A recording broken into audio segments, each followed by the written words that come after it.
Okay, so the meeting recording has started. And before we move on to Commissioner Rechtschaffen's opening remarks, I'd just like to go over a few housekeeping items. The purpose of the workshop today is to discuss the remaining issues in this proceeding and gain an understanding of parties' proposals. We will have a mix of presentation, question and answer session, open discussion, and public comment periods. Please save your questions for the end of presentations. Audio will be opened for the Q&A, open discussion, and public comment periods, and will be muted during presentations. We will be monitoring the chat box as well as the raised hands and our program email inbox. There. And if you can't use the chat box or raise hand feature and need assistance during the workshop, please email us at tncaccess@cpuc.ca.gov. Again, that's tncaccess@cpuc.gov. And please let us know if you cannot hear us or see the slides at any time during the presentation.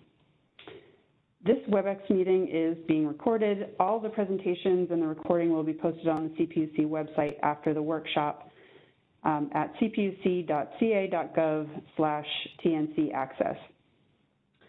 Closed captioning is also available for this meeting through WebEx. To enable or disable this feature, just click on the blue CC icon in the lower left of your screen. When the icon is blue, the feature is on, and when the icon is black, closed captioning is off.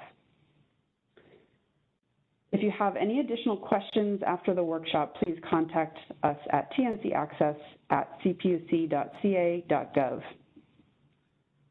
Okay, slide 3, please.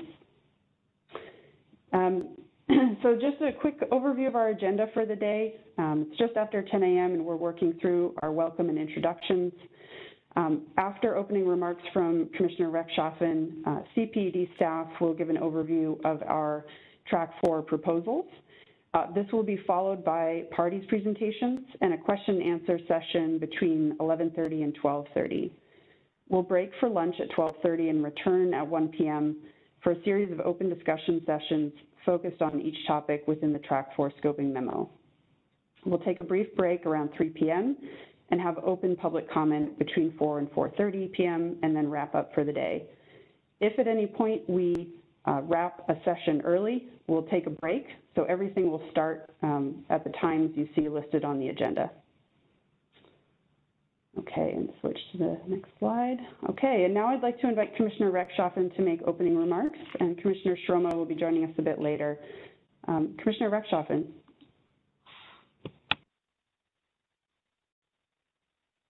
Thank you.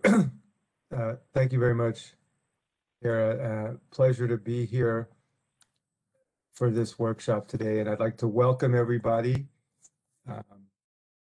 As you heard, this workshop concerns Track 4 of the proceeding in this rulemaking. Of course, the overall purpose of this rulemaking is implementing Senate Bill 1376, Tnc Access for All Act, about providing transportation for persons with disabilities. And this is our 6th and final workshop in the proceeding. It's being conducted virtually, as you heard, although Commissioner Shroma is not here at the moment. She plans to join us later in the workshop, and of course, she's been the commissioner on this matter. We've already taken major actions to implement the statute. The statute took effect in January of 2019. In the proceeding's first track, the Commission established a 10-cent fee on each transportation network company trip to establish a fund, which is called the Access for All Fund, and that is the centerpiece of this program. In Track 2, we established the remittance offset and exemption processes so that TNCs can utilize access fund monies.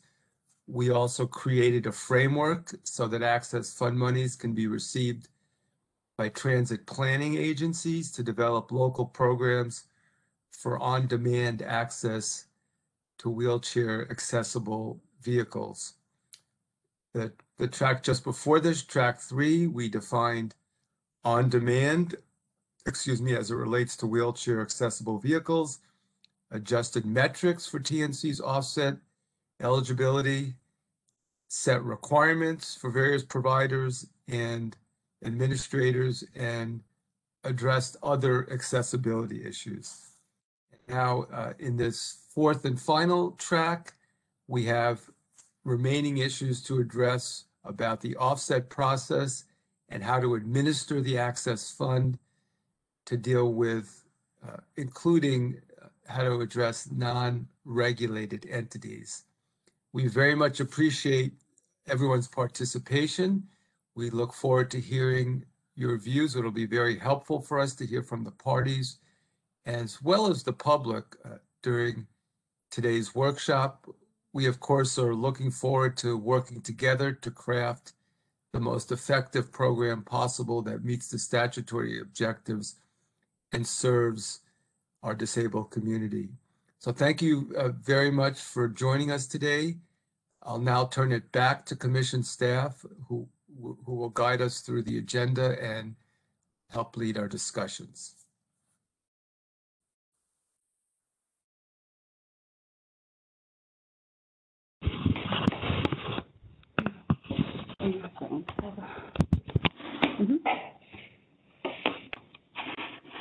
Hey, thank you, Commissioner.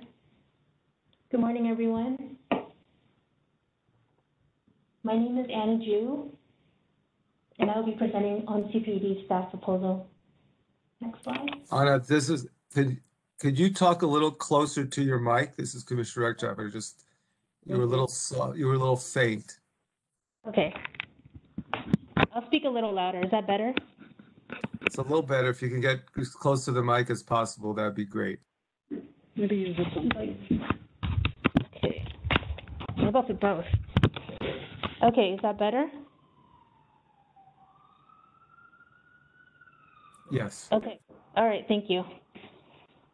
So again, good morning, everyone. My name is Anna Ju, and I will be presenting on CPD staff proposal. So CPD submitted comments on most, but not all, of the questions raised in track 4. Many of these issues were raised initially in track 3 and referred to this track 4 for further consideration.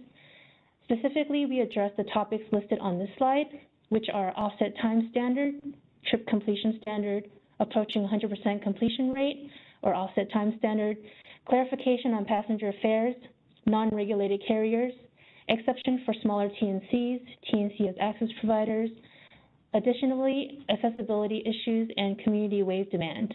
Next slide, please. This first question reads, in consideration of CPED's report, what modifications should be made to the interim standards? In the proceedings track 2, in the discussion of offset time standard, arguments were raised that the offset time standards, which is the percent of trips that must be completed within a certain response time benchmarks, were too lax.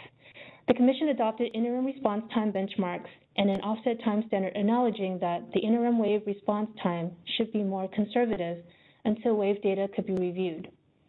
Commission staff take the position to delay establishing interim standards, both response time benchmarks and offset time standards, until more data is provided. CPD issued a response time report covering the first 5 quarters of program implementation and concluded the following. The findings in the report lack comprehensive on-demand wave response time data by county. Commission does not currently collect specific information on where on-demand wave service is offered or focused within each county, and 3 of 5 quarters worth of data in this report represent travel impacted by COVID-19. Instead, CPED recommends more data be collected to support development of modifications to the benchmarks or standards and also inform the 2024 legislative report. Since this will be the last track, CPED could include recommendations in future reports and then implement it with Commission's authorization, to implement recommendations through a Commission resolution to allow opportunities for comments. Next slide, please. This next question reads, should the trip completion standard be modified to include a minimum baseline percentage or increasing benchmarks? Should the trip completion standard take into account the response time standards, and if so, how? In the proceedings track 3, in the discussion of improved level of service, all parties agree that the Commission should consider measures beyond response times for purposes of demonstrating an improved level of service.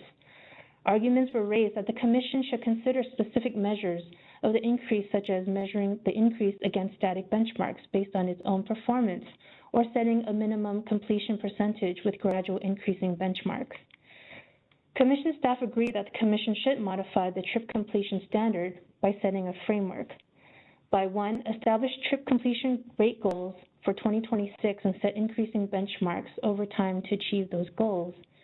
2, to establish trip completion standard benchmarks by county groups, similar to the offset time standard with an increasing percent over time. And 3, monitor cost per trip over time to most effectively meet the goals of SB 1376. We look forward to discussion about this during this afternoon session on trip completion percentage others have observed, and discuss the feasibility of using a cost per trip metric to help establish a framework. Next slide, please.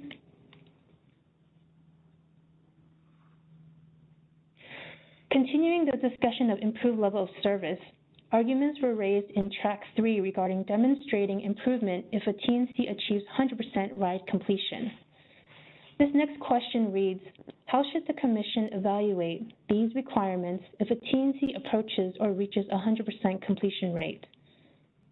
CPD recommends to allow a TNC to qualify for an offset regardless of whether it demonstrated improvement over the previous quarter, so long as its trip completion rate and offset time standard is either at least 90% or a percentage that is higher than the same metric for a non-wave service in that county. To demonstrate this, TNCs will be required to report this information in its offset request. Next slide.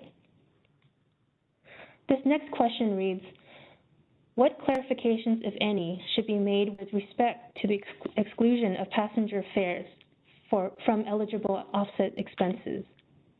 In the proceedings track 2, in the discussion of qualifying expenses in the offset process, arguments were raised that those expenses should be limited to the incremental cost of providing wave service.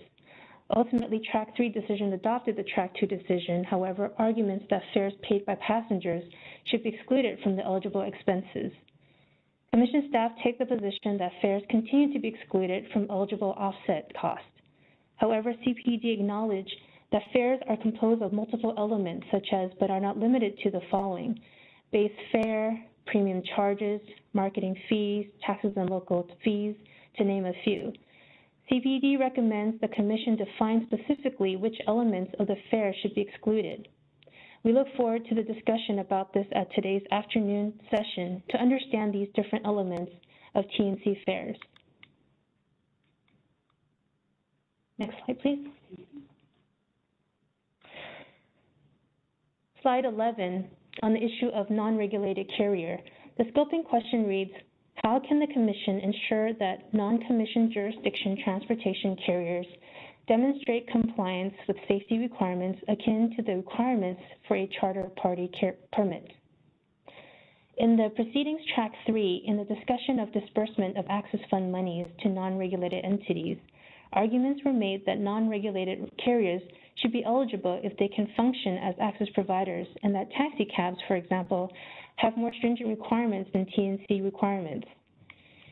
CPD recognizes the significance in expanding the number of eligible access providers in order to achieve the goals of SB 1376.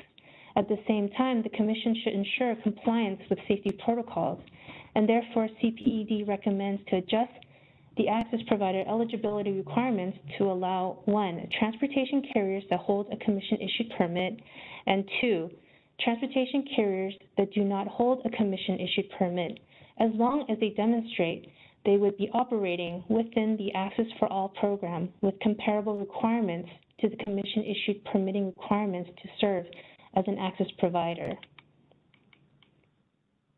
Next slide, please.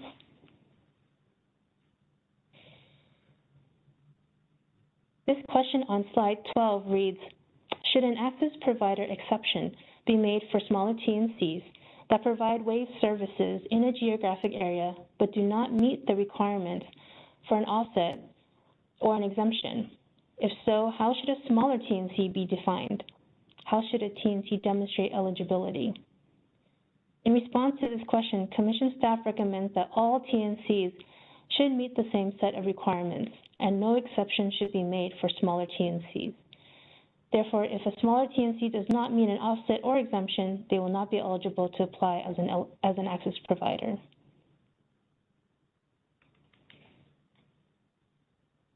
This next question reads, should the requirements be modified so that a TNC that was previously providing wave service in a geographic area cannot stop providing wave service in that area in order to apply as an access provider? What modifications should be adopted?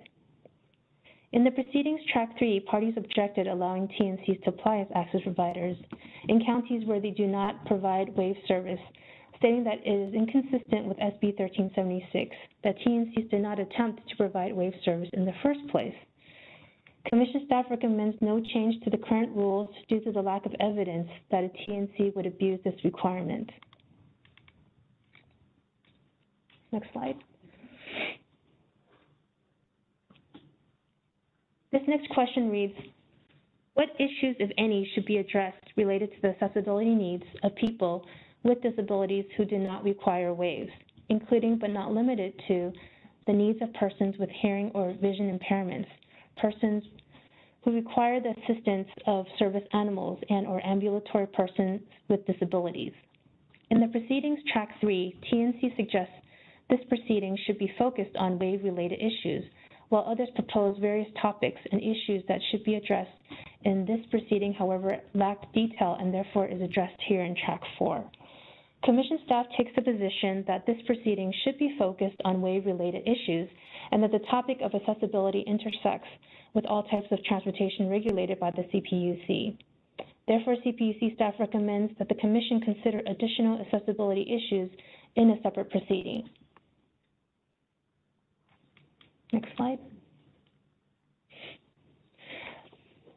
Finally, with regards to how should community wave demand be determined and defined, CPD recommends the Commission to adopt a defined and quantifiable metric, and therefore we look forward to a discussion about this at today's afternoon session to solicit feedback on this topic. So that completes my presentation on the CPD proposals. I will now hand it over to Reagan to introduce the next topic of the agenda.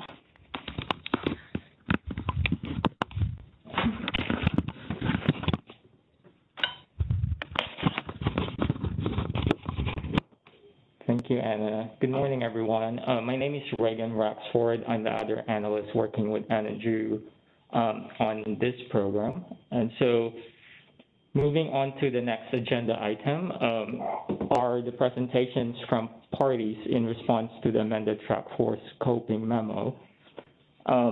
After the presentation from parties, there will be an opportunity for questions and answers after the presentations. The purpose of the Q&A is meant to focus on parties or the public to seek clarifications of the proposals presented and not to voice their opinion or provide a position of the proposals.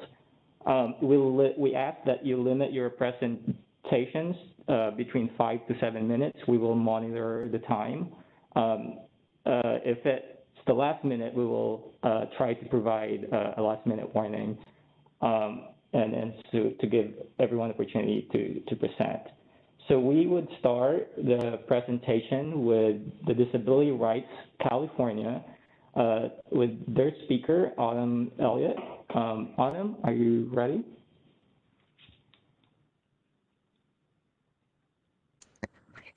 Yes, I am. Thank you. When you get to Maryland,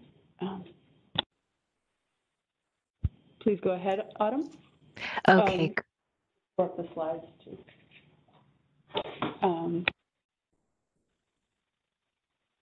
Okay, great, thank you. I don't have a slide presentation, so I'll just speak.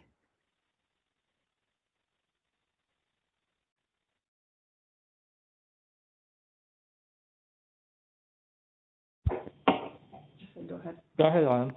Okay, great.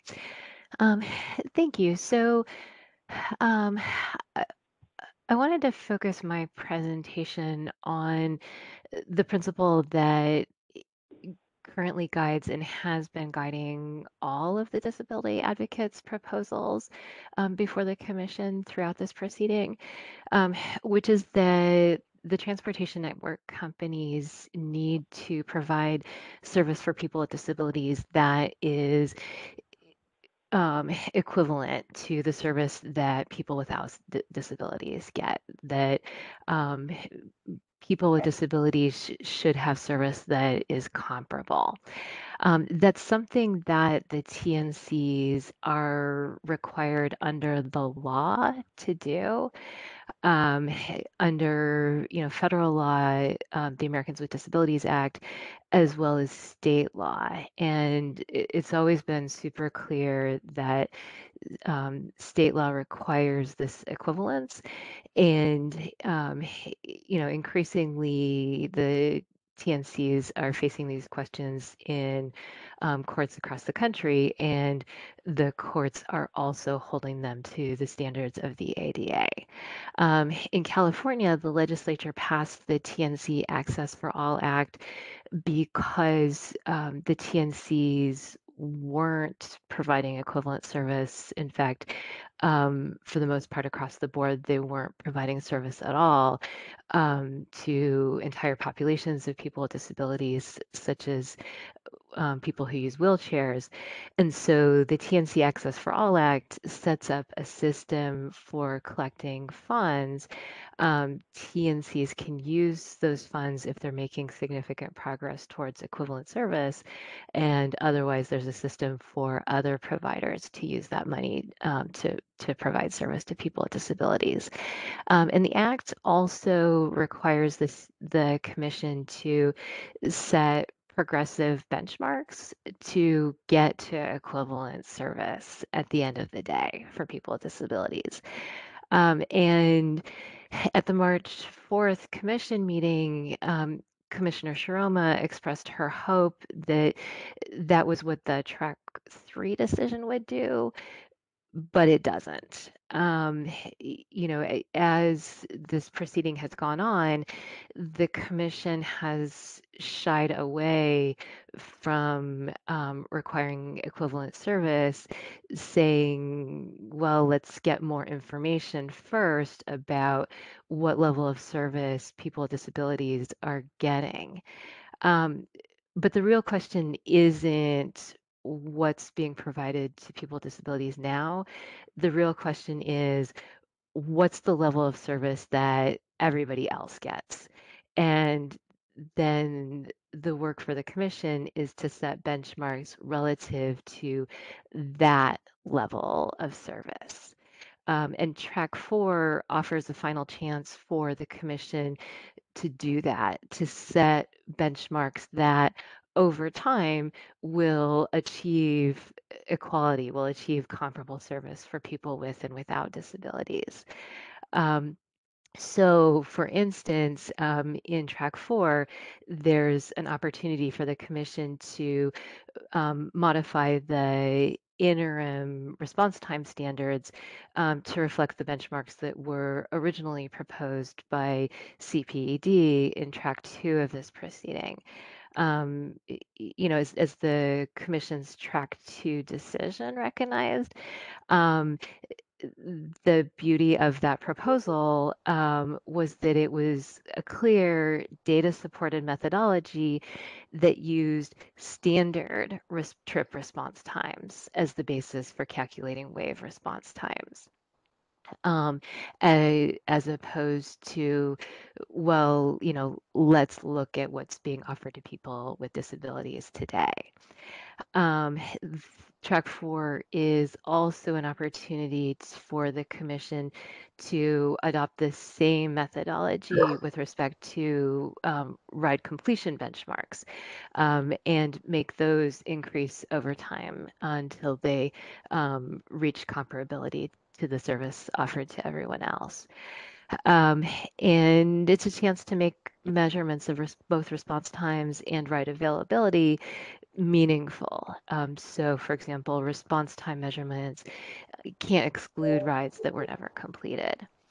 In closing, I'll say that if you look at the TNC Access for All Act in a box, it's optional for TNCs to request offsets and exemptions. And so if that were the only thing that existed, then maybe it would make sense to say, let's set everything relative to the service that's being offered to people with disabilities right now, and let's make sure those standards are easy and convenient so that we can entice the TNCs to participate. But we're not living in that tiny box. We have the broader world, which is that TNCs have an obligation to provide equivalent service to people with disabilities, and that's an obligation that's existed since their inception. And so as a result, the Commission needs to set benchmarks to achieve equivalence of service by the sunset of the Act. And the only way to do that is to set benchmarks relative to the service everyone else is getting and not tie it to the second class service that people with disabilities have received so far. Thank you.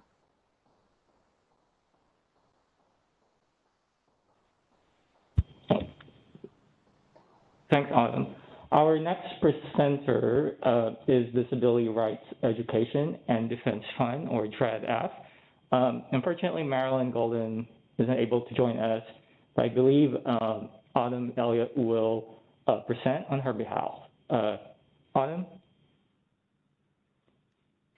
Great, thank you. So I will do my best to make these points as eloquently as Marilyn herself would have been able to do it. So Marilyn Golden wanted to cover two topics. And the first is assessing disability demand for transportation services. And the recommendation is to start with that the Commission look as an example to demand for paratransit service. Because there's a lot that the Commission can learn from the experience within the paratransit world. Because initially, the demand for paratransit service was very small, but as it developed and as people learned more about it, the growth was really explosive. So, for example, in 1991, the first year that ADA paratransit service was mandated, there were about 15 million one-way rides in the United States. By 2000, that was 45 million. By 2008, which is a long time ago now, it was 67 million. In fact, ADA paratransit has been the fastest growing segment of public transportation for the past 30 years. And the regulatory impact analysis suggests that, paratransit is really difficult to use. You have to reserve your rides a day in advance. window in which you might be picked up and dropped off is really narrow. You can't control what the route is or whether or not there's going to be other people picked up and dropped off on the way. Conservatively, demand for same-day service would be at least twice as high as demand for the next-day service that paratransit offers. So, for example, if you looked at demand in the San Francisco Bay Area, the San Francisco Municipal Transportation Agency provided like 400,000 demand response paratransit rides. The latent demand for something better of same-day rides is at least, at least twice that. And typically people who use wheelchairs account for like 20 to 30% of paratransit rides. So that's a concrete source to look. I know that Marilyn also wanted to caution that when you look at demand estimation, things like capacity constraints. So if there are limitations built into the apps, if wave services are offered within limited hours, that will artificially mask how high the demand is. And the same is true for outreach. What people who use wheelchairs have learned is that services, TNC services are not accessible, they're not reliable, they're not available in any kind of reasonable time. And so it will take significant outreach to correct that message. So that is another factor that can artificially mask the true demand. And in other areas, there's been significant research and elaborate demand models developed, and that should be done here too. And the second point I will make more quickly, but which is of the second and last point, but which is of critical importance to ensuring that this program is successful in providing access to people with disabilities, is the question of whether access providers have to be regulated by the CPUC, and that should not be a requirement. The providers most likely to make appropriate access providers are going to be things like taxi companies, paratransit providers, providers of non-emergency medical transportation, not just the charter providers and similar folks that are already regulated by the CPUC. MPOs and transportation authorities are constantly administering grant programs, so there's no reason to think that they couldn't do a good job in ensuring that anyone they awarded funds to would meet appropriate safety requirements and other things. Thank you very much.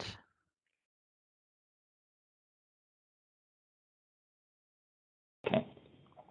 Thank you, Autumn. Our next presenter is the Center for Accessible Technology, which will be presented by Melissa Kasnet. Melissa, the floor is yours. Thank you. Can you hear me? Yes. Great.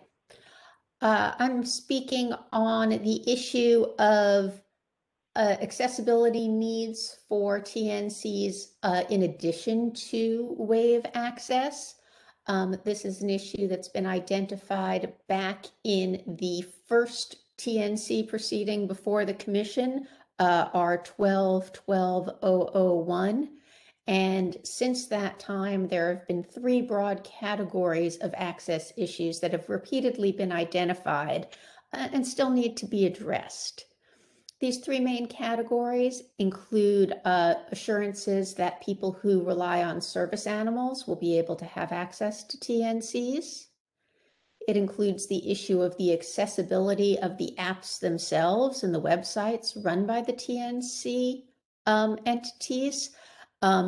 This all includes not only design that meets the needs of people who use screen readers, for example, but it also includes something that Autumn alluded to, which are the settings to ensure that people can access accessible service. So, for example, there have been concerns raised in this proceeding about the need for customers to go into their settings and select that they want wave access to even see that this is a possibility.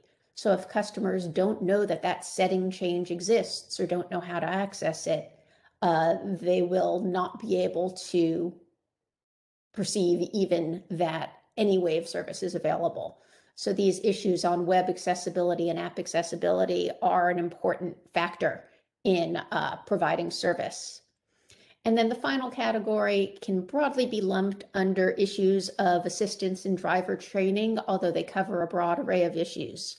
This includes things like people who use mobility devices other than power wheelchairs, but who might need assistance from a driver, for example, loading their mobility device into the trunk of a car, or people who might have communications challenges with the driver, and the driver needs to be prepared to work with them to understand their travel needs, or someone who needs a car that has a particular parameter, like not having a high step to enter the vehicle, or any other form of customer who might need some form of driver assistance, and the drivers need to be trained to accommodate them. So the phase 1 decision in the first TNC proceeding, it was D.13-02-045, acknowledges the applicability of disability access laws to TNCs and acknowledges the importance of disability access as a civil rights concern. Unfortunately, it only required reports, and there's been very little follow-up. That said, these issues have all been addressed in active litigation across the country, and as Autumn alluded to, the momentum is on the side of requiring the TNCs to comply with anti-discrimination requirements. The TNCs have vigorously fought these lawsuits around the country, but none of the fight has been engaging the issue of whether or not access is being provided. The most vigorous fights have been on the issue of mandatory arbitration and on the applicability of the ADA, where the companies are asserting that since they don't provide any service at a physical location, they're not subject to the requirements of the ADA. But I'll note, as Autumn alluded to, California's anti-discrimination law, the Unruh Civil Rights Act, is extremely broad in its applicability. It applies to all services provided in any way whatsoever. And there really is no dispute about the applicability of the Unruh Civil Rights Act. And the Commission itself has broadly recognized the importance of access in D.13-09-045. And it has statements that require the TNCs to identify all steps needed to ensure there is no divide between service provided to the able and disabled community. That's page 43, and that sets up the standard that Autumn's referring to of comparability of service, not how can we make terrible service incrementally better, but how can we ensure that service is in fact comparable. And the Commission also acknowledges that it should be informed by the legacy of transit discrimination and should work to ensure that the new services mark a break from this problematic history, and find that there should be no discrimination or exclusion of people with disabilities from TNC service. So the TNCs want to look at the TNC Access for All Act as a way to make incremental improvements. But as Autumn has said, we really need to look at comparability and how we can work to get from where we are now to the establishment of comparable service for people with disabilities, including not just wheelchair users, but people who have other access needs as identified a few moments ago. Then there's a question of what forum the Commission should use to address these issues. And the two options seem to be a further track in this proceeding or a new proceeding, and staff has recommended a new proceeding. I want to highlight the importance of participation in any such proceeding by disability advocates who understand the needs of their constituency and can bring these issues forward.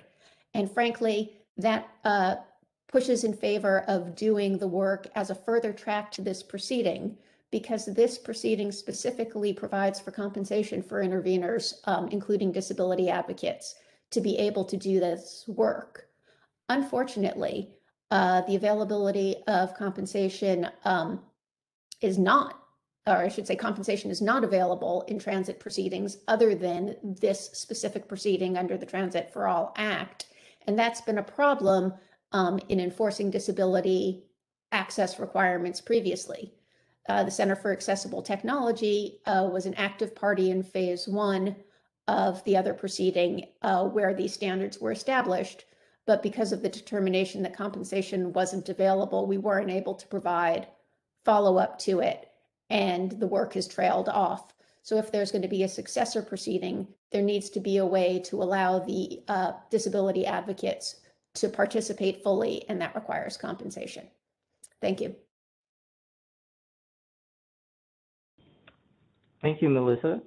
Our next presenter is San Francisco, which consists of the San Francisco Municipal Transportation Agency, the San Francisco County Transportation Authority, and the San Francisco Mayor's Office on Disability. Today's presenter will be, just look at the name so quickly, would be Nicole Bond of the SFMOD, Joe Castiglione on the SFCTA, and Aaron McAuliffe from SFMTA. The floor is yours. Great. Hello, everyone. Hopefully you can hear me okay. This is Nicole Bond. Thank you.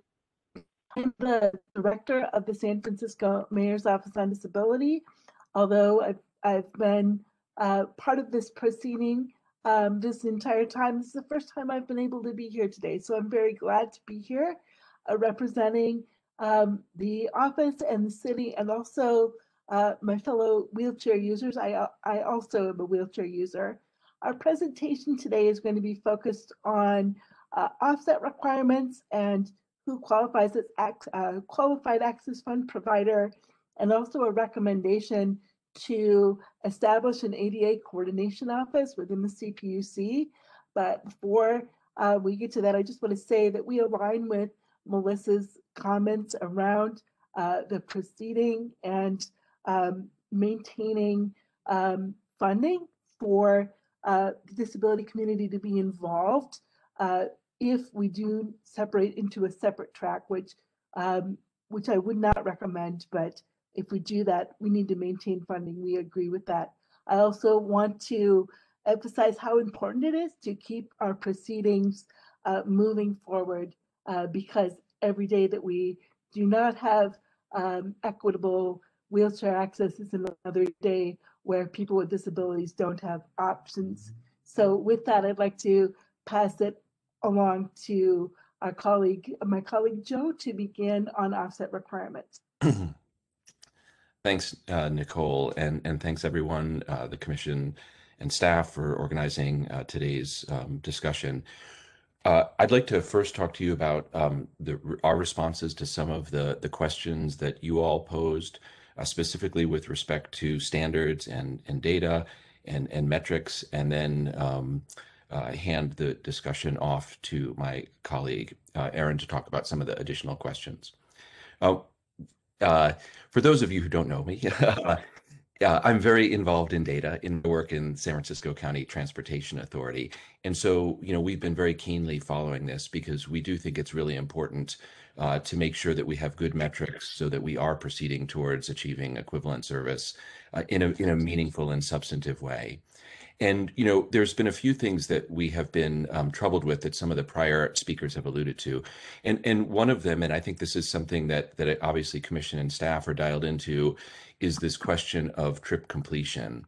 And so we have some suggestions with respect to how to address that.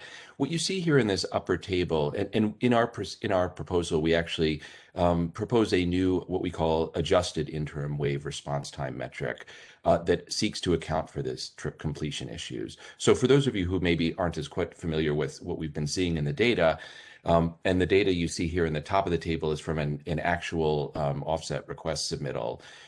For this county, in this quarter, there was a request from a TNC for almost $750,000 That was in response to improve services. They received in that quarter about 3,500 wave trip requests. Almost 1,100 were canceled by the customer.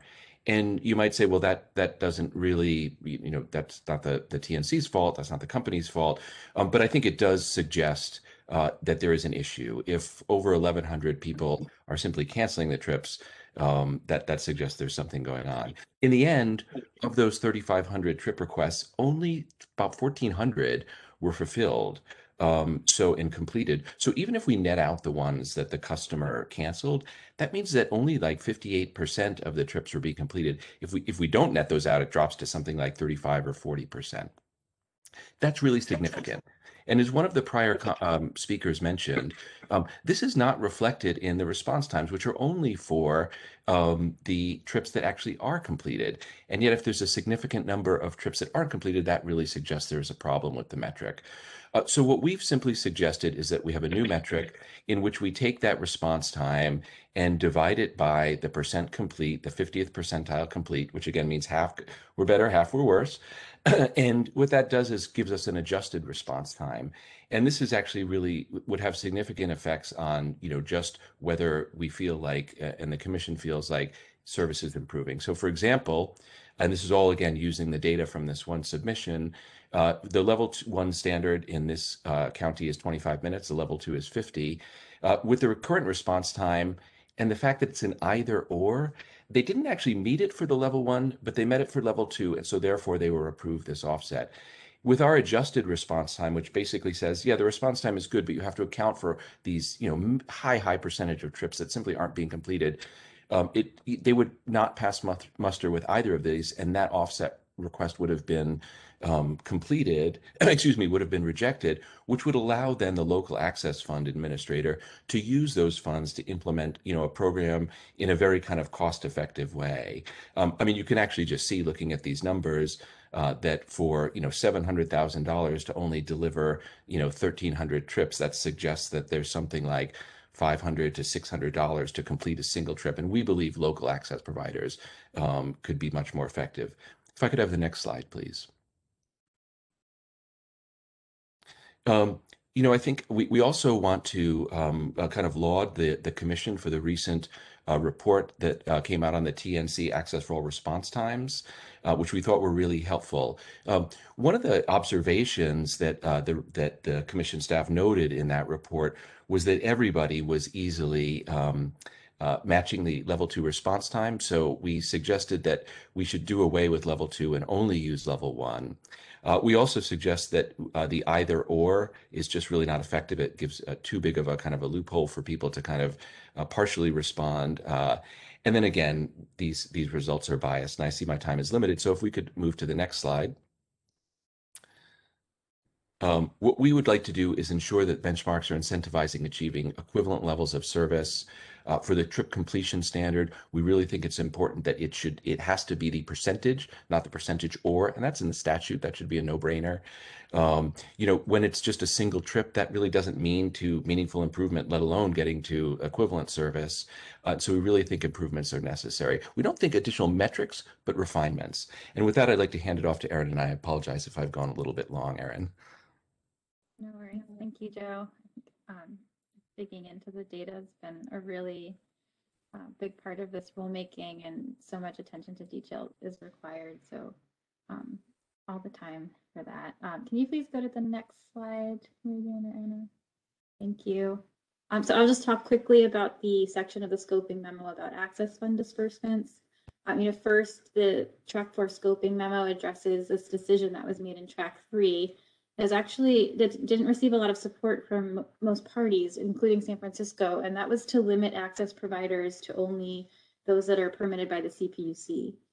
Many parties were disappointed because this decision realistically limited the pool of potential providers who can receive annual funding to essentially TNCs and other operators who do not currently offer appropriate or accessible services, such as casino buses or commuter shuttles and luxury van and limousine services. Access providers were intended by the legislation to step in when TNCs were not meeting requirements or providing adequate wave service in each county. And in its Track 2 decision, the Commission even recognized that many qualified access providers already serving wheelchair users, such as ramp taxis in San Francisco and paratransit providers throughout the state, are not regulated by the Commission. So excluding these qualified providers from the Access Fund while wheelchair users continue to wait for service is pretty unfair both to the riders in need of the service and the operators ready to provide it. The Track 4 scoping memo does cite concerns that these providers could potentially not comply with safety requirements like those required of TCP permittees, and it asks how the Commission should address these concerns. And as San Francisco and SFTWA have explained in our comments, providers regulated by other entities already do meet or exceed many of these requirements, and we believe the more general concerns the Commission articulated can be easily resolved on a very detailed level if the Commission expediently provides a more concrete set of required standards for parties to consider and then for Access Fund administrators to incorporate in the application process. And the emphasis is on expediently, as Access Fund administrators should be publishing application requirements and guidelines very soon. The next slide, please. And then, second in Track 4, the Commission wonders whether any exceptions for smaller TNCs should be considered. And the definition of a smaller TNC, as well as sort of the intended outcomes sought from these potential exceptions, are both vague in the scoping memo. So we reserve the opportunity to comment on more specific proposals from parties. However, to the extent that the Commission's asking whether any TNC should be exempt from providing accessible service, our answer would be no.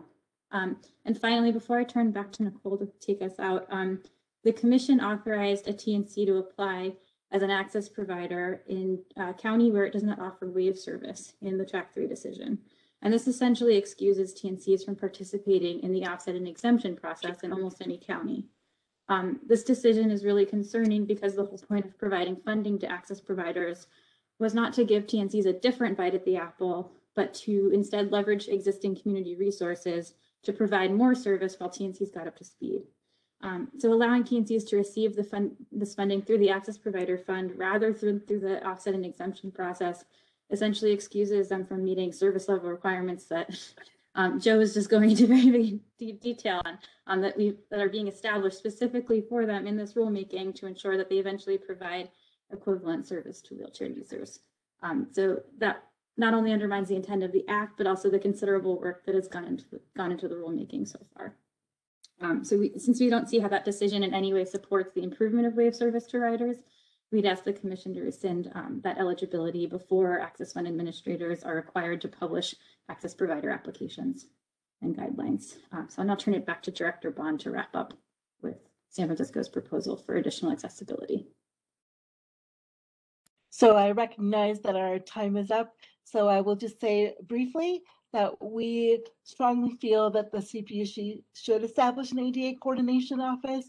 It does apply to this track because part of this rulemaking would identify the essential duties that pertain to implementing this very act, in addition to other things that have been a longstanding need around oversight to our charter and passenger vehicles, everything that impacts tourism for folks with disabilities in California.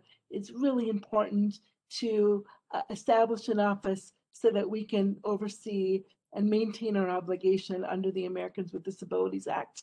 And with that, I'll close for now. Thank you very much. Thank you, Nicole, Joe, and Aaron. Our next presenter is the San Francisco Taxi Workers Alliance, or SFTWA, and the speaker would be Mark Gruberg. Mark, go ahead, please. To the CPUC Wi-Fi. Do you want to connect to the second?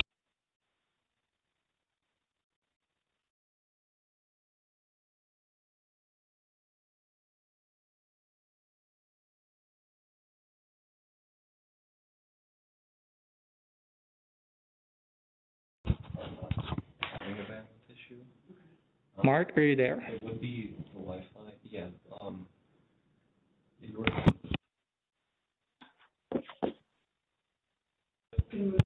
Yeah, I'm sorry, I needed to unmute myself.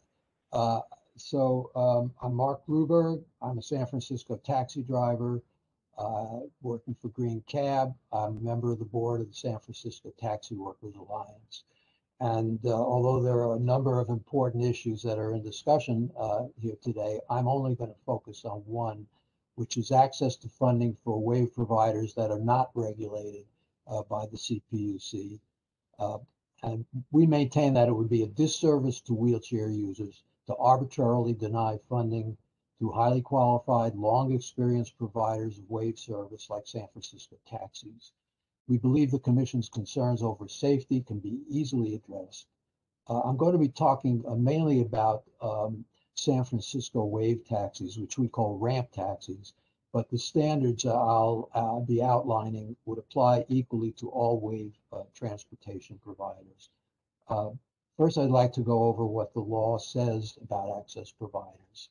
And here's the definition from SB 1376. Access provider means an organization or entity that directly provides or contracts with a separate organization or entity to provide on-demand transportation to meet the needs of persons with disabilities. So you'll notice that SB 1376 does not limit access funding to commission-regulated carriers. If the legislature wanted to confine it in that way, it could have done so, but it did not. The law goes on to say the Commission shall distribute funds in the Access Fund on a competitive basis to access providers that establish on-demand transportation programs or partnerships to meet the needs of persons with disabilities, including wheelchair users who need a wave.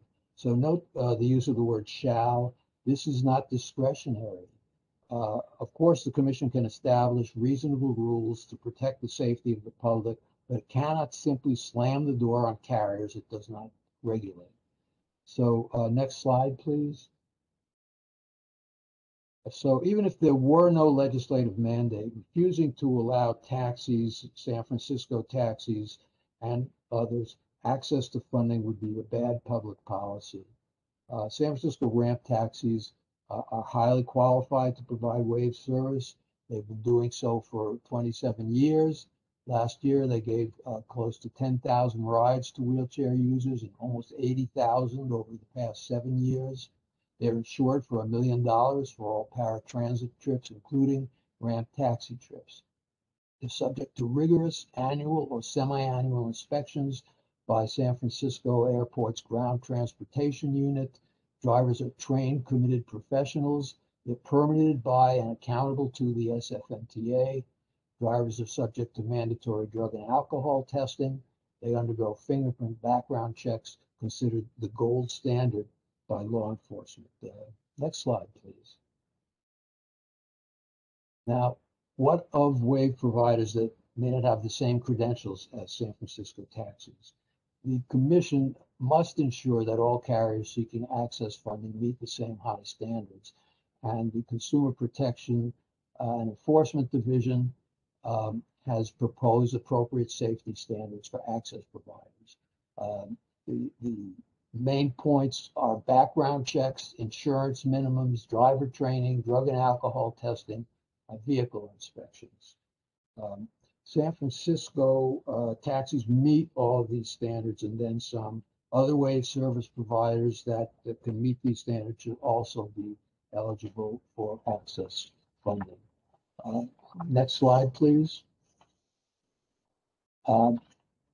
This chart shows how San Francisco taxis compare to TCPs and TNCs under the CPED's proposed standards. And I'm not going to go through the whole chart count of time, but just let me make a couple of points.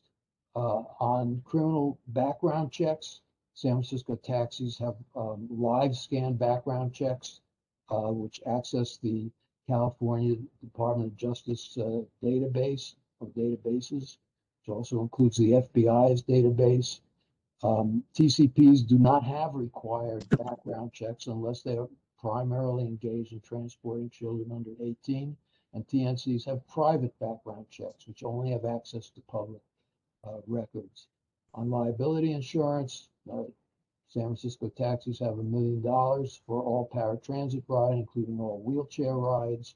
For TCPs, it's only $750,000 for vehicles seating under 7 passengers.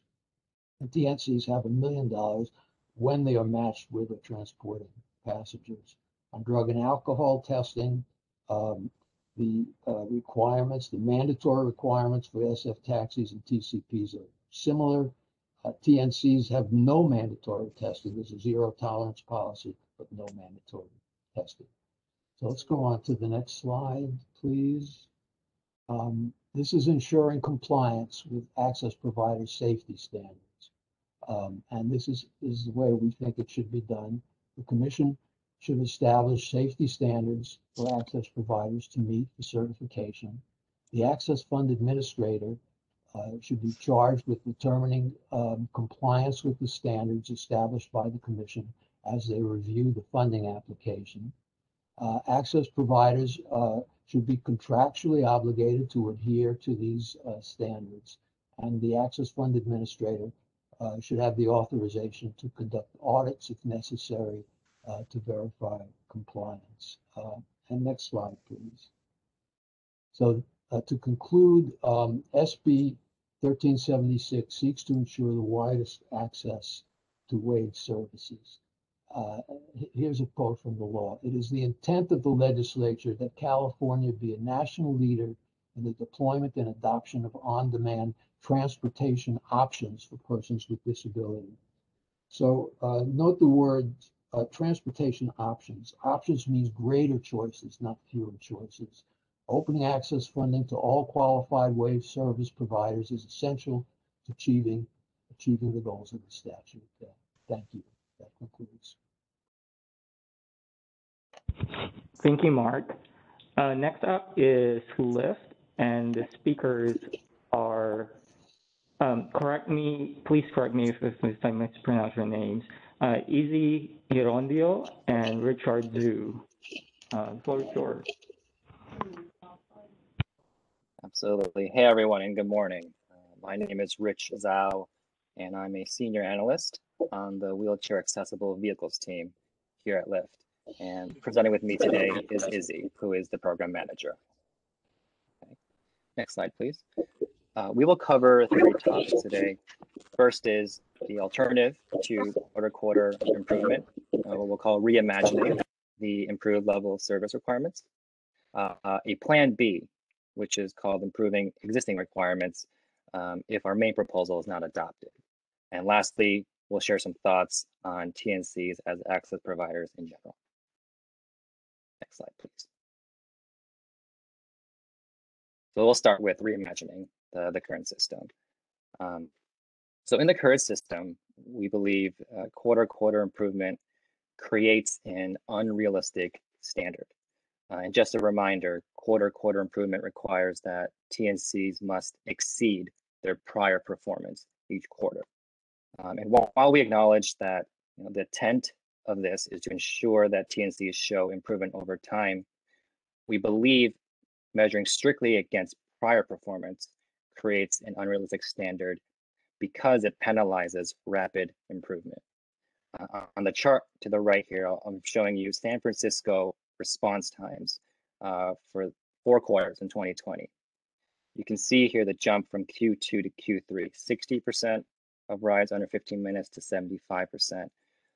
What happened was, due to a sudden unanticipated drop in demand and traffic, we saw that in Q3, we've established a very high response time target for ourselves that rendered it relatively unachievable for Q4. So you can see here in Q4, we did not meet the prior performance requirements. So next slide, please. What is our proposal? We are proposing an alternative called continuous improvement standard. Specifically, we mean establishing a series of ever-increasing milestones that are increasing over time, of course, the benefits of which will ensure that we are, of course, demonstrating continuous improvement, but also that we can exceed our milestones without penalty, so we can incentivize rapid improvement. Let me walk you guys through an example here. So on the next slide. So just a reminder here, the requirement that we are proposing means that we are required to meet or exceed both the response time standards and the completion rate or acceptance rate. The chart on the right here shows you these 4 metrics, hypothetically for Los Angeles, starting from Q3 this year, going to the end of the act. Let me walk you guys through what's going on. The approach that we came up with was we first projected a performance ceiling, which you'll see in the red on the right. These are metrics that are comparable to standard ETAs today. And what we did was adjusted for wave demand and the inherent limitations of our current program. From there, we worked backwards to establish the beginning, or our baseline performance levels, which you'll see in green. The metrics in between the green and the red are a set of continuously improving milestones, going from beginning to end, so extending through the end of the act. Okay, just our recommendation between completion rate or acceptance rate is acceptance rate if we adopted. Okay, we'll move on to the next slide. I'll pass it over to Izzy. Thanks, Rich. Okay, so we think, actually, can you go on the next slide, please, Reagan? Or Anna, whoever's, thank you. So working towards improved requirements. So first of all, we do think the continuous improvement standard we have proposed, or Rich proposed, aligns much more closely with the objectives of the Access for All Act and should be adopted. However, if the Commission chooses not to adopt the continuous improvement standard, we do propose the following modifications at a minimum. Number 1, make it a trip acceptance standard rather than a trip completion standard. And number 2, allow TNCs to meet the offset time standard or the trip acceptance standard to qualify for an offset.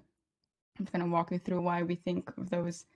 So number 1, let's propose replacing completion with acceptance, because completions are impacted by various factors beyond the control of the TNC and are therefore a poor indicator of the TNC's performance. A completion standard includes not only those rides canceled by the driver, but also rides canceled by passengers for various reasons, some of which are out of the control of the TNC. Therefore, acceptance rate is a more appropriate and true measure of a TNC's performance. For number 2, we propose the Commission allows TNCs to meet either the offset time standard or the trip acceptance standard to qualify for an offset. Allowing TNCs to meet either, not instead of and, would allow for more flexibility and would reduce the negative impact of having to continually achieve quarter-over-quarter improvement. I think as the pandemic has shown, there are many variables beyond the control of the TNCs. So long as the TNCs are continuing to maintain and improve the program, the Commission should not deny reimbursement for legitimate expenses. Therefore, we really urge the Commission to separate out the 2 requirements. The reality is it might take more than a few months or even a quarter to increase supply from our experience. There are a few readily available waves, and we believe a TNC should not be penalized for their program growing more quickly than supply can be increased to meet that demand. Next slide, please. That's the next one as well. Thank you so much. So this is for the TNCs as access providers. So the Commission should not preclude TNCs from applying as an access provider in an area where the TNC does not provide wave, and the Commission should not impose additional restrictions on TNCs applying as an access provider in an area in which the TNC previously provided wave service. A TNC might rationally conclude that its wave service is unsustainable in a given geographic area, but might be willing to offer wave service as an access provider, in other words, with advance approval of funds in that same area at another time in the future. We believe the overarching goal of the Act is to expand access to on-demand wave. Therefore, we believe TNC should be allowed to apply for advancements of funds to jumpstart a program. That concludes the presentation. Rich and I thank you very much for your time, the opportunity to talk through our proposals, and as always, we appreciate your consideration and partnership. Thank you. Thank you, Rich and Easy, for that presentation. Our next presenter is Uber, and the speakers are Chris Pangilinan, Connor Fagent, sorry, correct my pronunciation, and Tim Myers. The floor is yours. Thank you. Hi, everyone. I'm Chris Pangilinan. I lead public policy for public transportation and accessibility at Uber, and I'm joined by two colleagues who will introduce themselves soon. And also, as a note, I am also a wheelchair user and a Wave customer, so this is also a personal and professional passion of mine. So thanks for having me here. Going to give a quick update of our Wave program, and then follow on with discussions about some of our thoughts on improving, measuring improved levels of service, as well as offset cost accounting. So next slide, please. So an update to our program here. So Uber's platform, we've been helping to bring this concept of on-demand Wave to reality in about 10 plus cities across the US. And this is an example of some of the scale here. In New York City, Uber has accounted for 84% of all on-demand Wave trips in the city across all for hire vehicles. And in California, among the top 2 TNC platforms, we're accounted for 81% of all on-demand Wave trips. And so, as the word of Judy Shanley from Easter Seals, who presented on on-demand paratransit earlier or last week, this idea of seamless spontaneity is something that I think really comes out from the opportunity that on-demand Wave could present in a world where almost every other mode is inaccessible, especially the private car mode. And so, obviously, though, a lot of work remains to expand this seamless spontaneity to more than just the cities throughout California and beyond. So next slide. And so we see here that the Access for All legislation and program here presents quite the opportunity to expand Wave to improve level of service, as well as improve the earnings opportunities for drivers. And we see that the subsidy that is provided through the AFA will be needed to help push the Wave program forward in the long run here. And this will, of course, require a close collaboration between all the folks here on this call to help align incentives that we're talking about here today to help maximize the benefits for riders and make sure that we're pushing the program in the direction that we want to push and that the incentives are in the right place. All to, of course, to increase ridership, increase the service area that is covered by Wave, and the service quality and reliability in those specific areas. And the next slide here, I just wanted to show a graphic of how we see visually this subsidy playing out here. On the left is sort of the situation that the Waves are in, if you will, and that the idea is that Waves in general tend to be more expensive to own or to rent due to a number of factors of a van versus a sedan and other areas there. And then, of course, requires more intensive training, more fuel and maintenance use, as well as potentially fewer trips per hour if there is less demand for Wave versus non-Wave trips. And of course, we all want to keep Wave fares equal to UberX or the sedan version of on-demand, despite these extra costs. And so to help change that level, to help level that playing field for drivers and to put more incentive to get Waves out on the street, there are a couple sources of subsidy to offset those extra costs. One, of course, is this TNC Access for All fund, which helps play a role in making Waves more attractive for drivers to use and serve riders who need them, and also a subsidy that we put in as well to incentivize Wave demand, to incentivize Wave supply on the platform. And one note I wanted to put here too is that as these subsidies go into helping make Wave a reality across California, both from the TNC Access for All fund and from us, we want to be mindful that we want to make sure that the TNC and the on-demand network in general isn't overburdened with costs such that it becomes less and less competitive with the private automobile. We don't want a situation where we have the private automobile sucking up more and more rides, and we get less and less incentive to use for expanding Wave. And that's just something to consider as we debate how to best use these funds going forward. And so with that, I will turn it over to my colleague Connor to discuss the rest of the presentation here with Tim. Thank you. Thanks, Chris. Good morning, everyone. My name is Connor Fagent. I work on our Central Operations Wave team, and I've been working on Wave for about the last 3 years. So as Chris mentioned, the next few slides will walk you through our comments and feedback on how to measure improved levels of service and what implications some previously discussed metrics have on our program. So on this slide, and before we dive into some of the specifics, I wanted to highlight two statements here. One, on-demand wave is new, and there should be flexibility on how TNCs can actually show improvement. And then the second point here is the goal and spirit of the Access for All Act is to expand access to wheelchair accessible service as shown in the ruling. And you can go to the next. And so I know there's been recent discussion on measure improved level of service. One of the criteria proposed is completion rate. And while we believe completion rate is a helpful data point, we do not believe that it directly shows an improvement in service. So instead, we maintain our position as stated during the last workshop that focusing on completed trips actually does accomplish this. First, by mandating completion rate floors, this could actually disincentivize expansion. Whereas looking at total completed wave trips in addition to a floor and response times, this aligns the incentives across all parties in the spirit of expanding wave access. Improvement in the number of completed trips accomplishes a few things. One, it is clear demonstration that as the service improves, more people are actually using it and shows you have a high quality product.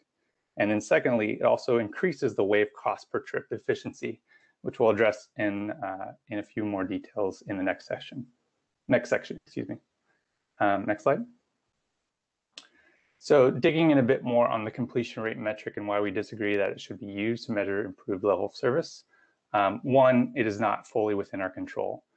This horizontal bar graph shows an example of Uber's completion rates in San Francisco. And so as you can see, over 30% of the trips were not completed and resulted in a rider cancellation. And half of those trips, in fact, were canceled after the trip was matched with a driver. In other words, the rider requested a trip, a driver accepted that trip, and the rider chose to cancel.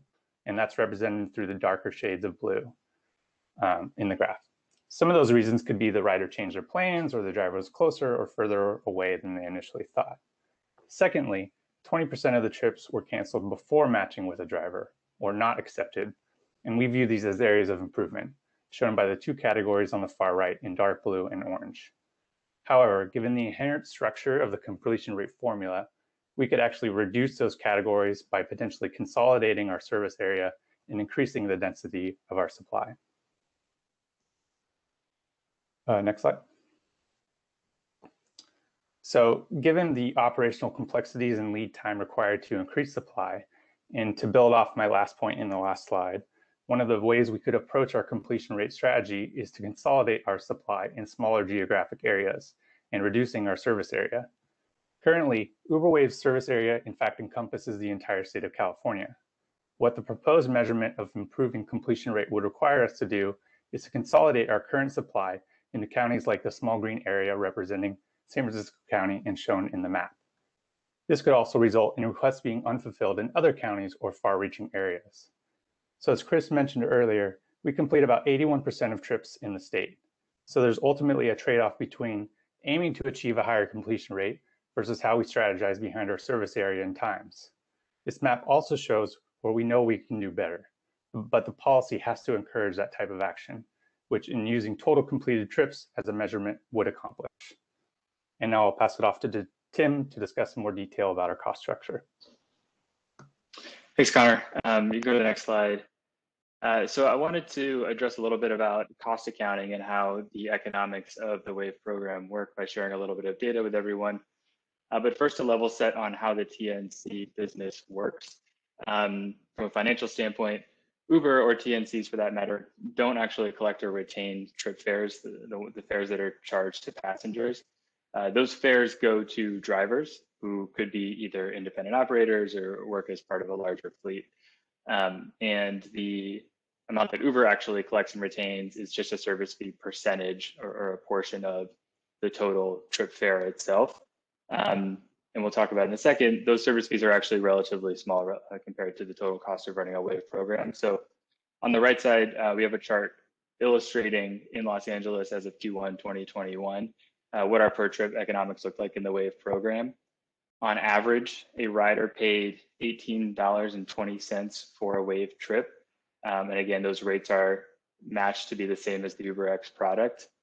In order to have supply on the road to meet those trips, those required additional incentives and contractual payments to fleets that added up to a total of $332 per completed trip. And then an additional $6.61 was allocated to the overall management of the program that involves the overhead of running the program as well as participation in programs like this. This does not include things like technology costs or corporate overhead or anything else. These are all costs specifically related to the WAVE program. How those costs are actually paid for come from a couple of different sources. I talked about earlier the service fee percentage. On a $18.20 trip fare, $6.80 of that would be retained by Uber as a service fee percentage. Again, this is a very small percentage of the total cost of providing that trip. In Los Angeles County, on a per trip basis, there were, from Uber's standpoint, $97.16 of offset funds available. And that's even assuming Uber qualified for those offsets based on the standards that were implemented at the time. That leaves a very significant amount of subsidy that Uber is still paying out of its own pocket to allow the WAVE program to continue. And so even if offsets were granted, that per trip subsidy comes out to over $250 per trip. And if offsets are not granted, Uber's on the hook for all of that. So over $350 per trip. If you go to the next slide, just to close real quickly, there's been some talk about making sure we're providing and encouraging efficient means of establishing a WAVE program. And definitely just want to talk through some of the dynamics there. There will always be a cost associated with running an on-demand WAVE program, especially when the rates for those trips are lower than the cost themselves, which they are today. So it costs more to be a WAVE driver because those requirements are substantial, having a different vehicle, training, inspections, et cetera. That requires subsidy to come from somewhere. The current state of the rules of the Access for All program contribute to a higher cost per completed trip, and that's because the rules are focused around response times and completion rate. So in order to meet these aggressive and increasing response time benchmarks, TNCs, Uber, Lyft, whoever, have to maintain a really high ratio of available drivers, all of which cost money with their vehicles, relative to the demand that's received. If the goal was to reduce costs and on a per trip basis, the metrics should be changed to focus on things like total completed trip volume or vehicle utilization. This would necessitate a bit of a trade-off. It would necessitate probably lower completion rates and higher response times because those vehicles would be more utilized when a user requested service, but it would result in lower per trip costs. And finally, I'll just close by saying, Uber and other TNCs have a vested interest in lowering per trip costs as well. As I noted on the last slide, Uber currently subsidizes a significant portion of the WAVE program costs. And so Uber has a vested interest in driving down costs, and it doesn't necessarily need to be the goal of the commission to oversee that metric as well. Thank you. Thank you, Chris, Connor, and Tim. And finally, our last presenter is VIA, and the speakers are Aparna Paladugu and Caitlin Brady. Thank you so much. It's a pleasure to be here. Please do let me know if you can't hear my audio very well. Today, we are going to cover a couple topics. We're going to give you a bit of background about our company because some of you may not be so familiar with us. We're also going to talk a bit about how we're unique in the TNC space, and then finally talk about track 4 issues. We can go to the next slide. One more, actually. I'd also be remiss if I didn't mention that I am also legally blind and never been able to drive. So accessible transportation is of real personal importance to me. It's part of why I'm on the team at VIA, focused on public policy. So VIA, our mission is really to provide convenient, affordable and accessible public transportation solutions. We can go on to the next slide. Thank you so much. What we do across the state of California and across the country is we work with cities and transit agencies to provide public transportation solutions. We are essentially their partners, and we're an extension of public transit in the cities and communities we serve. You can see on this slide the variety of service offerings we provide. That top left corner is most relevant to us. on-demand public transportation. And so I'm going to talk a bit about that just because it's relevant to this proceeding. So VIA works with cities and transit agencies to provide on-demand public transit shuttles. A user will request a ride via a smartphone app, and we use high capacity shuttles. So these are larger minivans or smaller minibuses to promote shared rides. So these vehicles are really trying to get single occupancy vehicles off the road and incentivize shared rides. We also provide paratransit and non-emergency medical transportation, and we do school bus and routing and tracking technology. About 2 months ago, we acquired Remix, which is based in San Francisco. It's one of the leading transit planning software companies. We can skip to the next slide. One more, actually. So how are we unique? We're quite different than traditional TNC because we are really an extension of public transit. I've mentioned this a little bit, but we're going to go into a few areas where we're unique. First of all, cities and transit agencies come to us pretty often to help complement their existing fixed route transit services. So in many places, we're providing first and last mile service to and from transit hubs. In addition, cities and transit agencies often come to us to provide service in areas where they have a gap. There is no transit and they really need help because these communities need an affordable transit option. In addition, these are publicly funded services. So a city or a transit agency is funding the service. They set the parameters of these services, including the service area, the service hours, the fares, and how the service should operate. And thirdly, we operate with a very limited set of vehicles, and we really don't provide extra vehicles. We don't flood the service zone with vehicles because we want to really incentivize as getting as many people into one vehicle as possible. And finally, our services are fully accessible across California and across the country. We have wheelchair accessible vehicles in every single one of our fleets.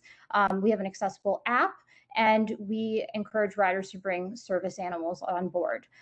In addition to that, we also provide payment solutions for people who are unbanked and don't use credit cards, and we provide a phone call option for people who do not have access to a smartphone.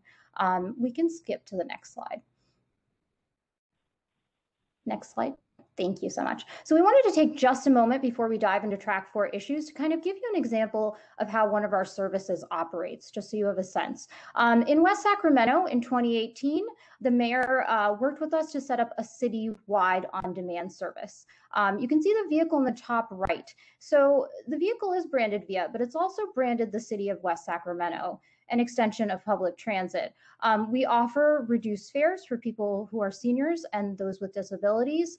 And the community has seen incredible benefits from these services in terms of equity, reduction in greenhouse gas emissions, and reduction in single occupancy vehicles, and improving accessibility. The community has seen a true mode shift in how people move around. 34% of riders said they now use the service instead of riding alone. That's enabled a reduction in greenhouse gas emissions, 60 tons in just 1 year. The largest ridership groups are actually people above the age of 50 and people who are students, so below the age of 21. And in terms of income brackets, the $15,000 to $30,000 bracket is the primary ridership group. So we're really improving equity and accessibility and helping provide environmental benefits. And now I'm going to turn it over. We can move to the next slide. My colleague Caitlin will talk about our track 4 issues. Thanks so much, Aparna. So while there are a number of very important issues being discussed in this track 4, we'd first like to focus our time today on the impact of the rulemaking on publicly funded services. So we appreciate the Commission's recognition in track 4 of smaller TNCs, which don't operate under a traditional direct-to-consumer model. So focusing on the specific question raised in track 4, should the Commission choose to pursue an access provider exception for smaller TNCs, we would encourage the Commission to define the size qualification based on the number of trips per quarter and per county, as doing so would be consistent with the Commission's approach to organizing remittance and distribution of the funds currently. However, we'd also urge the Commission to include in its definition of eligible services those that are funded by and operated exclusively on behalf of a public agency, so long as that contract with the public agency requires the equal provision of wave and non-wave service. However, while a size limitation would be beneficial to recognize that not all TNCs operate under the same model, we do believe that there's a better way to recognize these discrete services like VIAs. Next slide, please. We want to note that under the access provider exception, the Commission would still be charging the access fee to public transportation providers who already comply with the ADA and whose services with TNCs already have waive requirements. Instead, what we propose is a more limited exception, one that's not based on size, for accessible services that are funded by and operated exclusively on behalf of a public entity and are pursuant to a contract that includes waive requirements. We want to recognize that there is some concern from the parties about the Commission imposing too broad of an exemption here, and we really want to clarify that our proposal would only be for rides performed under these qualifying public contracts. In other words, while all of Nomad services in California are currently under contract with a public transit agency, if Nomad were to choose to launch a traditional direct-to-consumer TNC service in the state, our proposal would not include an exception for those trips from the fee. And we want to note that we believe it's very important to make this distinction because we fully support the rulemaking's mission of ensuring that TNC services provide equal service to wave and non-wave riders. Lastly, and next slide, please. We believe it's very important that when we're proposing a solution, it's not just beneficial to TNCs, but is rather supported by the other parties in this rulemaking. Accordingly, we want to briefly call attention to support from SFMTA and LAC-MTA and Track 3, who mentioned that they would support a limited exception that eliminates the need for the Commission to collect access fees for trips performed under a qualifying contract with a public transit agency. And last slide, please. We're very appreciative for your time, and we do look forward to continuing to discuss the alternate models of TNC services that are being deployed in the state. Thank you so much. Great. Okay. Thank you, Caitlin. So thank you, everyone, for your presentations. And while Anna's getting our slide deck back up, just a quick reminder for anybody who joined recently that this workshop is being recorded today. And the materials will be posted on our website after the workshop. So we're now moving into a question and answer period for parties and staff to seek clarification on others' proposals. So to facilitate this portion, again, staff will use the raise hand feature to field questions and comments. We will I'll come back to this, Anna. We will offer verbal questions first for anyone who cannot use the raise hand feature. And if you cannot use that raise hand or chat box, which I'll illustrate in a second, and you cannot speak your question verbally, again, please email us at tncaccess@cpuc.ca.gov, and staff will ask a question on your behalf. So the raised hand icon is located by clicking on the participant tab in the lower right, or that's right. And then if you hover next to your own name in the participant list, you'll see a hand become visible where you can click it to raise your hand. Alternatively, you can click on the emoji icon and there's a raise hand icon at the top of that menu. Okay, and back to slide 19. Okay, so again, staff will be monitoring the raised hands and the TNC Access email inbox and will unmute the next individual to speak. When called upon, please identify the organization you're affiliated with. And after speaking, you can either lower your hand by clicking on the icon again, or we'll lower it for you. And then let's just leave up the next slide for reference during this Q&A session. Okay, great. So I will now open the floor for questions.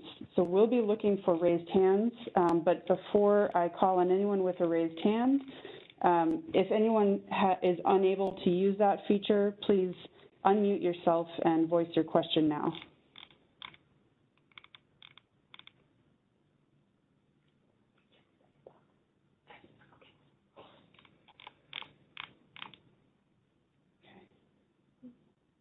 Okay, go ahead and raise hands if you have a question. All right, great. So Erin McAuliffe. Hi, good morning. I have a question about the CPD proposal for staff. So the CPD points out that the rulemaking currently has a statutory deadline of February 21st, 2022, so that's next year, and recommends that the commission authorize CPD staff to adjust the interim standards through a resolution as more information becomes available, and says that a resolution would allow opportunities for comments. Can you all provide some more information on what a timeline for issuing a resolution with proposed adjustments to the standards would be, and the process for that, including like how parties and non-parties, particularly wave riders, would or could provide public comment, and how that would align with the Track 4 decision? Would that be in addition to any changes made in Track 4?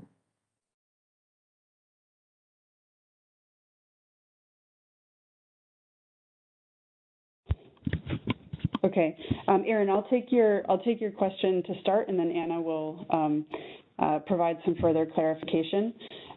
So the question, as I understand it, is really how would additional changes be incorporated outside of Track 4 and before the proceeding comes to an end. And one option that we've considered in our staff proposal is this resolution process. The intent is not to interfere with the Track 4 decision, but to provide us more time to gather information to inform such an update to the time standards. And so so the resolution process does allow for a comment period of 30 days, is that correct?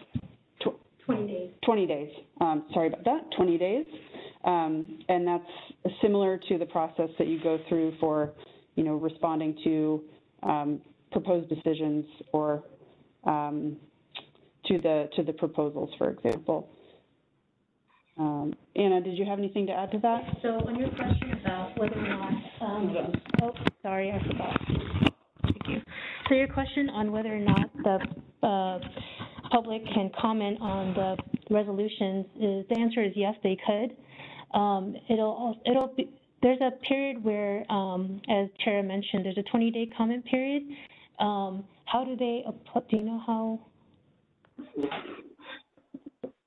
By comments? So, I don't know. Commissioner Rick also wants to. Okay, great. So for the resolution process, once it is published on the Commission website, then it will be open for public comment, and parties have 20 days to file comments.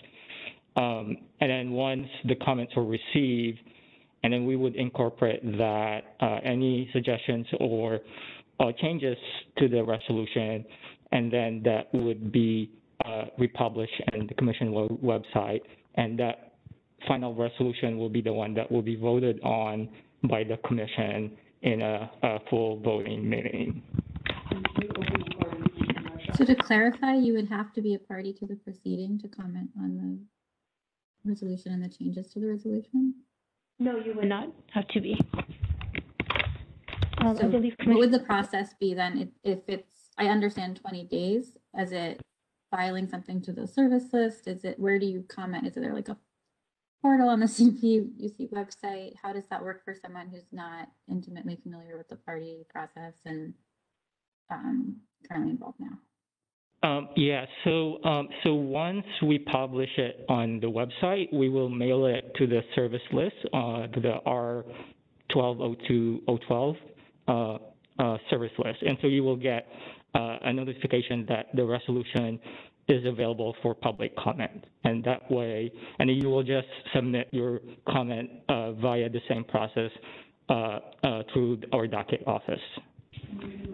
So when you say via the same process through the docket office, it sounds like you have to be a party to know how to, I mean, yeah, you'd have to file very specifically and with like a certificate of service and everything. It's not just submitting comments on a website.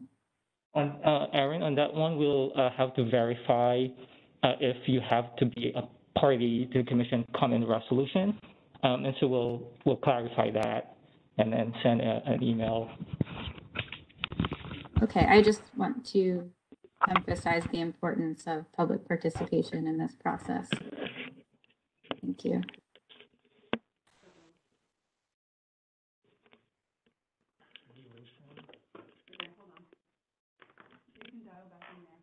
Okay, can you all hear me now?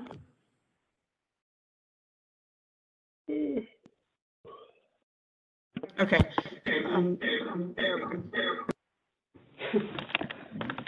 Okay. Let's try this again. Sorry about that. So we'll get back to you on that.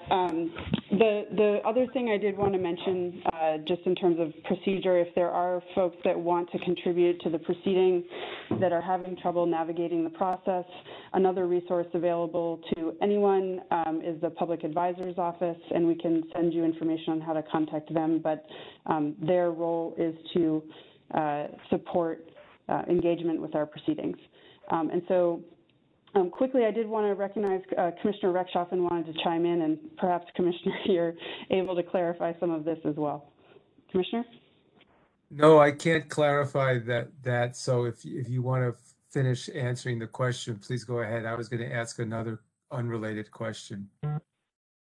We'll follow up, Aaron, and with everyone just to confirm that process. Please go ahead, Commissioner. I thank you. I wanted to ask if Autumn and Melissa are still on, and maybe Nicole and the folks from the mayor's office to react to Lyft's proposal for an acceptance time standard, and if you have any feedback on that.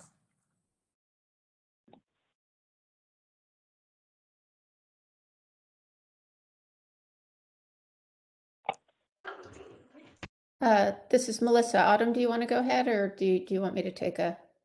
I can go. I can start us off, and then Melissa, you can add anything. That would be great. All right. And as you can see in the background, the local shortened school day has completed. So we are strenuously opposed to the acceptance standard being substituted for the completion standard.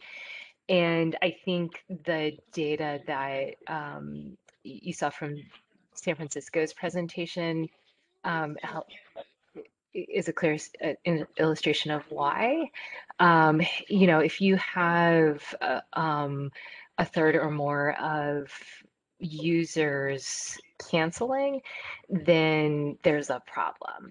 You know, the number in itself doesn't answer what the problem is, but there's a problem. And we have heard from folks who use wheelchairs report to us, for example, that they'll be able to see on their smartphone, you know, because you can see the little drawing of the driver, and they'll see the driver, for example, like drive around in a circle until they cancel the ride. So using completed rides is the meaningful number, because that's where things succeeded. And to the extent that Lyft has concerns about, well, maybe there's some factors out of our control, right? Like, you know, just like people without disabilities, people with disabilities, maybe they sometimes change their plans or whatever. That can be addressed by pegging completion rates for wave service to the completion rates that are achieved in standard service. So if there is built into this model, inherently, maybe some people are going to cancel in a way that it isn't related to anything that the TNC is doing, then you should see the same thing with folks who use wheelchairs and have other disabilities and folks that don't. You know, again, like it all goes back to the standard is equivalency. And so we need to look at what's the trip completion rate and whether or not that is comparable to what we see in standard rides. Thank you. This is Nicole speaking. I think a couple of things. One, we would want to really understand how they define acceptance and how this compares to general public service. I mean, I think, and then also practically as a wheelchair user, from that perspective, while there are a variety of reasons why someone could potentially not accept a ride, I think what happens in reality is a wheelchair user isn't going to continue with the process if they don't actually think that someone is coming to get them. And so that's why from San Francisco's perspective, completion rate is so vitally important.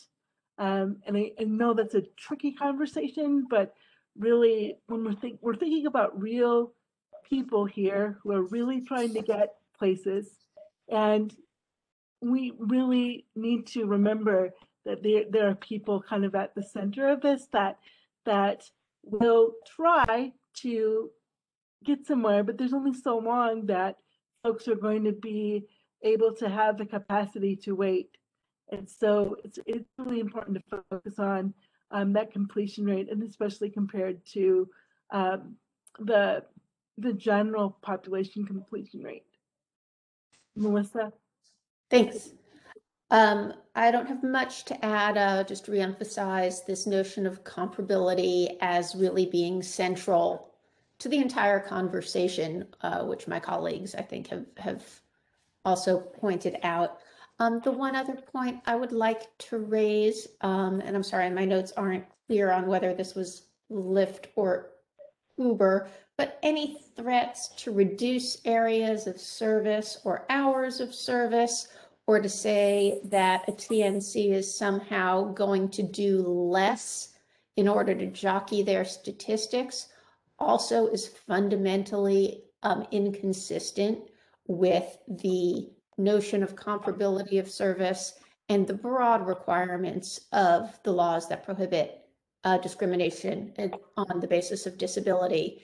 And so we really do need to continue to recognize that the TNC Access for All Act is meant to be a boost towards compliance with the fundamental anti-discrimination laws, but it's not a substitute. It doesn't set a lower standard.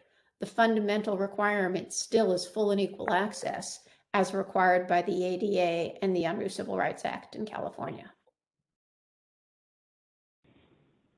Thank you. Melissa, I noticed you also had your hand raised. Did you want to ask a question? I did, thank you. I tried to put my video back on, there we are. My other question is about the CPED proposal, and it goes back to this discussion on the importance of participation and making sure that the community is represented. While I fully support efforts to ensure that members of the public individually can participate, there also is the issue I raised in my presentation of where disability access issues are going to be considered and whether it would be another track of this proceeding or a separate proceeding. And I wanted to know if CPED gave any consideration to this issue of the availability of intervenor compensation, if further consideration takes place outside of this specific proceeding, because frankly, the availability of compensation will impact the ability of disability advocates to participate, as we saw in the prior TNC proceeding. And so in order to effectively get enhanced representation, that unfortunately needs to be part of the conversation. So I'd like to know if that was considered at all. Thank you. Yeah, Melissa, I'll take that question. This is Tara.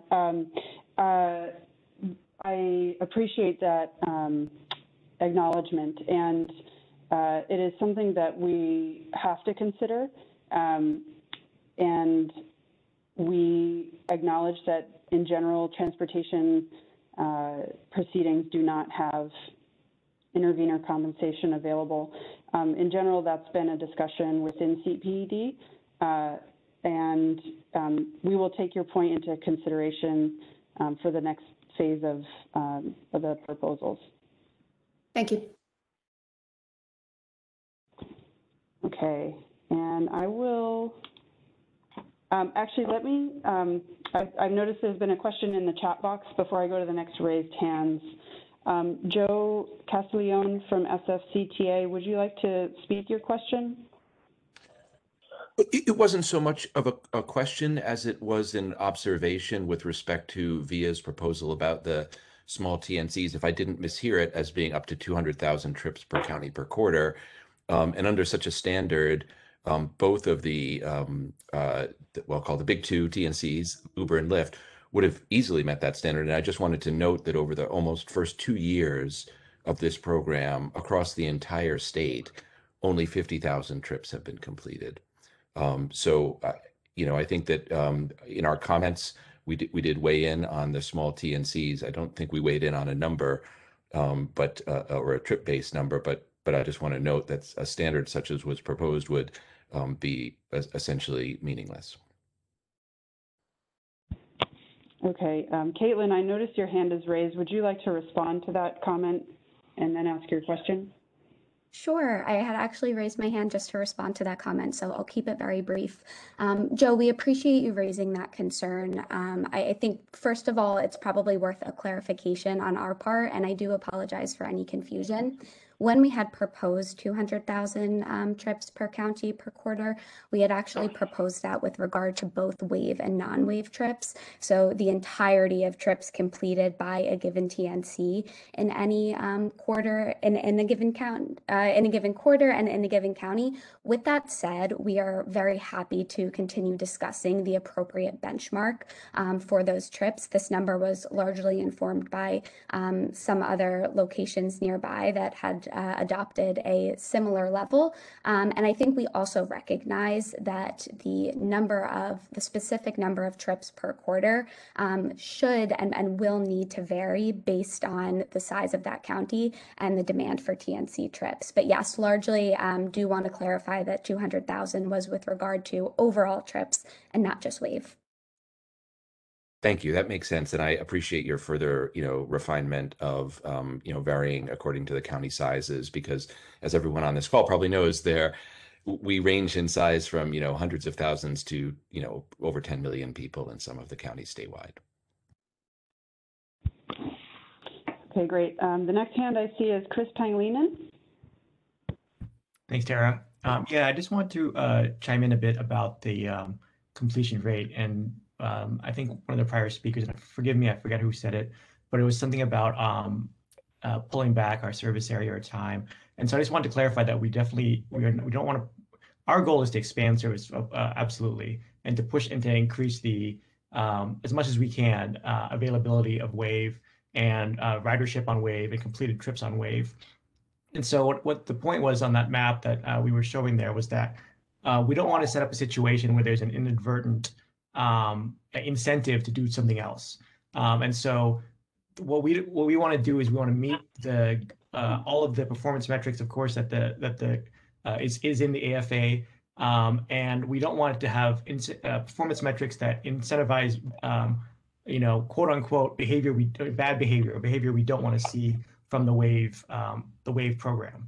And so this is why we really like the idea of completed trips, where in order to increase the number of completed trips on Wave, we have to do a lot of things. We have to make Wave more attractive. We have to make Wave more available. We have to make sure people know about Wave, all these things that everybody here wants. And that kind of rolls up into that idea of completed trips.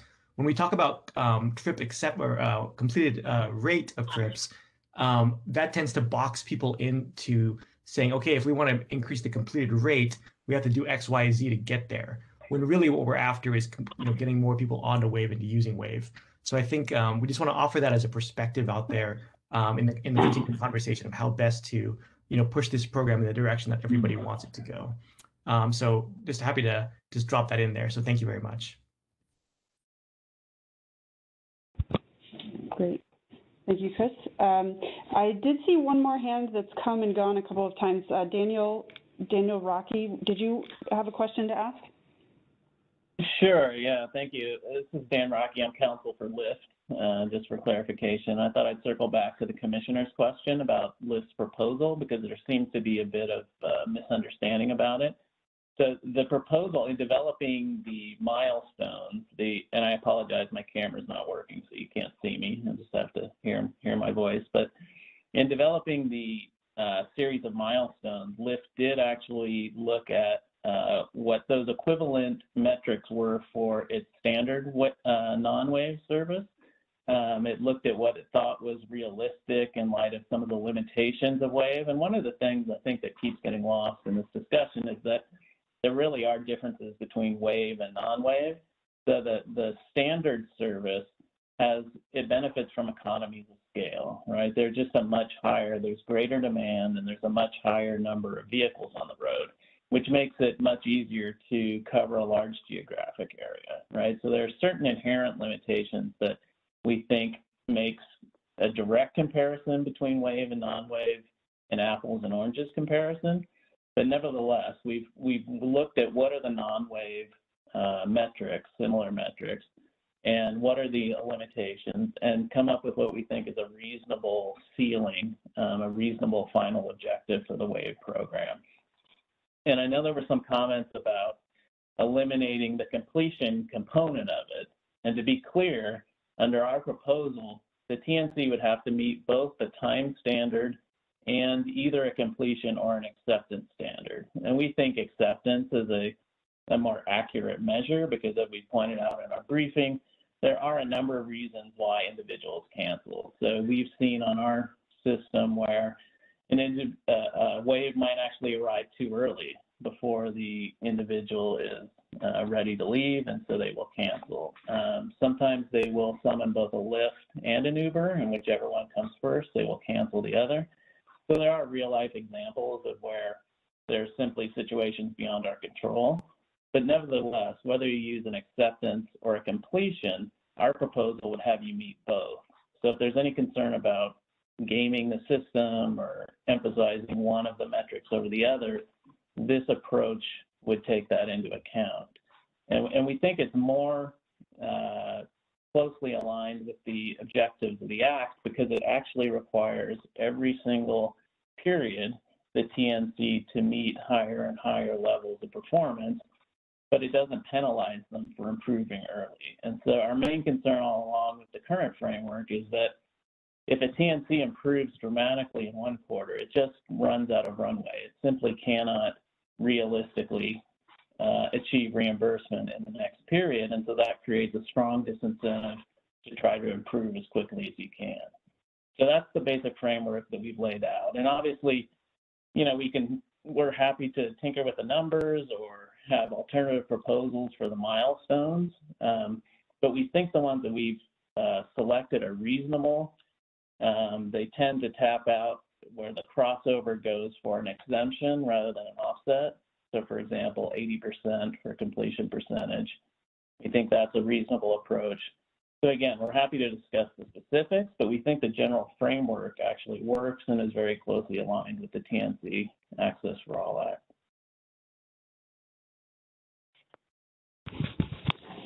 Okay, the next hand I see is Autumn. Hi, this is Autumn from Disability Rights California. This is a follow-up question for Mr. Rocky, which is, have you shared the data about what are the reasons that people cancel wave rides and what are the reasons that people cancel the standard rides, and what's the menu of available options?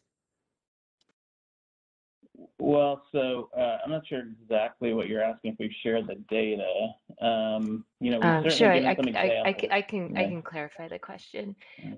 So you were saying that Lyft collects data on what people identify as the reason for a passenger to cancel. And so, and the Lyft has concluded from that that people cancel for a variety of reasons. But so my question is, have you shared that data, like for Wave rides? You know, this is the menu of available options. This is what percentage of people select each option in Wave rides, and this is how those numbers compare to standard rides. Yeah, I'm not aware that we've currently provided the specific numbers, but you're right. There's a feature within the app for passengers to self-describe the reasons why they're canceling, and certainly we can circle up and see what kind of data we could provide around that. I do recall, and forgive me if I don't have the number right, but I remember there was a relatively small percentage identified the wait was too long as the reason for the cancellation. And again, we can provide you some more specifics after the workshop, informally or circulate. But let me talk to the team and we can see what kind of data we can provide around that. Thank you.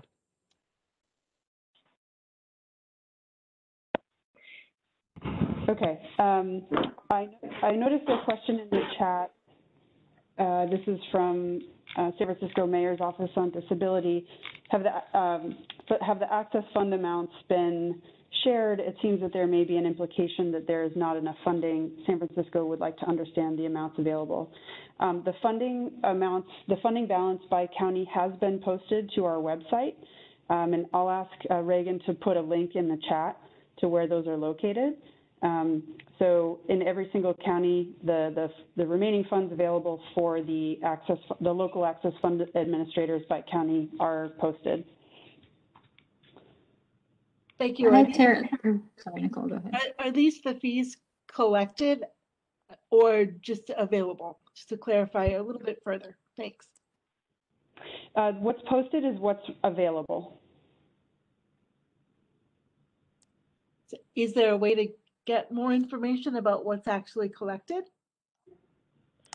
You want to take here you go. Oh, hold on, I moved the speaker over. We're sharing speakers, so I apologize for that. So for the fees that are available on the website, those fees are actually what has been collected, unless it has already incorporated the offsets as well, approved offsets.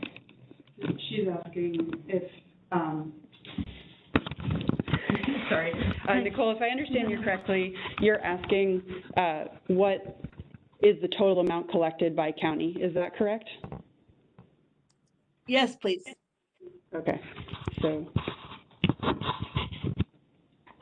What is the total collected? Yeah, so she's asking about the information on the sum of what's available in each county plus what's been approved as offsets.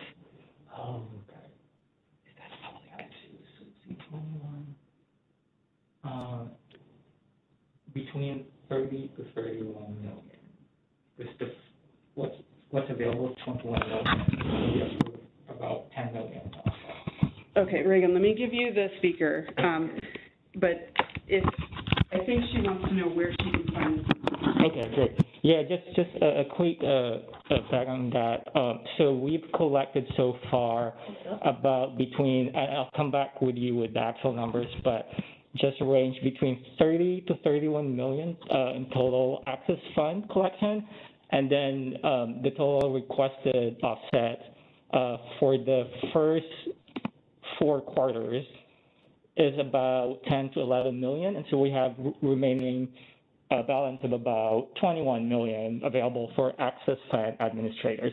And then I'll share the link to our website where that available balances per county is located. Does that answer your question? Yes, thank you. This is Erin McAuliffe. I'd like to ask a follow-up question in the same line. I guess what we're hearing in the presentations and in the written proposals from both Uber and Lyft is that there's a mismatch of funds available to them for the offsets in at least particular counties, that their expenses that they would like to be reimbursed are greater than the offset fees available to them. But it sounds like there's about $20 million difference. So how do we account for those balances? Like what are the barriers to the TNCs collecting the true costs of their services? Why are there balances? Is that mostly in counties where they're not meeting standards? I think part of Nicole's question is just more about more information to understand the total fees collected by quarter by county, as Joe just mentioned in the chat, and understand where that mismatch is coming from, and if the access fee needs to be raised as the legislation allows. So there are some TNCs. There has been a few TNCs that have requested offsets, but haven't requested up to the max of what they collected. So what we've noticed is there are a couple of TNCs that have filed offsets that are lower than what they've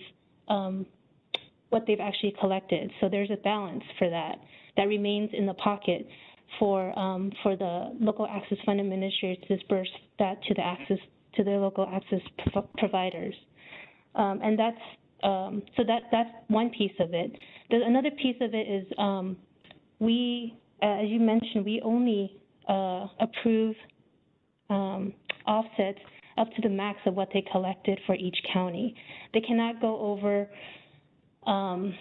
They cannot exceed what they collected, because well, then where would the other extra money come from? So it's limited to that balance per county, what they collect. I don't know if that answers that question. Oh, sorry. One more. And just one more thing. This is my understanding, but it would be helpful if I think it's Lyft or Uber could confirm. I think, Aaron, one of your other questions was about what are the barriers. Why would a TNC be requesting more than they collected? As far as I understand it, the model that is commonly used has the TNCs contracting with a wave provider, and that contract very likely extends beyond the quarterly basis that the program is oriented around. And so when demand dips, they've already committed to a certain level of supply in that contract that may not be realized in the marketplace, especially given COVID. But Lyft or Uber, if you'd like to clarify or elaborate on that, that might be helpful. Sure, this is Dan Rocky. I can comment as to Lyft. Yeah, what you described is absolutely the case. Lyft partners with a third party to supply drivers and waves. And although there's a little bit of flexibility to try to adjust to market conditions, for the most part, those costs are fixed, and it's very difficult to just turn off supply and turn it back on again. I mean, the other phenomenon we see, so in particular during this COVID lockdown period, is that it's very difficult to estimate what the demand is going to be. If you want to have vehicles available, during all of the operating hours, then you have to have drivers and vehicles available, and you need to pay them whether or not they give a single ride. And so, you're stuck with the alternative of either drastically cutting back service and then potentially, shutting off a really valuable and safe alternative to, public transportation where they may be more exposed to other people. Lyft made the decision to maintain its service and to continue to improve it throughout the pandemic. But as a result, its expenses have often far exceeded the amounts that it's collected in access fees during the same period. And this is Tim from Uber. I can confirm that the same dynamics apply on the Uber side. The other thing I would add is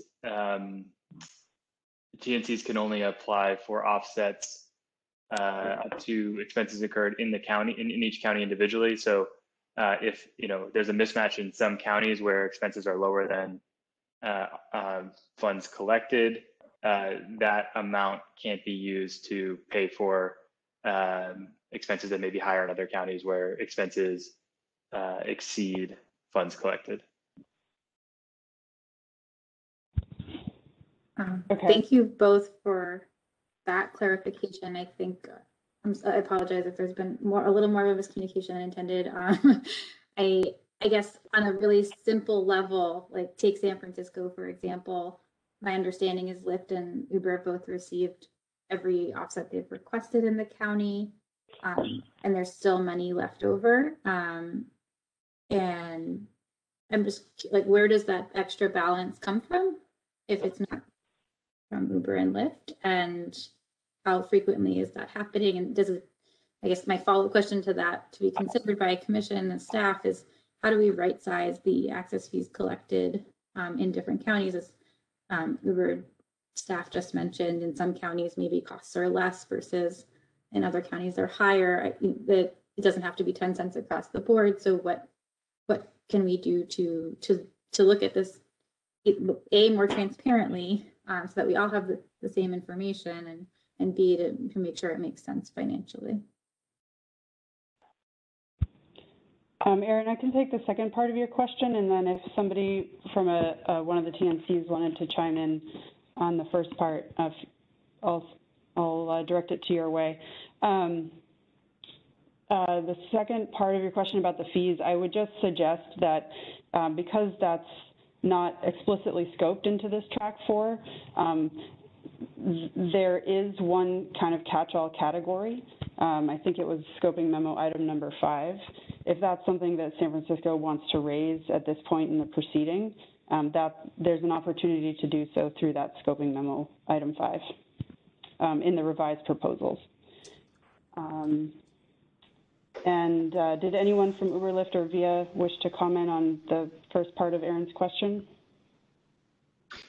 This is Tim. I can comment again quickly.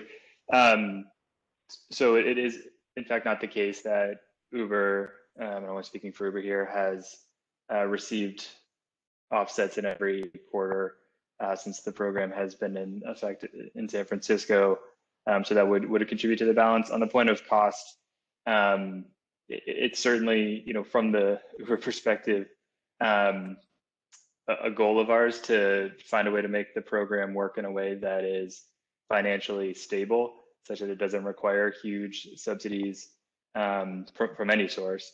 And so what we would encourage is a thoughtful approach to how, understanding the dynamics of the Wave marketplace and the costs associated with the vehicles and the drivers and the trainings and the inspections, all of which are well-intentioned, but recognizing that running an on-demand Wave program with response times that are well under 1 hour, and again, when the comparative service is like 24-hour lead times for the paratransit example, that has costs associated with it. And so, any ways we can think about efficiency trade-offs, ratcheting up response time requirements will necessitate more vehicles on the road, higher costs.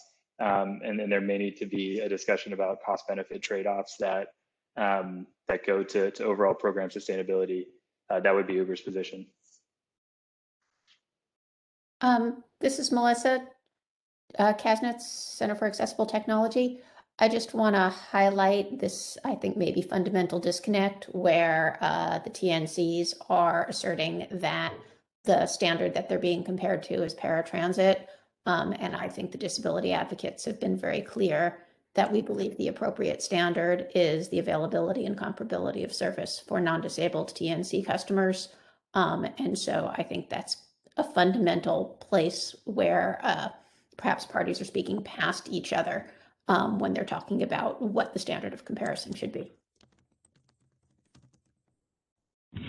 Okay, thank you. I've seen a couple hands come up, so I want to give some space to Autumn next. Great, thank you. I also just had a couple of follow-up questions on the point we were last discussing, because you know, like we saw the graphic about this is the cost of the wave ride, and you know, this is the money that comes in, and this is how much the TNC is making up the shortfall. And I guess I remain puzzled as to like what the content of the shortfall is. And so I guess question number one is that shortfall, like, is that red that the TNC is making up, like, are those all expenses that are recognized by the by the commission as reimbursable? Or are they some other cost that neither the commission nor the folks here would, you know, necessarily like recognize as being part of the cost of the ride that should be taken into account? So that's my first question. And my second question is, to the extent that that sort of red column is made up of expenses that would be reimbursable. Yep, there we go. It is made up of expenses that would be reimbursable, but the funds just aren't there. Why are the TNCs not themselves requesting that either the per trip fee be raised across the board, or that it be adjusted county by county so that there are sufficient funds? You know, like, do you think the problem is just going to resolve over time, or like why isn't that what you're asking for? That's my second question. I'm happy to respond. This is Tim. I think the question's directed at us. To the first point, yes, these are 100% reimbursable expenses. The numbers on this slide are all tied directly to the Q1 offset request that Uber submitted in its public information. The nature of these expenses are the payments that go to fleet providers for providing service. These go to driver costs for their time on the platform. They go to vehicle costs for operating, maintaining these higher cost vehicles. They go to the overhead associated with the fleets from managing these vehicles. And they also go to additional incentives that Uber offers to independent drivers that want to provide wheelchair accessible services on the platform. So for example, there are additional per trip amounts that Uber makes available to independent drivers above and beyond the fare that is charged to the rider. Those incentives go directly to the drivers. To the point about why Uber is paying for this, I mean, there seems to be maybe some idea that Uber doesn't want to do this. Like we're here for all the same reasons as everyone else. We want to be able to expand service. We want this program to work. No, my question is, if there's not sufficient funds to cover the cost, why isn't Uber proposing to the commission that the per trip surcharge be raised? Like, right, like it was set at 10 cents with the idea of, well, let's set it there and then see where we are. And if so, if where we are is it's not sufficient to pay for what's needed to get accessibility, then why isn't Uber proposing either, you know, let's raise that across the board, or let's make it very county by county so that it's reflecting the true cost?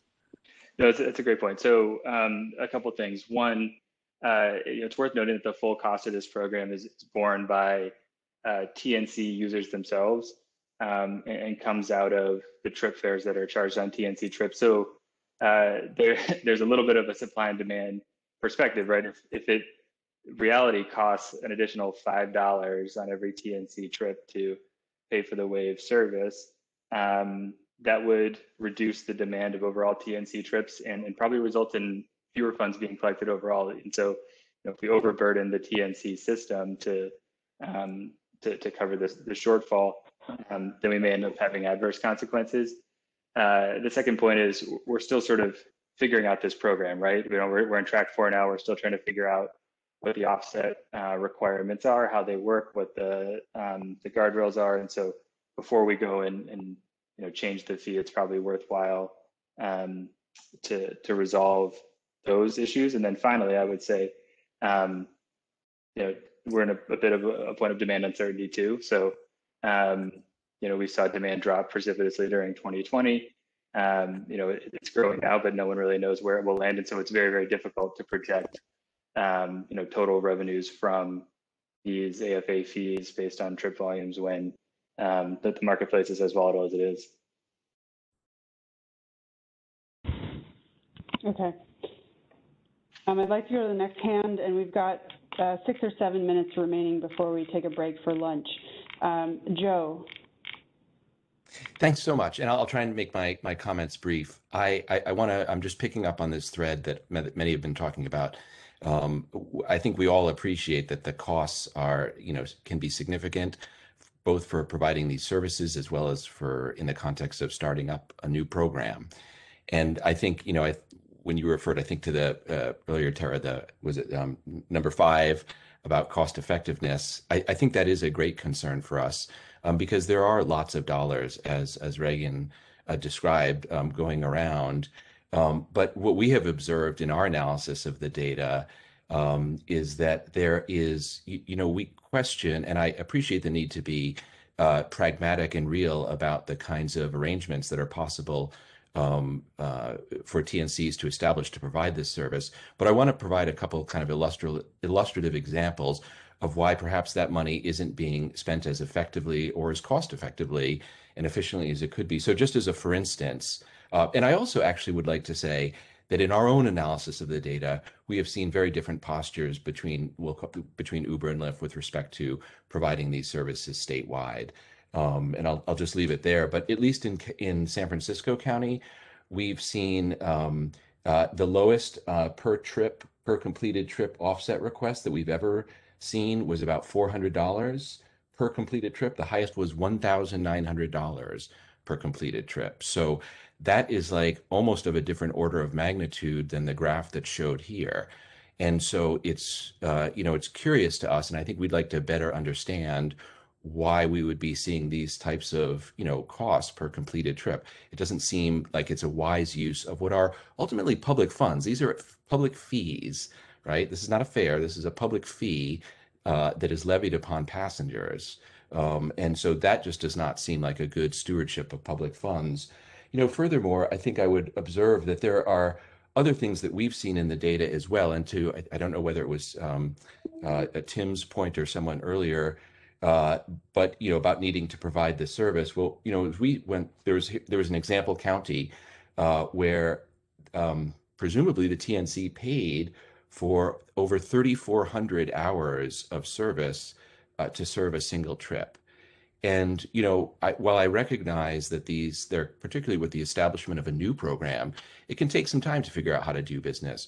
But the numbers that I'm describing are 5, 6, 7 quarters into the program, almost 2 years. And again, I think because of the nature of the way the funding has been set up, what this means is when you have, or in the case of some of the, one of the TNCs, significant shares of the offset requests and reported costs going to what I'll, for lack of a better word, call non-transportation service provision, internal consulting and that sort of thing. That is at the expense of delivering cost-effective, reliable wave service via the local providers who have been doing so effectively in San Francisco for so long. So again, I want to just maybe close by saying, and I'm happy to share with anyone the analysis that we have done, particularly with respect to cost effectiveness. I think there's some really eye-popping things you'll see there. And I think we should put on the table, recognizing that there have been very good faith efforts on the part of the TNCs to deliver service. If they are still subsidizing things, and I don't know what additional subsidy besides $1,900 per completed trips needed, but if there is, I think we should be open to bumping up this fee that is again paid by the customers. This public fee. Thank you. Thank you, Joe. Okay, I'll go to Chris Pangilinan now, and after that, we'll wrap up and return at 1. So, Chris? Sure. Thanks, Tara. Yeah, I just want to respond to Joe's question there. Our cost, that red bar there on the right, actually all of the costs here, 99% of our costs are for the drivers or the fleet partner. So we don't have any consultants or anything like that, at least for our version here, our trips, excuse me, in California. And so the reason why it's such a high cost, upwards of $400 a trip, and trust me, we're not happy with that. I don't think anybody's happy with how high these are costing, is that it requires essentially a standby fleet to be available in LA County, San Francisco County, what have you.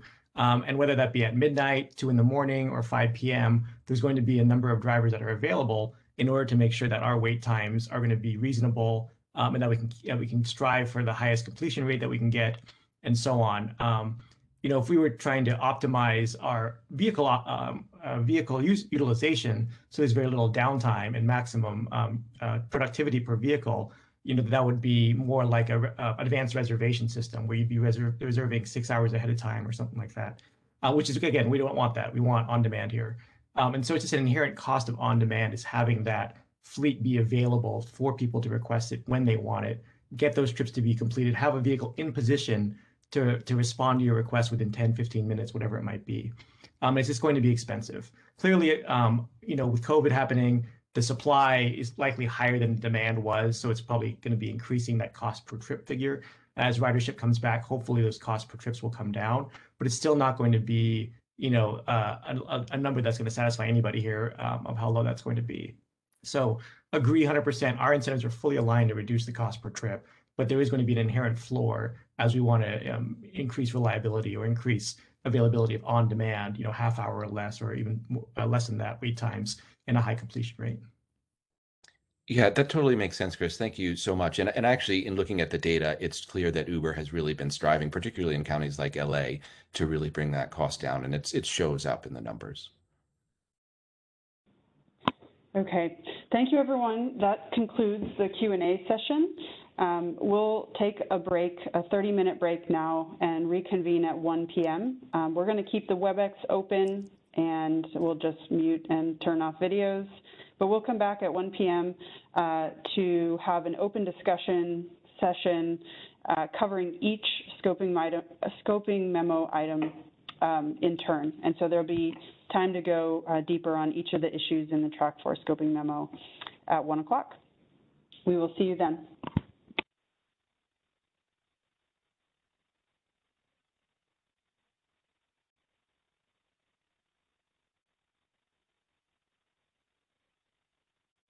Okay, well, we should be all good now. The recording has been resumed. For anyone that's just joining, I'll go over the protocols for participating in the open discussion and the interactive features of WebEx. Again, to facilitate this portion, we will use the raise hand feature to field questions and comments, and we'll offer verbal questions first for anyone who cannot use that raised hand feature. If you can't use the raise hand or chat box and cannot speak your question or comment verbally, please email tncaccess@cpuc.ca.gov, and we'll ask a question or make a comment on your behalf.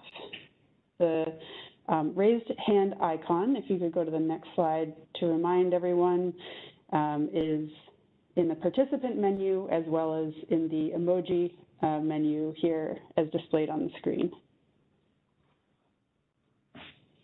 Okay.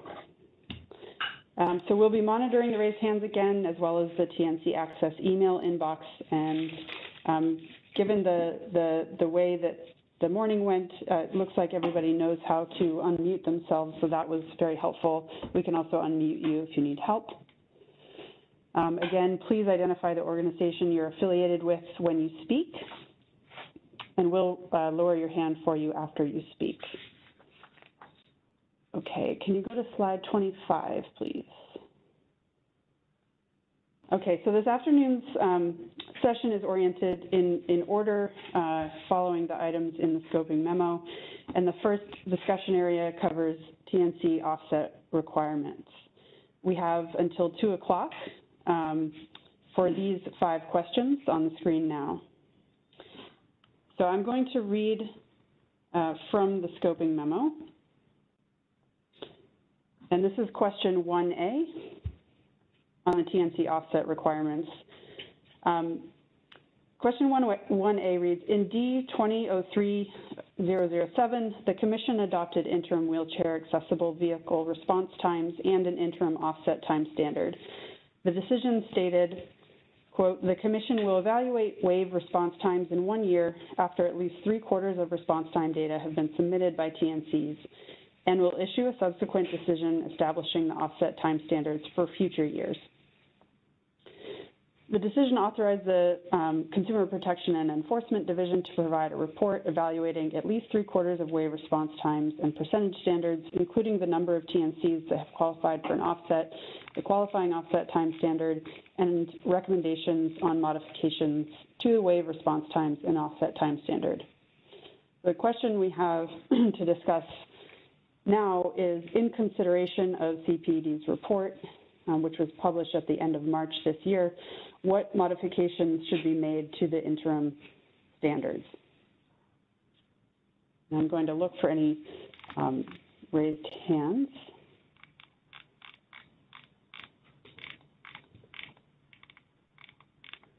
Seeing none now, I'm going to ask Anna and Reagan to ask a clarifying question that they have. Sure. So my question is for SFMTA on the adjusted response time metric, which is to use the 50th percentile response time divided by percentage of trips completed. So I actually have two questions. My first question is, what's the incentive for the TNCs to provide WAVE service under this new metric?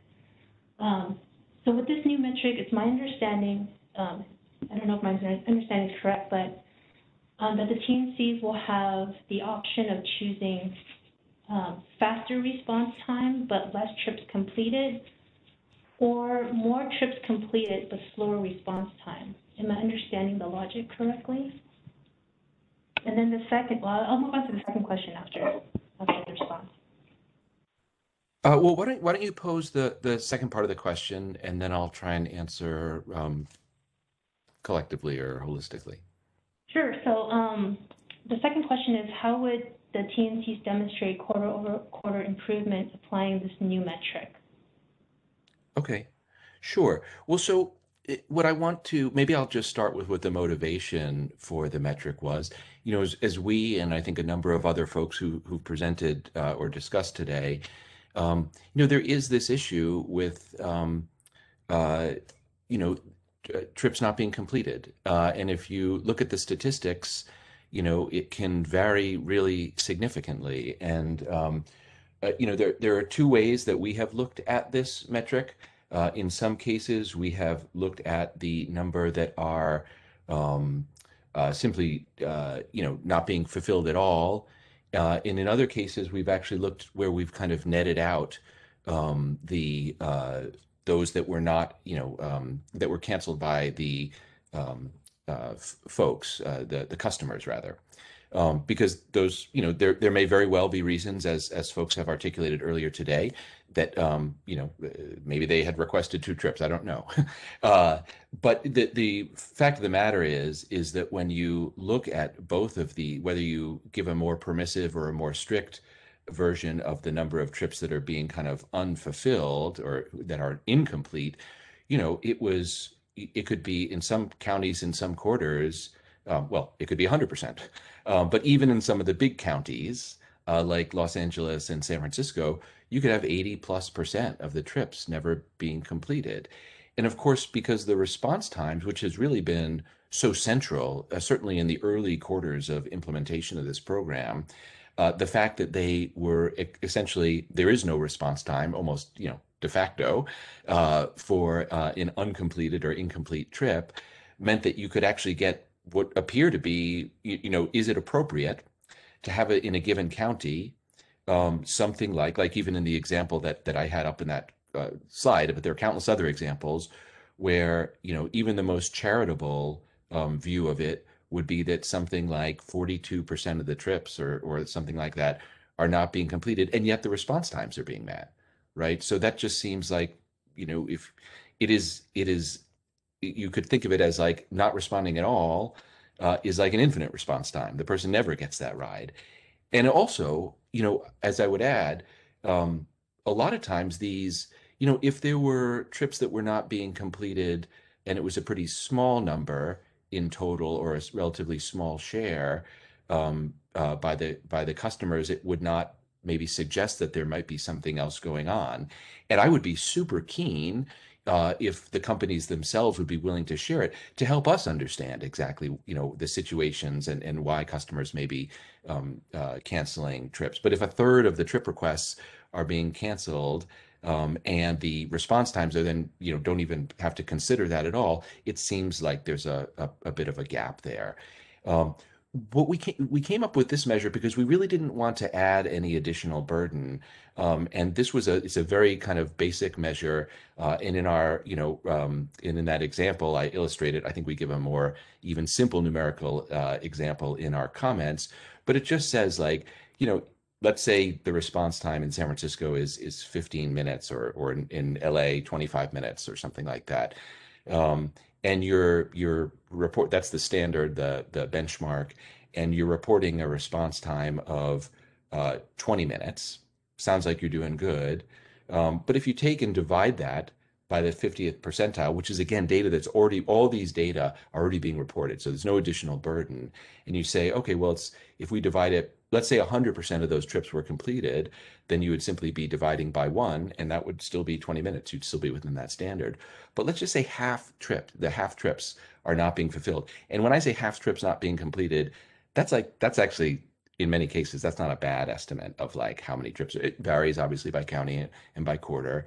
But that if you divided it by 50%, you'd say, well, actually, if we're going to actually take some points off here because like half your trips aren't even being completed, that would actually then 20 minutes divided by 50% would be 40 minutes. Now you would not meet that standard for Los Angeles County. So it's a way of just using existing data that's already being reported to address what we and many others have commented on repeatedly is a very basic, kind of flaw in the way that the response times have been set up, which is that they don't, they exclude, all of these in uncompleted trips. And I think that this becomes especially important. I think one of the things that there was some back and forth on in our earlier discussion had to do with the completed trip standards and whether it's the percent completed or a single trip and all that sort of stuff. Improvement in the percent or quarter over quarter, or an improvement in the absolute number. And as at least it had been accepted in I think track 3, this idea that even if a TNC delivered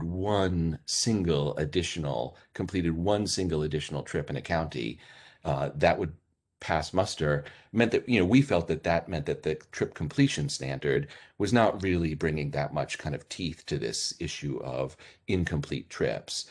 I'd also point out, as I did in the chat earlier, like the language of the statute is like super clear. It says that you have to, one of the benchmarks is the percent of trips fulfilled. I don't think they use the word completed, but I think we agree it's the same thing. And so the fact that the standard was set up, number one, that even a single trip would meet the standard, and that it's a kind of an either or, which disregards the actual plain language of the statute, made us feel like, well, this would be a way that we could really improve the response time in a way that addresses a deficiency that many others have identified and doesn't impose any other burden.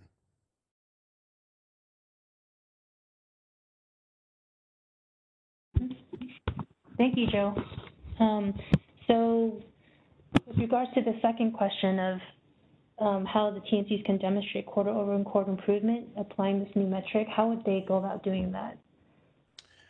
Well, I don't think that we weren't actually proposing, because I know you guys have been, I think everyone on this proceeding has, the analogy I always use is, or frequently use, is that like everybody's trying to build the plane as we fly it, right? And you guys, as part of that process, have had an evolutionary process in terms of deciding and defining and refining, as this track further elaborates, what the performance standards would be.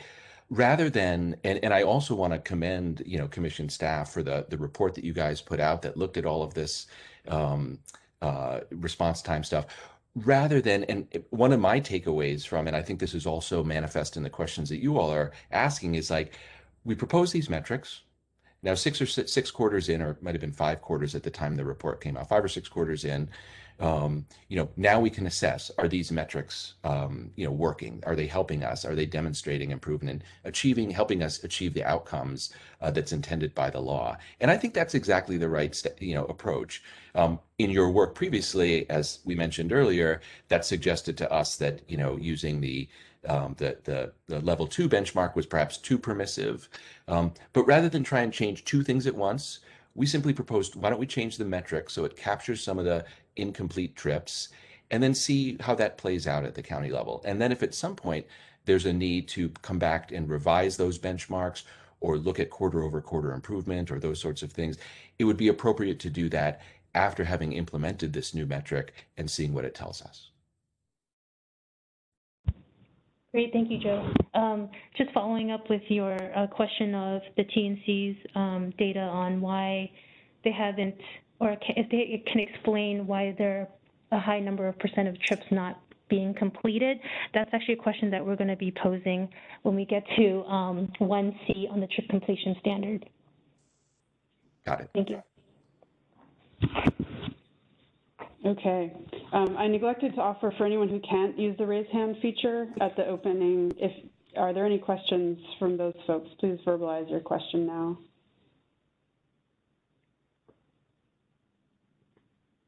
Okay. And I don't see any raised hands at the moment, so let's go on to 1B. So question 1B in the scoping memo gets kind of at what Anna was just raising as well. And it asks, in addition to the requirements adopted in D20.03.007 and D21.03.005, what additional metrics should be adopted to demonstrate improved level of service, if any? And it gives, for example, service area expansion, increased wheelchair accessible vehicle availability, et cetera.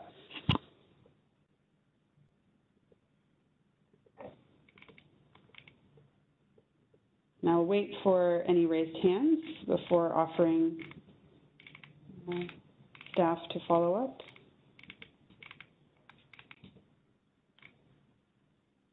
Okay. And Reagan, any questions on this one? So go ahead.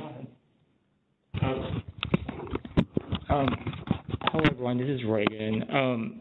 I have a question for Lyft regarding its proposed, trying to remember, it's continuous improvement standard. On your table, in your proposal, you indicated the quarter-over-quarter increments, for example, for the level 1, which is 1.5%, and then on the other side of the table, you have a 0.5% or a 0.5 increase in the acceptance rate. How did you come about estimating or calculating or coming up with that percent of or level of increment? It's a great question. This is Richard here, again, senior analyst here at Lyft. So to answer your question, again, just to remind everybody that we've established a series of milestones over the current system of quarter improvement, right? So starting from where we think TNCs will reach their highest performance, and then working backwards to where we are today, right?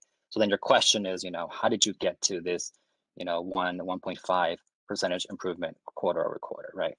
So my approach to this was to establish a clear and simple quarterly improvement. So the 1 to 1.5, as you can see, right? The reason why we want to keep it simple is we want to, A, be mindful of TNCs who want to enter the market, and to essentially create a reasonable metric for everyone here to achieve, right? These metrics, I think, represent obviously goals to hit, but they are merely just baselines. So just a reminder, you might be thinking, this is too low, right, for quarter 4 or quarter 1 of the next few years. Can we do better? And the answer is, of course, right? So, despite the fact that we might need to hit like 60% in the next couple quarters, by no means can we, not achieve more than that, right? Closer to 70 or 80, close to where we think we will be at our highest performance, right? So hopefully that answers your questions here. Yes, thank you. And a follow-up question is, I know your calculation or data is just based on your market in San Francisco and Los Angeles, but in terms of applying this standard across the board, in terms of, all geographic areas are different. Like, how do you think this could fit or could be accomplished in, the rest of the counties that you don't currently offer service in? Yeah, that's a great point. Each market has, different levels of supply and demand. So, so we're open to discussing specifics for each region, specific or county. I think the critical issue here is that any milestone must be achievable to serve the intended purpose of continuous improvement, right? So we don't want to set milestones for a particular region that is too high or too low, for example. It needs to be realistic. So again, I think this is a framework, and I don't think this is a specific one that we hear to market. So happy to discuss specifics. Thank you. And I've got a question, a follow-up for you as well. This is Tara. I guess this is a two-part question. One is for Lyft. I wondered if you could talk through your kind of end state metric on each of these columns here, the 80 or 99 and 85%. Just talk us through your thinking on those as kind of end state goals.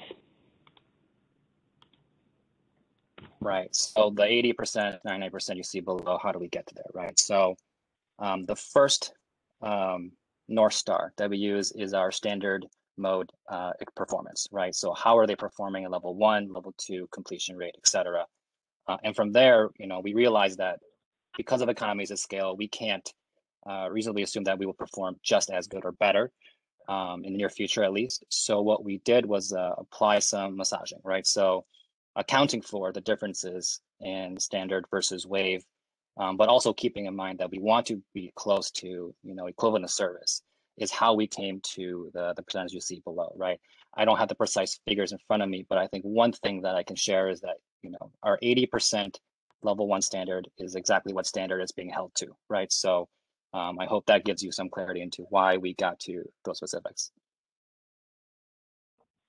I'm sorry, I didn't fully follow the last point. The 80% standard is what you're holding yourself to? I didn't quite understand what you meant there.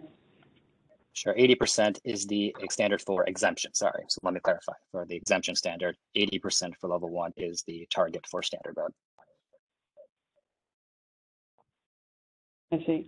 I did want to ask if Uber and Via had a reaction to this suggestion, this proposal by Lyft. Hi, this is Tim from the Uber side. I think the one clarification that Uber would ask is how this would apply based on potentially differing service levels offered. So, as we've established, completion rate can be varied based on the hours of operation for the Wave product or the geographic region in which it's offered. Is the thinking that these benchmarks would apply regardless of the service area or hours of operation that a TNC was available, or would there need to be some modification if, for example, Wave service is only available during daytime hours as opposed to overnight hours?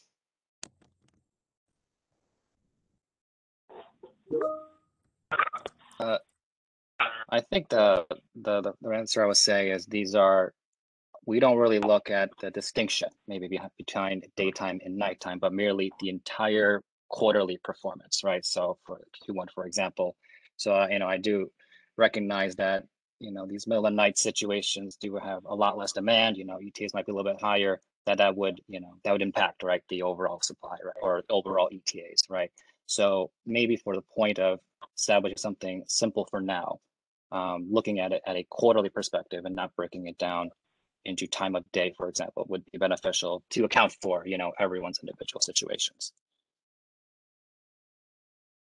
Right. I guess, yeah, to maybe rephrase, like,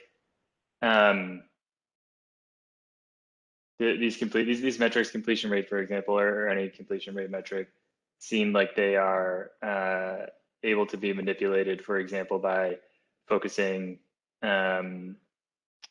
service times during certain times of day, or restricting the geographic area in which on-demand wave is available within a county to make it easier to flood the zone with supply. And so is that something that you're proposing the CPUC should account for, the commission should account for in this, or should there be additional requirements to ensure it's a level playing field? Hey, Tim, this is Dan Rocky. Maybe I can jump in here.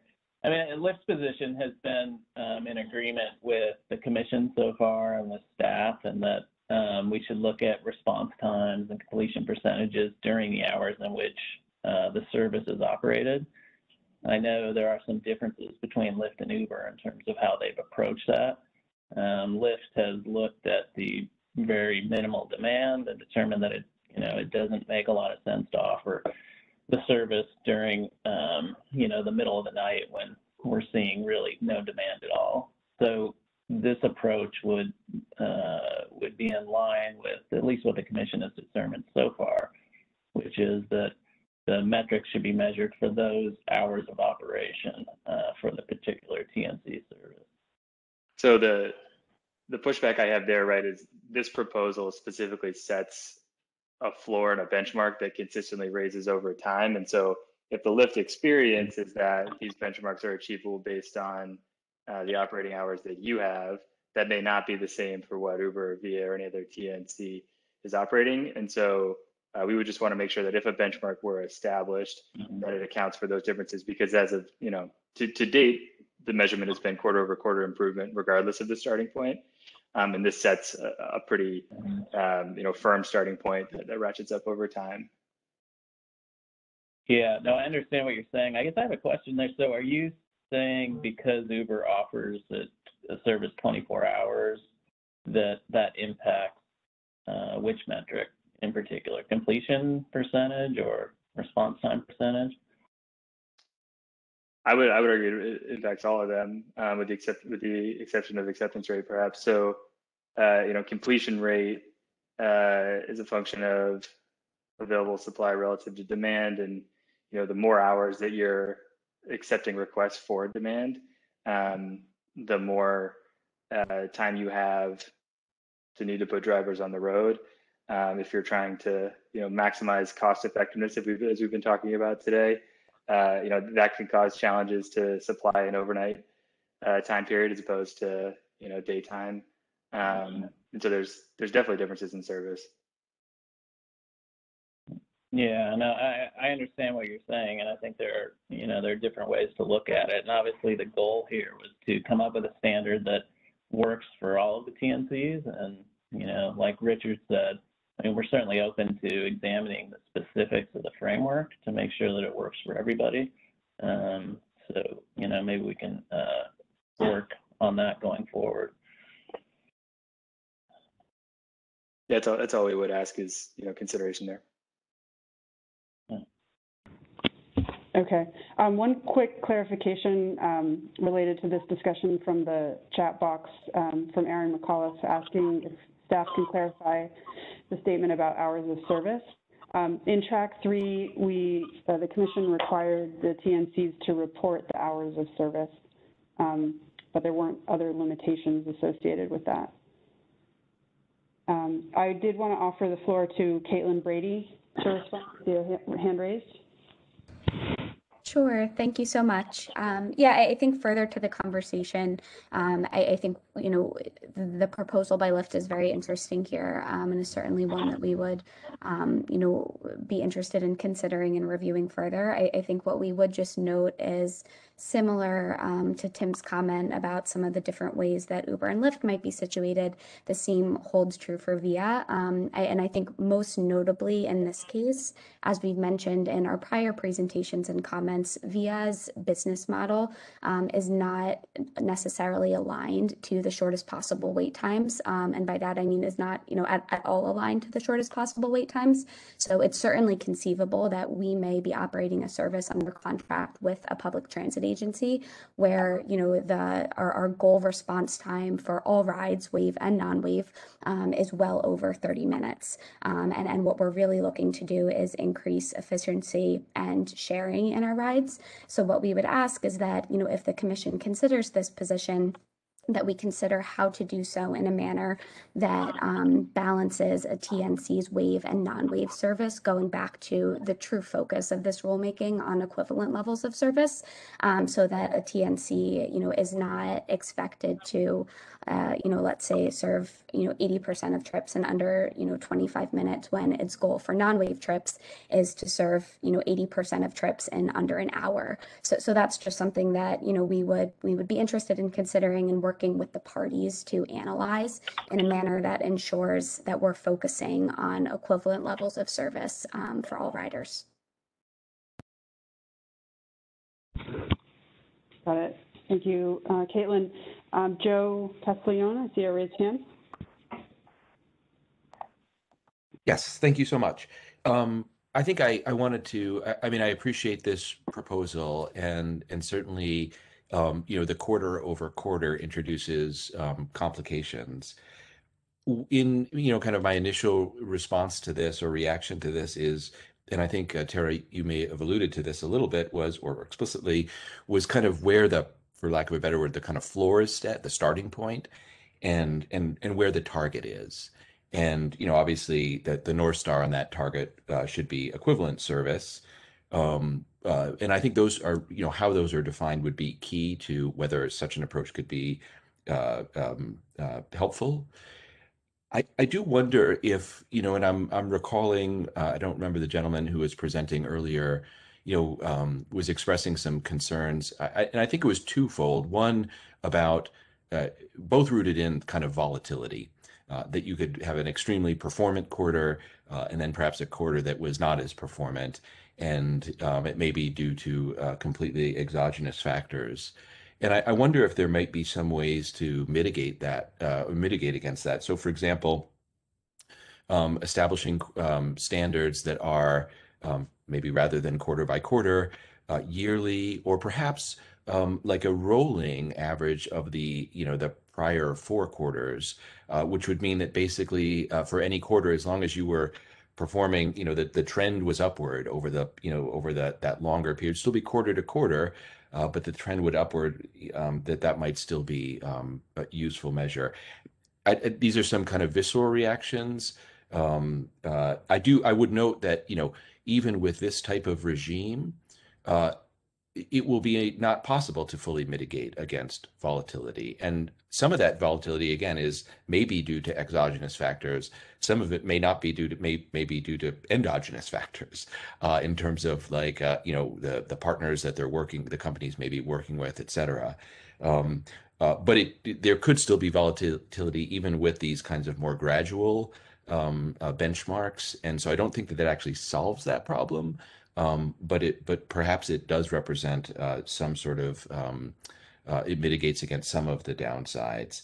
I will say, the acceptance rate I find deeply problematic, because in the end, we're not, the measure of the success of the program are how many folks can actually get to their destinations in a wave vehicle, that trip completion.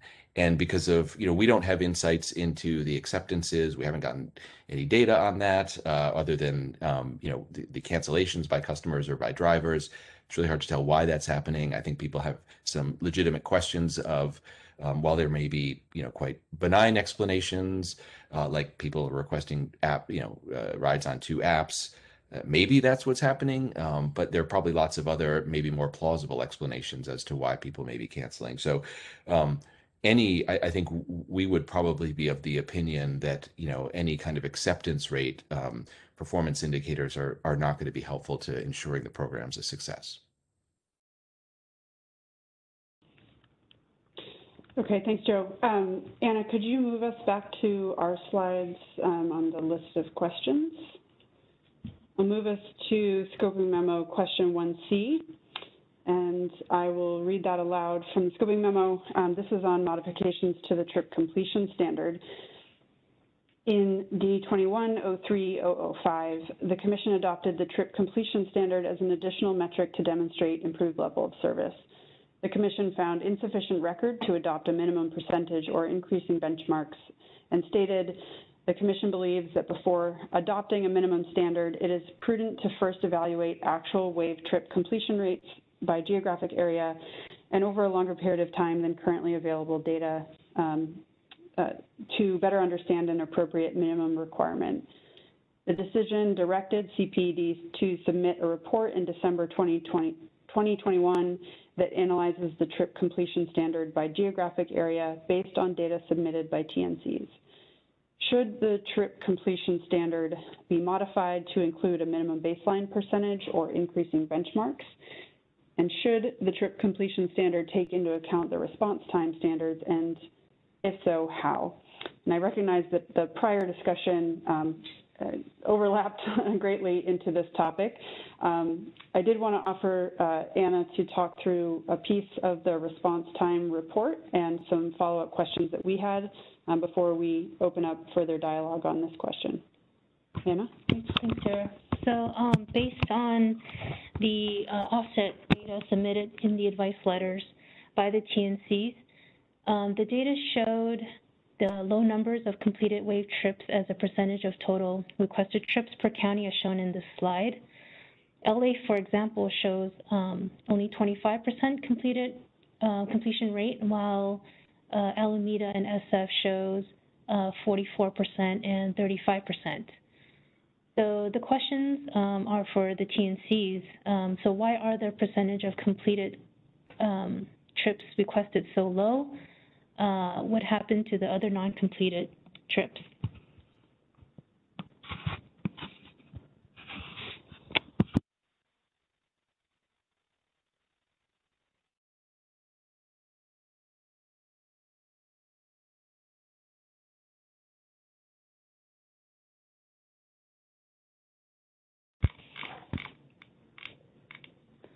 Feel free to chime in if you would like to respond. I'll give it another 20 seconds or so until we assume there's no response.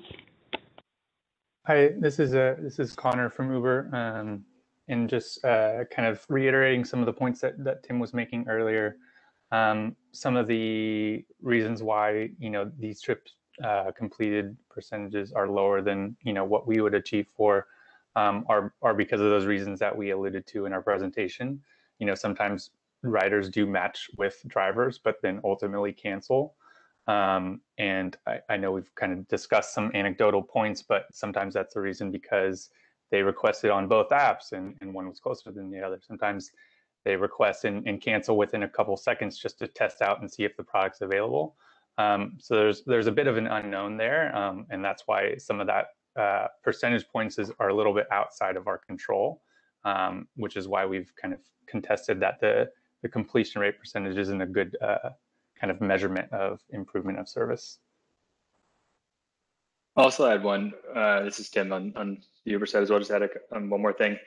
To date, Uber has operated the Wave option in the Uber app as an open platform. So any independent or fleet driver can join. Likewise, any rider can use the app to look for transportation. What that means is in certain places at certain times, there may be a mismatch between demand and supply, and we try to supplement that with the fleet contracts and driver recruitment efforts that we do, which we've established are fairly costly. And so does that mean that in some places these completion rates are lower? Yes. Does it give us valuable information about where we might look to expand service? If we were able to do so in a way that meets the offset requirements, certainly. And so that's been the way we've approached the wave marketplace to date, which does lead to some of these challenges. Okay, thank you. Go ahead, Sorry, chime in. Yeah, sorry, this is Izzy Hirundio from Lyft. I would just like to echo what Tim and Connor from Uber has mentioned about completion rates. A lot of it is outside of the TNC's control, like passenger cancellations. But to echo to, I think, what Tim just mentioned, sometimes demand just grows more than what the supply can currently handle. And the TNC just needs a little bit more time to try and grab more supply. And the sad reality is that there's not a lot of readily available waves out there, from my experience. Sometimes it may take a few months to procure a wave, and that won't show up readily in our completion rates that quarter, but may show up in the following quarter. I do want to note that Lyft, I think, I want to note that Lyft's completion rates has a lot to improve upon. It is, I think, in LA in the 60%, and in San Francisco, it's in the high 80%. We want to improve these, and we want to work with all of our partners to help us get to that point where I think everyone's comfortable. Thank you, Anna. Hello, this is Reagan. I have a follow-up question for both for the TNCs. Regarding the completion rate, so for example, we cited Los Angeles here with 25% completion rate. And so we want to further understand why that 75% aren't being completed. Do you know by chance how many of that 75% is attributed to supply-demand mismatch, or other factors that you've alluded, and if you have that readily available to share?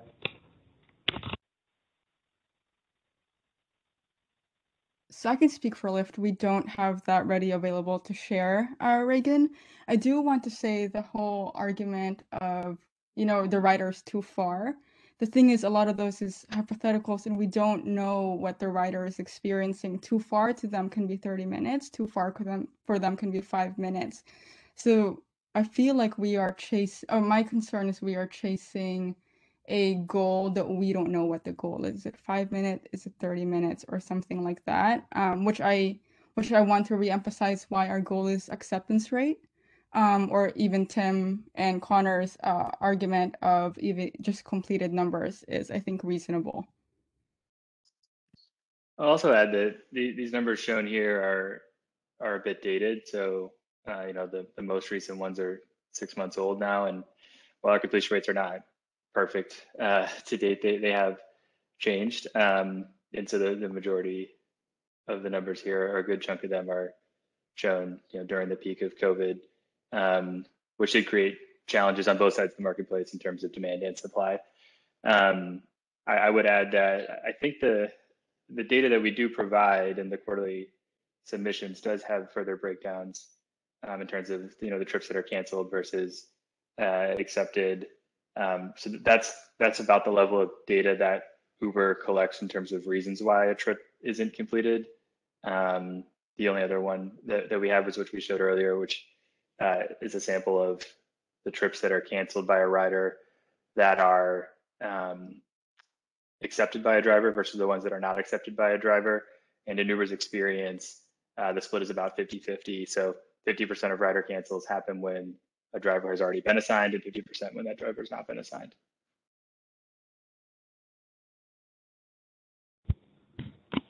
Okay, this is Tara. I do have a follow-up question. I think this was something Izzy had mentioned around what is the goal, whether it's a 5-minute or a 30-minute response time. If I understood the concern correctly, it's that for some Wave customers, a 5-minute response time may actually be too fast.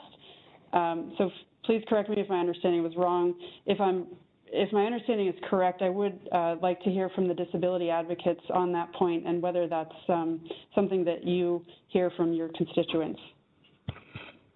Tara, I'm so sorry. This is Izzy from Lyft. I would just like to clarify that I said 5 minutes may be too far and not too fast. I think my point or my concern was we don't know what the riders are experiencing or what are feeling when they are requesting that ride. And I think it's difficult to set a goal based on a gray area that we have no visibility into. I hope that clarifies, but let me know if I can clarify anything else. Does anyone from the advocates want to respond to Izzy's comment there? Hi, this is Autumn Elliott from Disability Rights California, and yes, I do. Um, um, so I would start with, and I'm responding to the comment that she has no idea what people with disabilities want. What people with disabilities want is the same thing that anybody else wants. They want access to service that is reliable and has reasonable response times. So, you know, if you're trying to figure out like what's a reasonable response time for a person with a disability, take a look at what your response times are for standard service, because you know. I would imagine that both Uber and Lyft have spent a lot of time figuring out what their consumer wants and what they consider an acceptable response time. That that is what people with people with disabilities want as well. I guess that's point number one, and point number two is the TNCs, you know, sh shouldn't be leaving out people with disabilities in their market research efforts that they're doing more broadly. So I guess I hope I never hear again from any of the TNCs that they have no idea what people with disabilities want. Hi, Autumn. This is Izzy from Lyft. First of all, I apologize. I think that came off the wrong way, and it's not my intention to say that, and that's not what I meant. What I think what I was trying to say was we don't fundamentally understand right now why people cancel. And that's what we're trying to figure out. And this is similar to standard and wave rides. I am very sorry. I did not mean to say I don't know what people with disabilities would like or would want. I recognize what the goal is. I recognize the intent and what my goal is, which is also to expand our service. With you, Autumn, and everyone in this call. And I'm sorry, I did not mean it like that, and that was not my intention. I just meant that we didn't know why people would cancel for right now. Thank you, Izzy. I really appreciate your saying that. You know, I think that the very low completion rates are a concern kind of for everybody that's part of this workshop. And I would add that, you know, my guess is that there is information that the TNCs have that would be helpful to the conversation. You know, so for example, to the extent that the TNCs are collecting information from users about why did you cancel, that could be shared.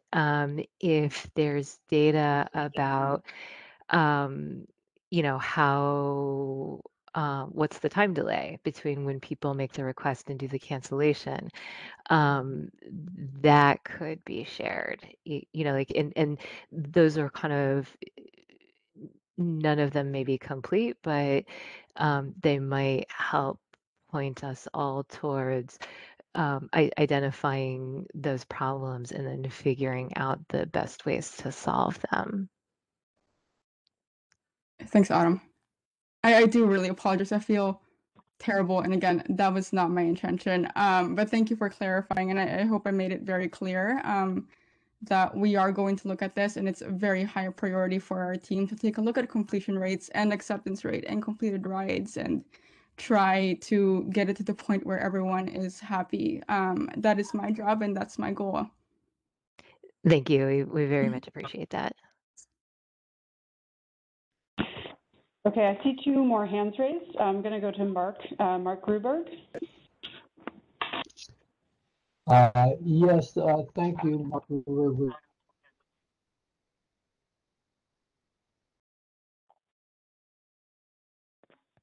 Mark, we lost your audio. Can you hear us? Let's see if we can unmute you from here. He's unmuted. Looks like you're unmuted from our side. Okay. While Mark is, we heard you for a second, but it went off. You might, if you're using a separate speaker, you might check that that is unmuted as well. Let me give you a second to troubleshoot, and I'll go to James Andrew, and I'll come back to you, Mark. Hi, this is James Andrew from LA Metro, and I've been listening carefully to the workshop today. I just wanted to respond to some of this very important question around completed trips and the very low rates that we're seeing across the state. And I will acknowledge that they do seem to be getting better, which is an improvement. I think it would really help if we could have the equivalent data submitted or reflected for all trips, so that we could see whether there is a disparity between the wave trips and those from others. And then also, I would echo what Autumn just mentioned about getting more information about why passengers are canceling. And I don't know what Uber and Lyft currently collect, but I can only assume that they're doing plenty of market analysis to try to increase your business and improve your service. You would be collecting that kind of data. So I'm assuming that data is being collected in some way. And so I think rather than just having this completed trips percentage, maybe being able to break down the various reasons why that's happening and being able to break that number down a little bit more finely would really help in the conversation. But I think it definitely having, with the goal being parity of service between wave and non-wave trips, having both types of data would really help in the conversation.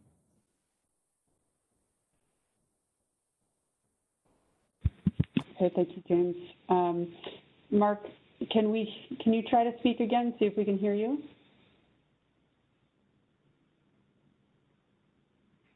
Still not hearing Mark. Mark, if you can hear me, and I put this in the chat as well, but if you need to type a question or comment to us in the chat box or via email, we can address that later. I'm going to move on to question 1D. Question 1D in scoping memo reads, some requirements adopted in D20-03-007 and D21-03-005 require TNCs to demonstrate quarter-over-quarter improvement of the percentage of trips completed, including the trip completion standard and the offset time standard. How should the Commission evaluate these requirements if a TNC approaches or reaches a 100% trip completion rate? And I just wanted to offer as staff, in our proposal, we considered this question to encompass both the trip completion standard and the offset time standard, since that's referenced in the opening of the question. So if you have comments on whether either of those are approaching 100%, what should be the approach, that's fair game to discuss here.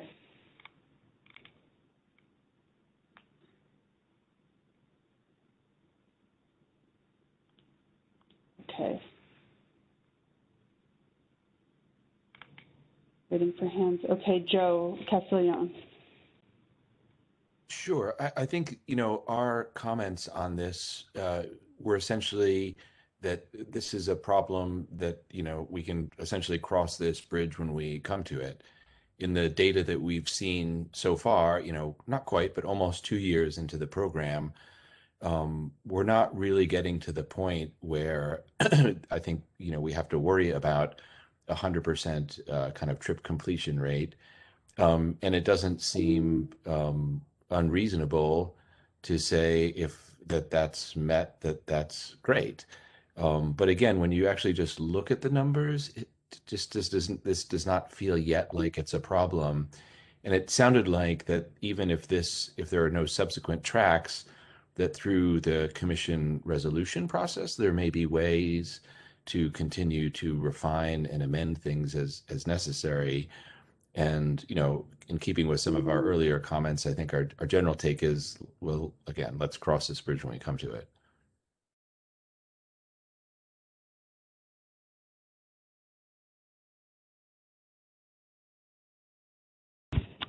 Okay, thanks, Joe. Next hand is Melissa Kasnitz. Hi. So I view this issue still through the lens that the disability advocates were using this morning of looking at comparability. And for that reason, perhaps the 100% standard actually isn't the appropriate line we should be looking at. And what was just being said a moment ago about getting comparable information for non-wave trips really becomes more important. I don't believe that any TNC has 100% trip completion rate. And my perspective, at least, is that we're not looking for a higher completion rate for wave trips than for non-wave trips. We are looking for a comparable percentage. Also, I'll just note that the disability advocates have tried to set a standard that allows a TNC, or we've advocated for a standard, I should say, that allows a TNC to meet an external benchmark, and then whether or not they keep improving quarter over quarter of where they are, as long as they continue to surpass the established benchmark, they would remain eligible for offsets. And so that would solve the problem identified earlier today about putting themselves at a disadvantage by achieving too much too soon. We've advocated for a standard that can be met early, and then as long as it's sustained, there would be no penalty. So I think both of those are realistic ways to continue to approach comparability without having to deal with what's probably a thought experiment of 100% trip completion rate.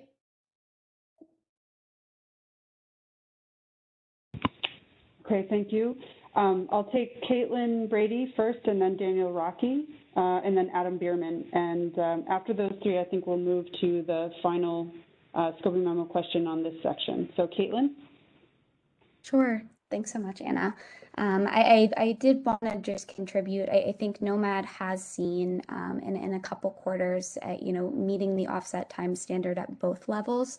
For example, in Santa Clara County, I believe in Q2 2020, in Los Angeles County in Q3 2020, and there may be some others as well. So I do just want to note that I think, for some of us TNCs, this isn't necessarily a thought experiment in the immediate term, and we would be very interested to explore some of the considerations, around taking a look at the trip completion standard against this information, potentially taking a look at a cap for the offset time standard where, improved levels of at that offset time standard aren't necessarily required. I know that the Track 3 decision gave us, some other options for demonstrating improved level of service, which I think will be helpful for continuing to demonstrate this. I think, this may have been partly informed by Nomad's comments or NVIA's comments in Track 3, because we did see that we were approaching these 100% time standards. And I would just note that, what we want to make sure doesn't happen is that TNCs who are meeting 100% offset time standards, the next quarter, let's say, for the purposes of taking a look at this, meet 99% at both levels, and then suddenly they are not eligible for an offset, while TNCs who, let's say, are meeting 60 and 80% respectively for each level are continue to be eligible. So I think we are certainly interested in reviewing the proposals of the parties, definitely taking a look at the trip completion standard and other factors such as expanding the service area, increasing wave availability, and a number of other factors that we proposed in our comments to consider how TNC service can improve in a holistic manner and not just focused on the offset time standard. Thank you, Caitlin. Daniel Rocky.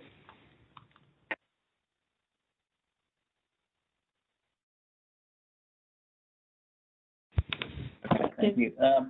Yeah, I just wanted to briefly comment.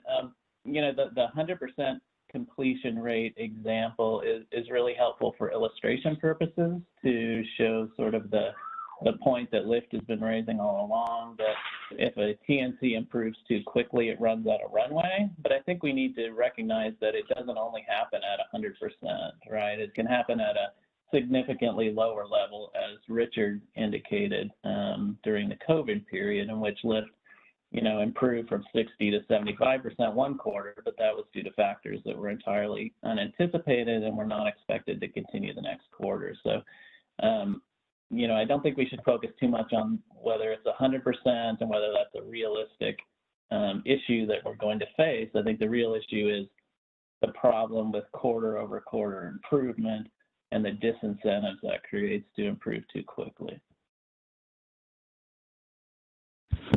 Thank you, Daniel. And Adam Spearman. Yeah, thanks very much. I just want to reiterate the points made by Caitlin and Daniel, and just to address the comment made by San Francisco, and I noticed this was also in their comments, the focus on the trip completion rate. And I think CPED clarified that the question was about both trip completion rate and offset time standard.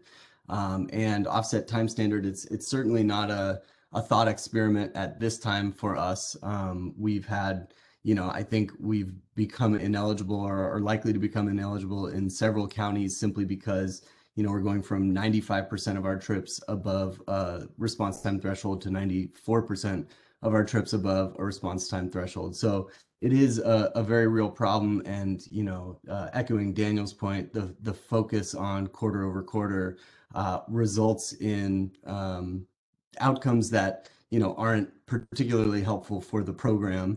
You can certainly show quite a bit of improvement in other areas if your response time benchmark percentage goes from 95 to 94%. So I think that CPED is focused on this in the right way, looking at something like 90%, being above 90%. But I mean, it is a very real issue now that we definitely need to address. Thank you, Adam.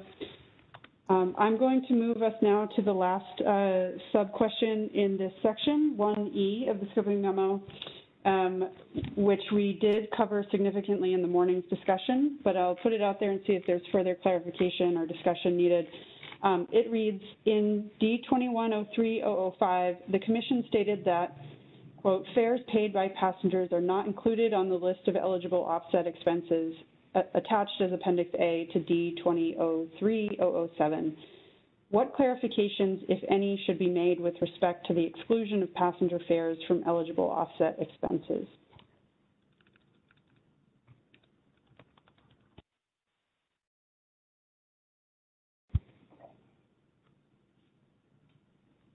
Erin McAuliffe.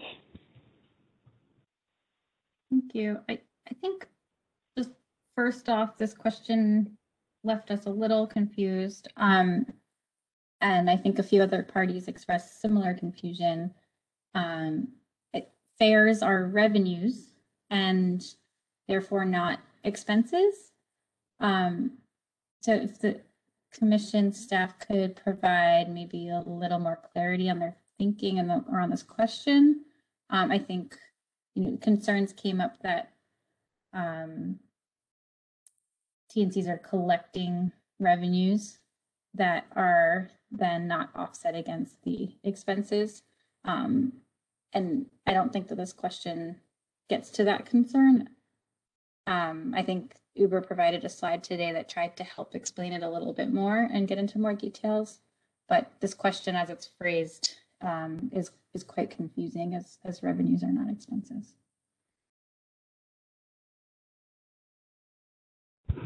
Aaron, I'll try to just clarify the background on the question,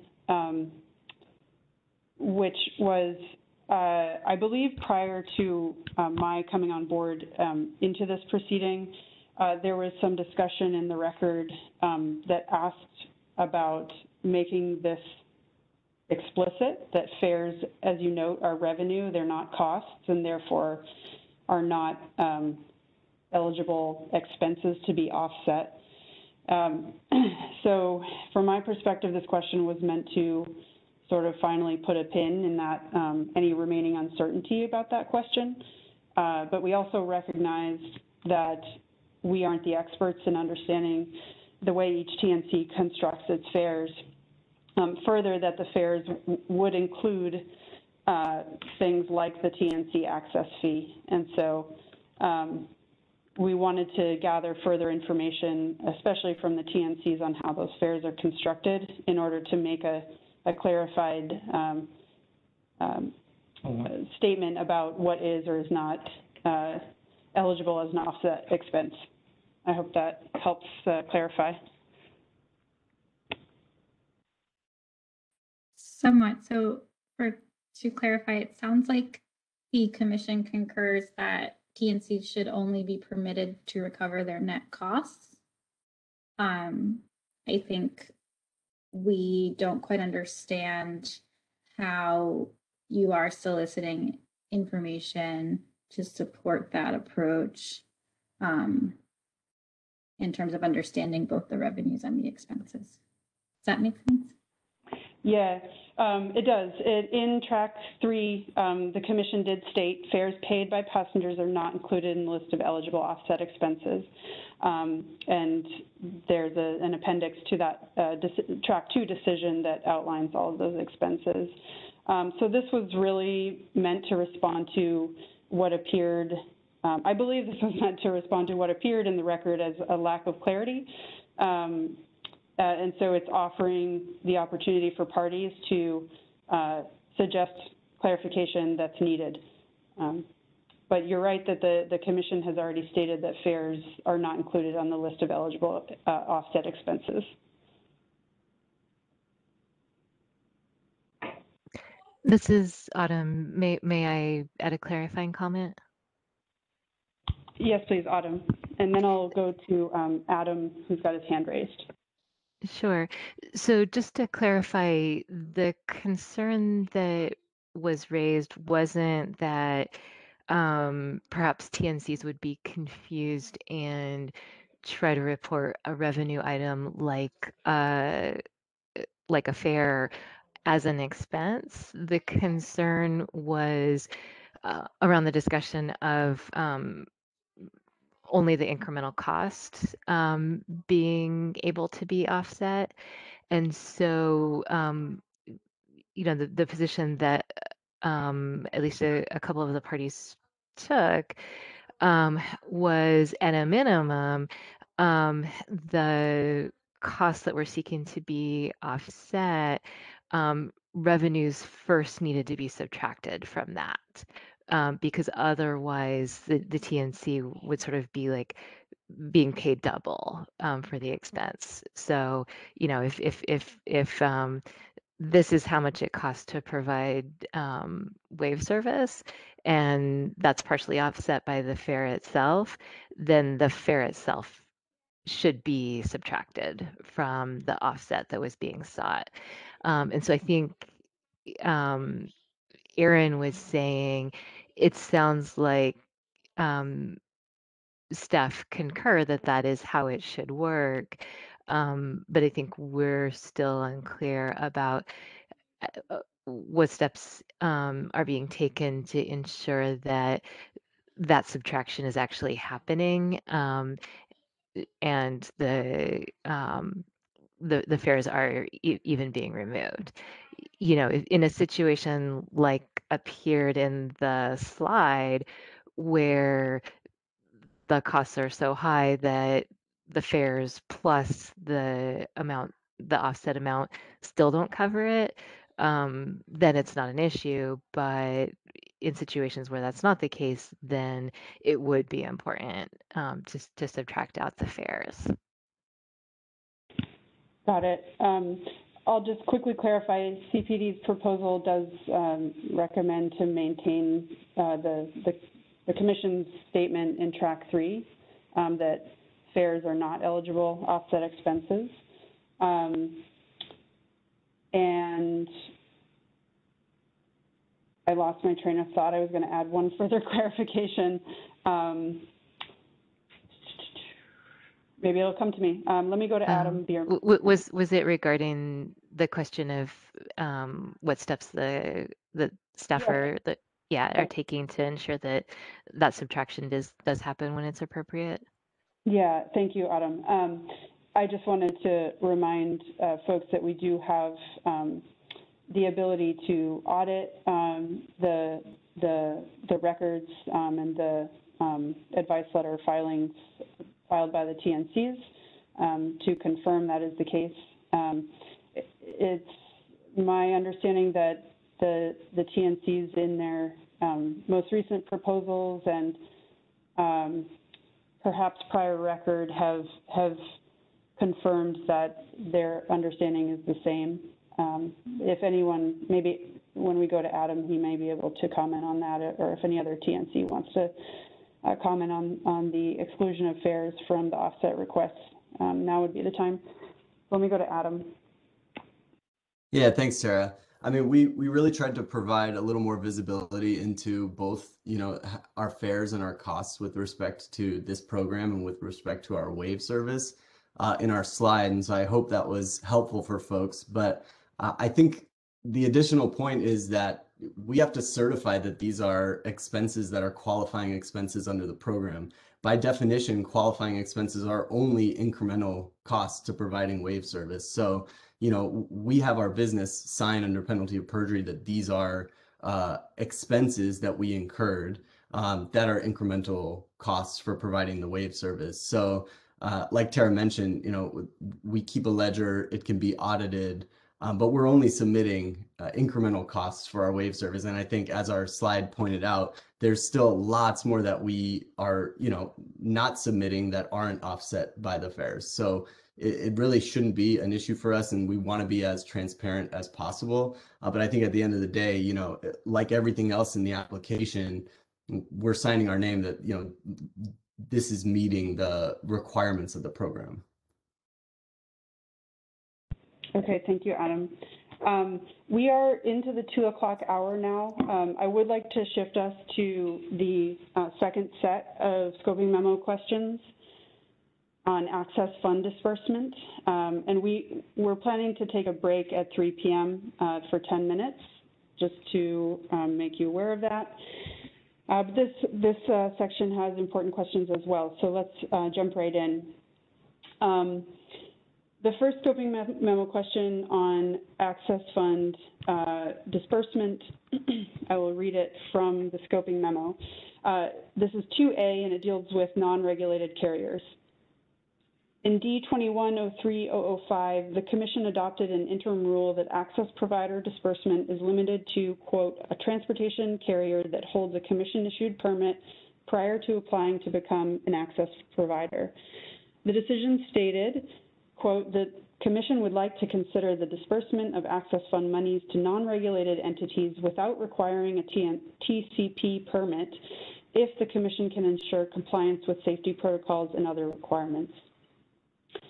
The question is, how can the Commission ensure that non-commission jurisdictional transportation carriers demonstrate compliance with safety requirements akin to the requirements for a charter party carrier or TCP permit? The Commission may consider existing requirements established by non-commission jurisdictional transportation carriers that may serve as eligible access providers. And I'll just provide further context as written in the scoping memo. For reference, TCP permit holders are subject to general liability insurance minimums depending on the number of passengers, workers' compensation insurance, a 19-point vehicle inspection, drug testing, and others. Consider that an access provider may be a new provider developing wave services for the first time and potentially not subject to any regulatory entity, or an established provider bolstering existing services. Note that in D 2003-007, the Commission required that a transportation provider that chooses to use a TNC to provide wave services shall hold a TCP permit.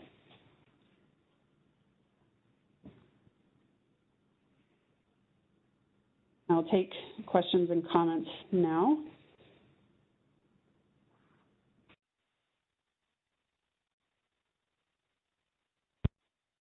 So I guess this is Anna, but before we begin the discussion, I want to clarify that in track 2, I think it was ordering paragraph 28, to be specific, requires that the third-party transportation carriers who partners with a TNC are required to obtain a TCP permit.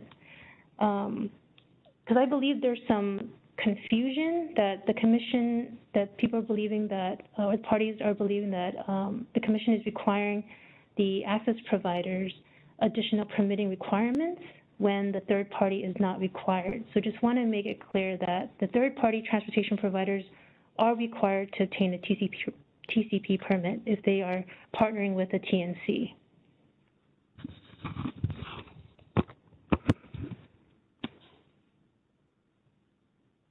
And if anyone wants to make a comment that is unable to raise their hand, okay, great. Mark, I see your hand raised. Why don't we try your audio again?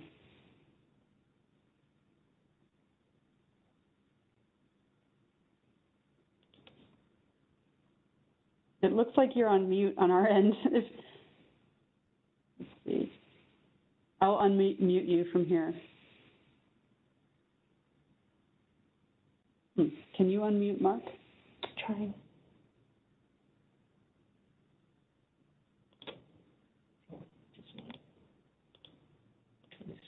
Oh, request it. Okay. Oh, there we go. Can you hear me now? Yes. Yes. Okay, wonderful. This is Mark again, San Francisco Taxi Workers Alliance. I just want to reiterate the point that I made before in my comments that the CPED has set out certain requirements that they consider to be sufficient to ensure safety. There are 5 points: criminal background checks, liability insurance, driver training, drug and alcohol testing, and vehicle inspections. And CPUC is saying that the requirements for non-commission regulated carriers need to be comparable to these. And as far as San Francisco taxis are concerned, I think we meet or exceed, every single one of these. And as far as other carriers are concerned, I think they should have to also.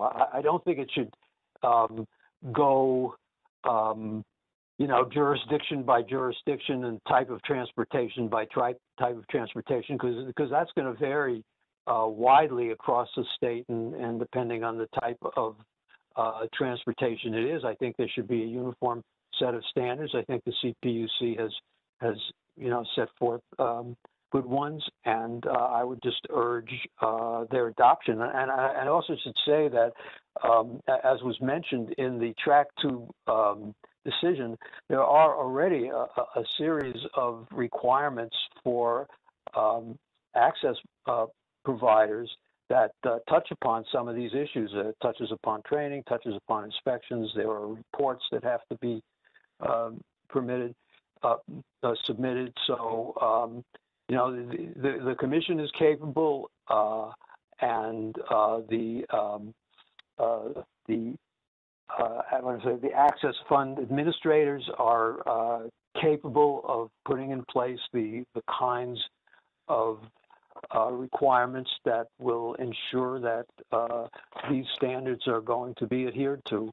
And I'll leave it at that. Thank you, Mark. I'm glad we got your audio figured out. I did want to also voice one comment that came through the chat box from Trey Her Cole. Apologies if I'm mispronouncing your name.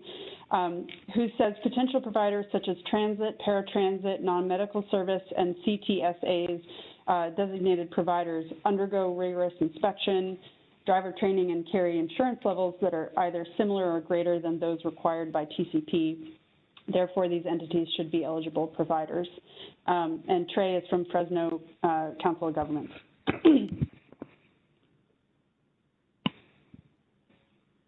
Any other comments on scoping memo question 2A? Erin McAuliffe.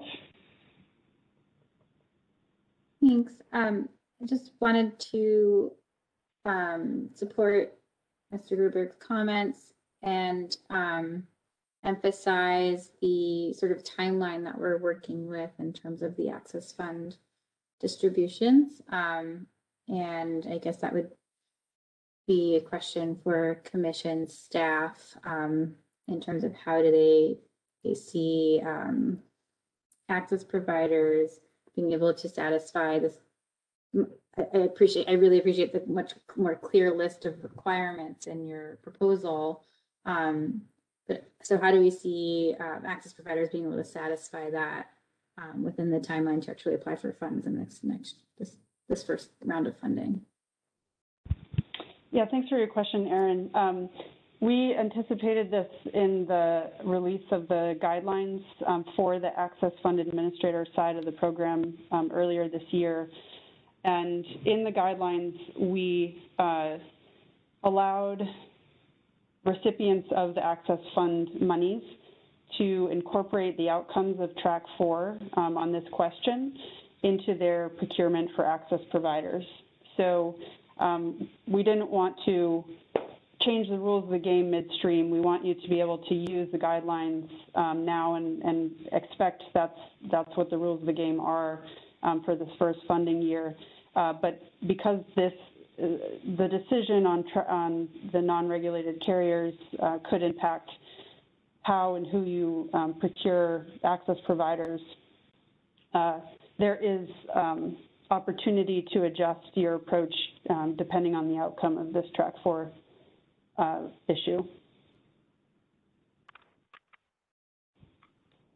And I just want to add to that this is Anna, CPUC, that the access providers are not going to be selected until next year of July 1st. So there is still some time to develop the process of having the eligible access providers meeting the comparable permitting process requirements.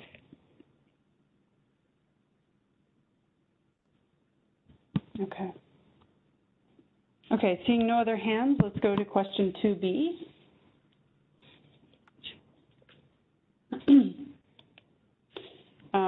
Which reads, in D21-03-005, the Commission stated that it may consider an access provider exception for smaller TNCs.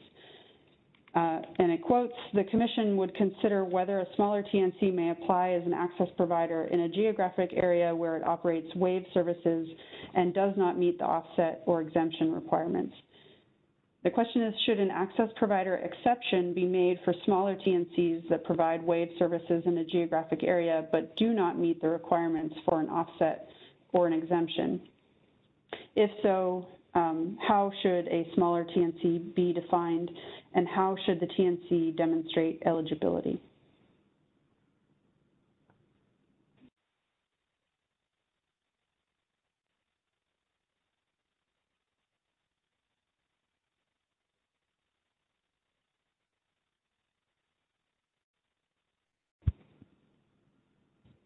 Okay, seeing no hands. Okay. Okay, Erin. So I know we've talked about this a little bit earlier in the day. I would reiterate some questions that we brought up in our presentation around whether the commission can provide some more clarity on the problem we're trying to solve for, or how this would help provide better service to wheelchair users. The one specific proposal we received is from VIA, and New San Francisco maintains that those services technically aren't TNC services. They are being provided as being provided as services of public transit agencies mainly.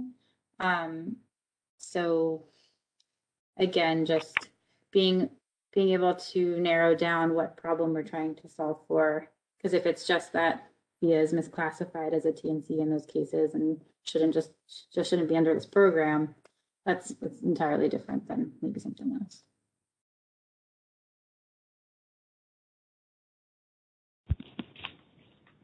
Would anyone from VIA like to respond to Erin's comment? Sure, this is Caitlin Brady from VIA. I'm happy to jump in, and my colleague Aparna may have other comments to add if I miss anything. I would just say that sort of our view of this, I think, is very consistent with Erin's and SFMTA's. Largely our read of this proposal was that the commission may be, trying to recognize the fact that there are actually, many different models of TNCs that are deployed in the country or in the state, excuse me, and just because VIA services that are under contract with a public agency have been interpreted to be subject to a TNC license doesn't necessarily mean that this access for all fee is appropriately imposed on a publicly funded service that is already pursuant to a contract that brings in ADA and has waive requirements and has offered waive service with a goal of equivalency from day one.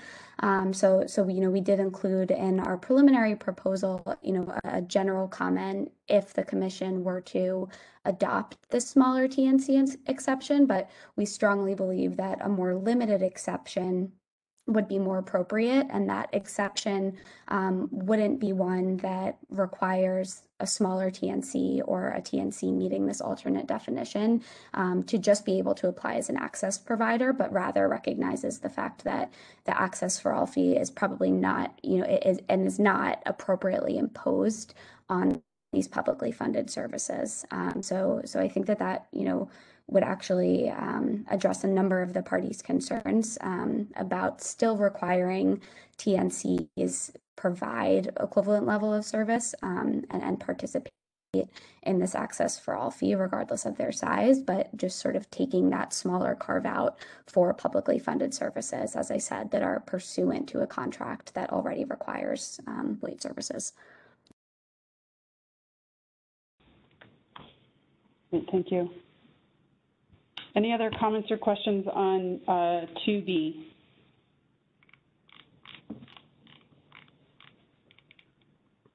Okay, let's move to scoping memo question 2C, which reads, in D-21-03-005, the Commission authorized a TNC to apply as an access provider in a geographic area where it does not offer waive service. Should this requirement be modified so that a TNC that was previously providing waive service in a geographic area cannot stop providing waive service in that area in order to apply as an access provider? And what modifications should be adopted?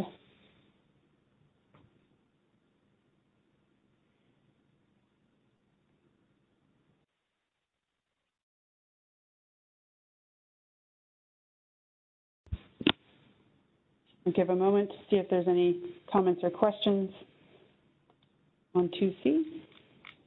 Okay, Mark Gruberg. Yeah, so I have a question because this puzzles me a little bit, and also as we get further down the line here, there's a related question. But how can a TNC that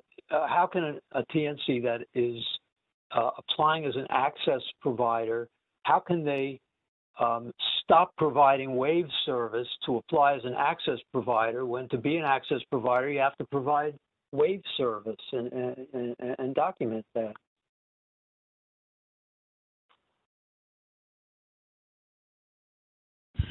Okay, I'll try and take that, Mark.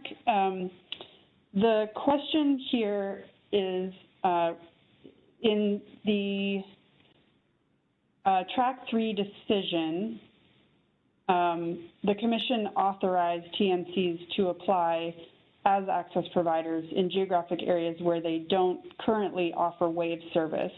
And I think the distinction or the concern you're raising is how could they be access providers if they're not providing wave service?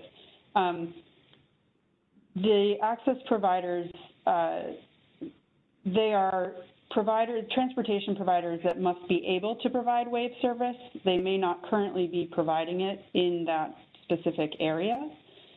I'm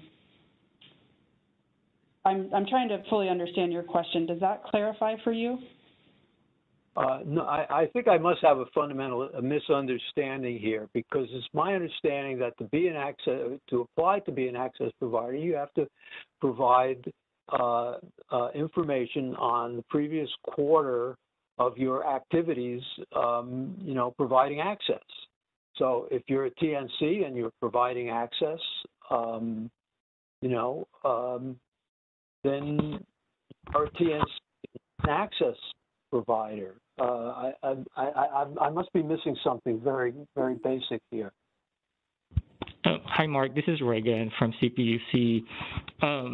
So for new service in a new geographic area, the Commission make an exemption in that decision, in Track 2 decision, whereby a new service, the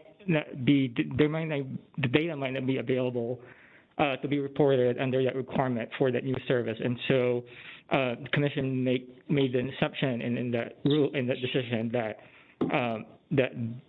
a certain access providers or / TNC, or no, let me correct that, just access providers are exempted in the first quarter of their application to report certain data.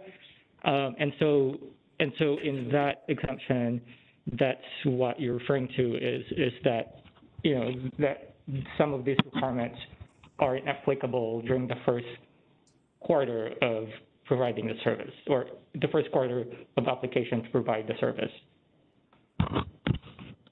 So if you're saying that they don't have to be providing service to apply to be an access provider for their first quarter, but they already are providing service as a TNC, I don't see how, I don't see the escape hatch here. I don't see how they can say that, how they could qualify for that exception.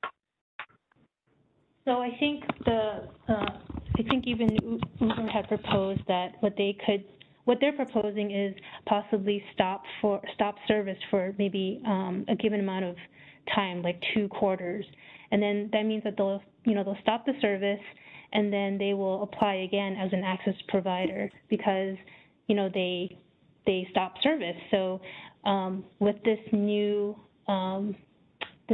requirement allowing the TNCs to apply as an access provider, if they don't provide service, then they will be eligible. So they could technically, I'm not saying they should, but if they do, then they can actually, the TNCs, if they end up stopping service for a certain amount of period of time, they can be eligible to apply as an access provider. Go ahead, Mark.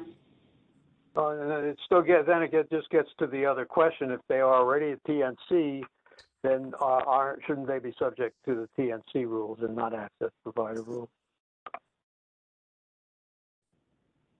Right. This is Adam. I can. Go ahead. I was just going to say quickly. I mean, you have to look at things on a geographic area by geographic area basis when you're looking at the market. So there could be a county that a TNC has never provided wave service in and would like to, and is seeking access funds to get that operation set up, just like any other prospective access provider.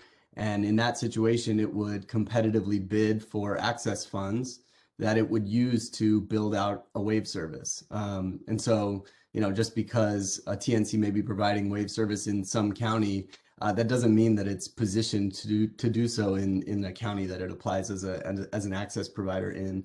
And I think that I mean, CPED can correct me if I'm wrong, but I think that was the idea behind the exception. If a TNC does not offer service in a given county, they can apply as an access provider competitively with any other provider to set up wave service in that area.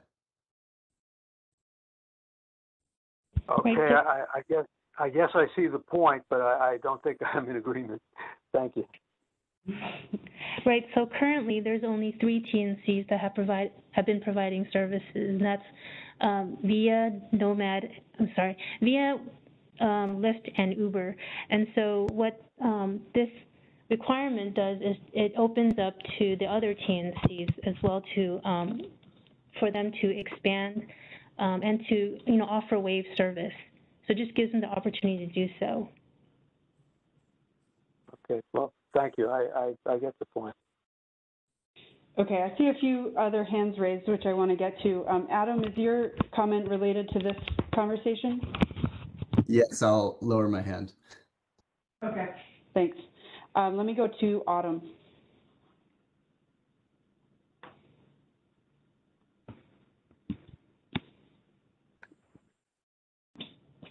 Great, thank you. So the disability advocate's position is that yes, the requirement should be modified so that a TNC that was previously providing wave service can't stop in order to apply as an access provider.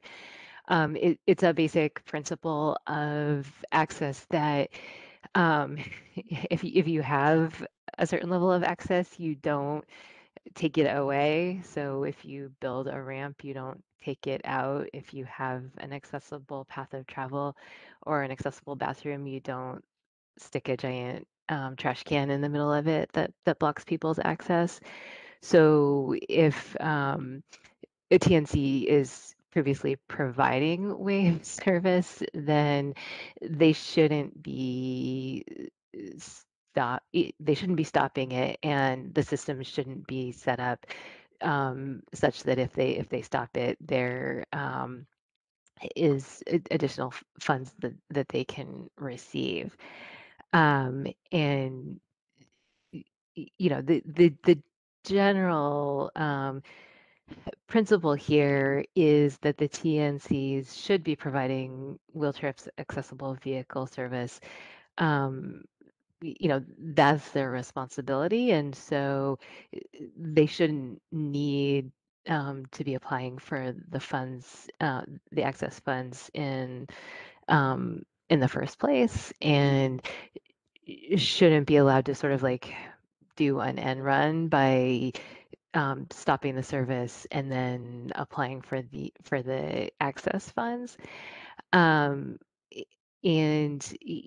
we saw in the staff proposal, well, we don't need to do this modification because there's no evidence that the TNCs would do that end run, but there's no point in waiting for the horse to run out of the barn before you shut the door. This is something that we should be ensuring doesn't happen, and so the requirement should be modified to make sure that it doesn't. And if the TNCs aren't going to do it anyway, no harm done. But it's important to make sure that prevention piece is in place.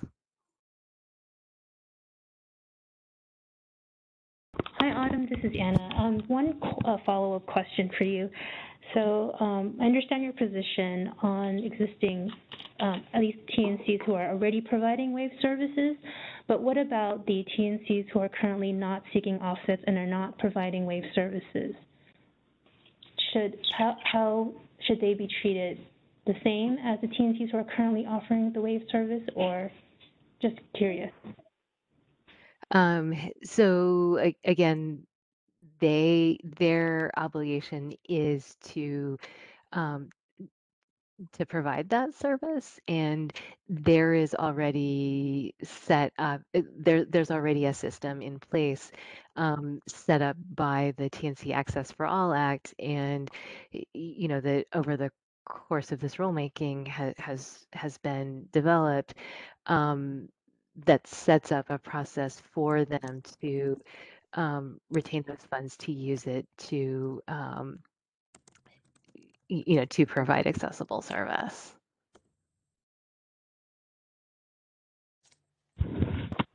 Okay, I want to move to the next hand raised. That's Sean. Hi, can you hear me? Yes, you're a little faint. If you can speak closer to your microphone. All right, I'll try to speak a little closer. Yeah, so with the Shasta Regional Transportation Agency, we would be the potential AFA up in Shasta County. Our view looking at this is that the question is really whether or not a TNC that is providing wave service in a geographic area can discontinue that service and then later provide for access funds. I would say that we're in the position, we're of the view that no, that if they're providing WAV service, that they then need to meet the requirements that were already spelled out in track 3 of what would allow them to be an eligible access provider in area. Our concern would possibly be that there may be issues where they're not able to meet the requirements, and that the idea might be to discontinue service as a means to then try to apply for access funds and then try to attempt to meet requirements. That does not seem like a fair way to approach it. If there are challenges, then maybe that is something that can be discussed in terms of the region in which they're trying to provide service. They can talk with other agencies. But I don't think that is a fair approach that says, hey, we're just going to discontinue and apply. Any thoughts of, not doing it for 2 quarters or something, I think is definitely way too short. If there are challenges and an area, say, due to the population or service area or something, just makes it difficult to do so, that then maybe they would need at least not have been running a service for a couple of years before maybe they could be potentially considered, as kind of a restart. But to discontinue and then quickly try to apply for access funds, I think is a disingenuous approach. Thank you, Sean. Joe Castiglione. Yeah, thanks. I think I would say that I don't think that giving this exception makes a lot of sense. I would say also the availability or the option for TNCs to be access providers in the first place, due to earlier tracks, I think has always been like a little bit confounding to us, because so much about both the way the language of the statute is, as well as the way that the law has been implemented, has very much kind of defined and had kind of 2 classes, TNCs, and I mean the language says it plainly, TNCs and access providers, as if these are 2 separate classes. So I think in terms of like the way the program has been implemented, particularly with respect to the prioritization of offset requests before monies flow down to the local access fund administrators, who then have to contract with the prospective access providers, also suggests that in the way that the commission has and staff have implemented it, treats these as 2 kind of types. And so it does feel, I mean, clearly this proposal or this option, it really does speak to, I think, what somebody characterized somehow a little bit like an end run around what the clear intent of the statute seems to be. So I guess I'll stop there. Thank you, Joe. Melissa Kasnitz. Thank you. Once again, I think we're running into confusion that maybe get some clarity if we step back and see where the obligation to provide accessible service lies. I'm repeating myself here today, but the disability advocates fundamentally stress that the obligation to provide accessible service does not originate in the TNC Access for All Act. That's meant to assist entities that already have an obligation to provide accessible service, and maybe make it a little easier for them to do so. But it doesn't create the obligation. The obligation stems from anti-discrimination laws requiring service to be provided to people with disabilities. And these laws have been in place since long before the TNCs have existed.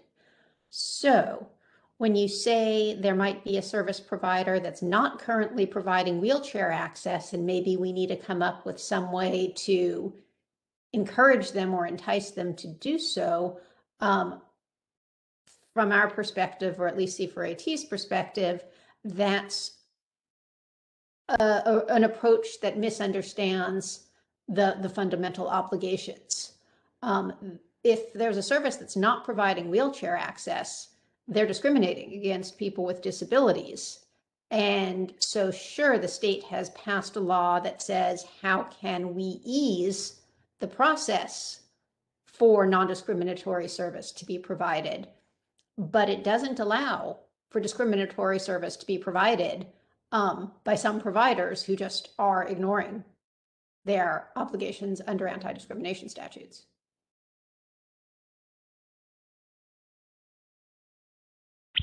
Thank you, Melissa. Any other questions or comments on scoping memo item 2C?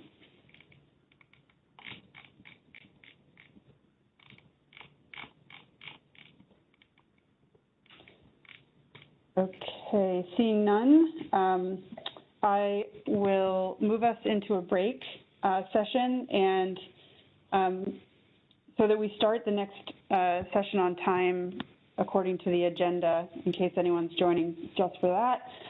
We will reconvene at 3:10. So we have about 25-minute break, and we'll see you here at 3:10.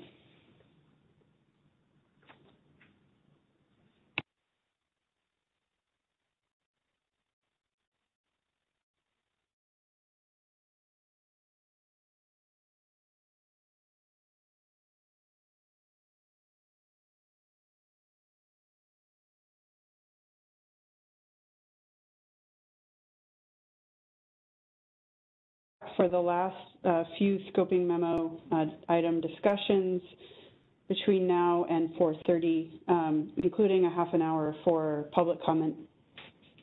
Commissioner Shiroma will offer closing remarks at the end of the day. I do want to remind everyone that this workshop is being recorded as well. And this session will follow the same format as before. We're just moving on. So again, please raise your hands, use the raise hand feature to make a comment or question. And if you cannot do that, feel free to message us through the chat box or through the TNC access at cpuc.ca.gov email address. So, Anna, if you could move to the next slide, please. Thank you. We are moving on to scoping memo item 3A on additional accessibility issues. And from the scoping memo, it reads, what issues, if any, should be addressed related to the accessibility needs of persons with disabilities who do not require waves, including but not limited to the needs of persons with hearing or vision impairments, persons who require the assistance of service animals, and or ambulatory persons with disabilities. Please provide specific proposals.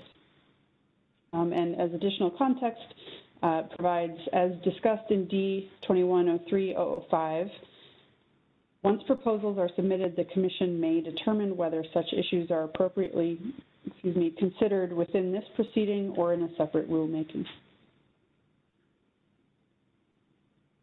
So that is the question, and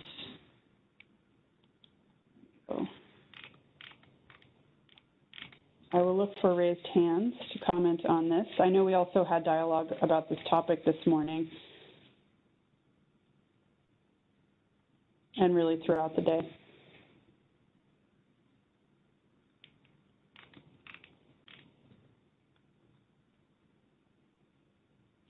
Sean, go ahead. Hi, thank you. Yeah, I think on this item, just an observation that we have is that to the extent possible, access providers should accommodate individuals of all disabilities to the extent practicable.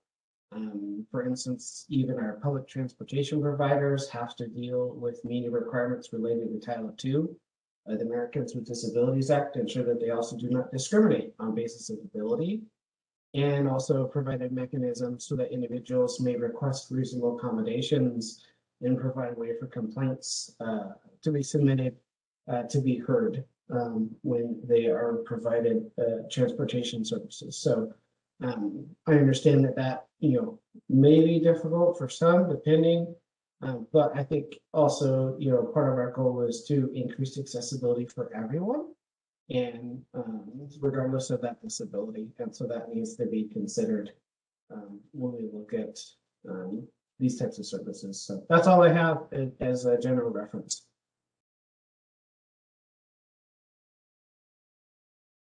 Okay, thank you, Sean. Erin McAuliffe. Thank you. Nicole, Director Bond had to step away for the rest of the meeting, but I did want to reiterate some of the points she made this morning.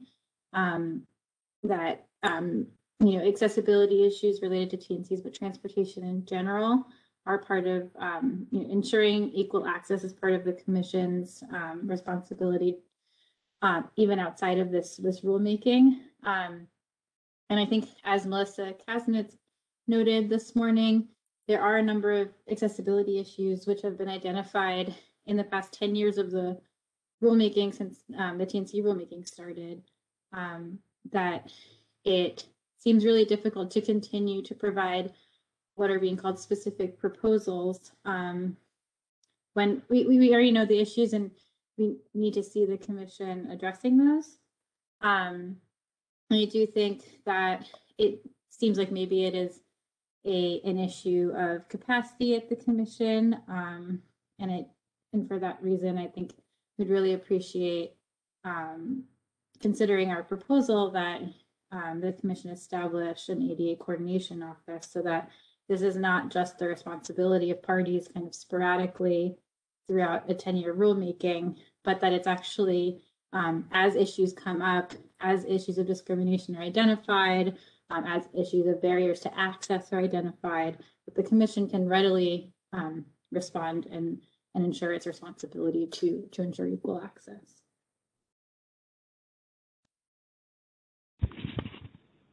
Thank you, Erin. Melissa Kasnitz.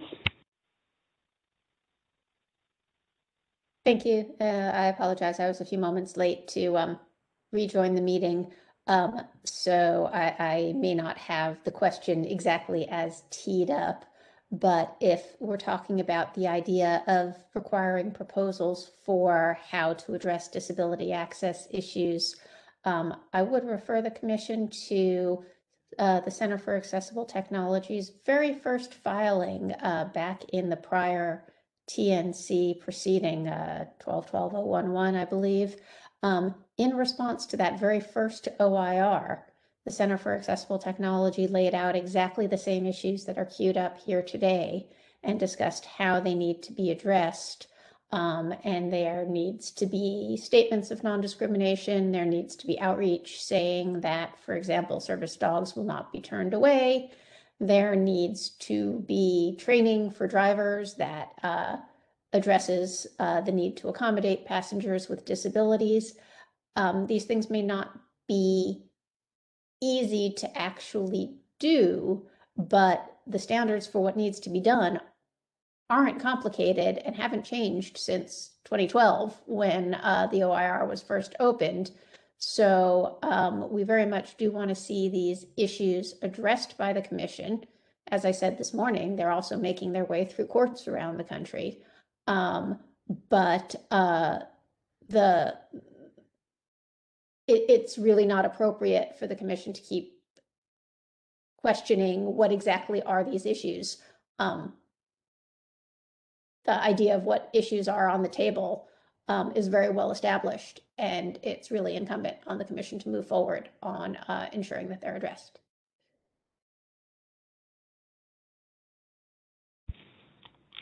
Thank you, Melissa.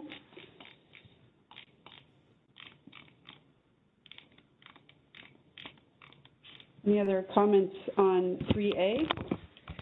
Hi, this is Anna. I have one question for Lyft.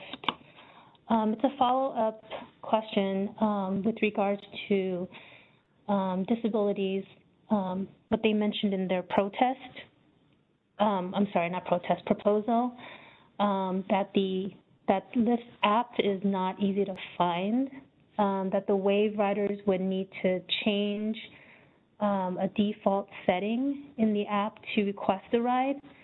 So can Lyft explain how Lyft is educating and conducting outreach for those passengers? Hey, Anna, this is Tracy Lee from Lyft. Can you repeat the first part of the question? I heard the second part where you said, can you explain how we're conducting outreach?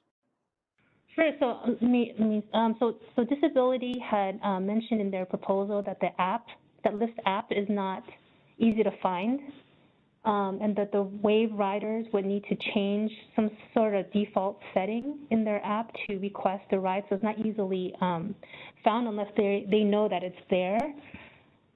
Just want you to respond to that question or to that issue. And if I can amplify the question, this is Melissa. It's that if you download the app, the standard setting doesn't allow you to view the option to select a wave vehicle. You need to go into the settings to even see that selecting a wave is possible. Yeah, so the reason we do that is to prevent abuse and fraud from individuals who don't need wheelchair or wheelchair accessible vehicles from taking wheelchair accessible vehicles. There are certain markets, and I can maybe let Rich speak to that if you'd like more detail, where we found that a high percentage of the rides appear to not be called by individuals in wheelchairs. I think we've gleaned that that's the case just because the time from, I think it's, I'll let Rich speak to it, but from when the vehicle arrives to when the vehicle leaves for its destination is quite short, indicating that, you know, when a passenger is a wave passenger is getting onto a vehicle, presumably that takes a little bit longer because they have to, you know, go on the ramp needs to be folded back in the vehicle, and all that, and it does take more time than a standard pickup and drop off for an individual who doesn't need a wave. But in terms of how we're educating wave riders on the fact that there's a toggle, in all of the outreach that we do to new community groups and communities that need wave services, is we include a one-pager in email communications that essentially outlines how to turn on the toggle. It's just a one-time kind of switch you have to flip, for lack of a better word, that turns the access mode on. So if someone were to download the Lyft app for the first time, all they'd have to do is go to settings, enable access mode, and then from there on out, they'll be able to see access mode as one of the available options when they're calling a ride. But we do that via one pager. Oftentimes when we present in a slide deck, we'll have explanations of how to do that as well. And then we also, you know, will explain in the phone or in person pre-COVID or over Zoom to individuals in terms of how to turn on that toggle so that access mode is available. Okay, I've got a few raised hands here. First is Pat Pierce.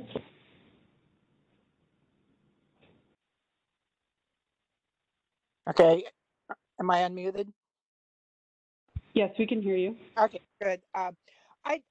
This is a different topic, or is that okay, or do you want to finish off this one first? We need to stay on this topic and specifically on the track 4 topics for now. Well, it's not specific to the question that was just being discussed. That's what I was trying to say. So, okay, I'll just phrase it. I just wanted to highlight a terminology issue that has come up a number of times today and has also been raised throughout the proceeding, and that is that some people try to conflate equivalent and comparable. And they are not the same legally, they are not the same in common English.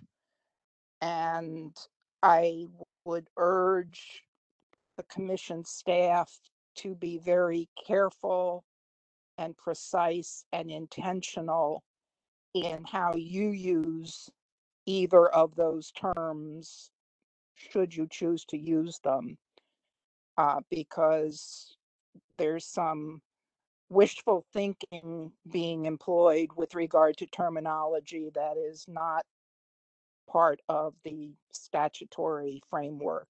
And so it's just an urging to be very, very careful and consult. Thank you.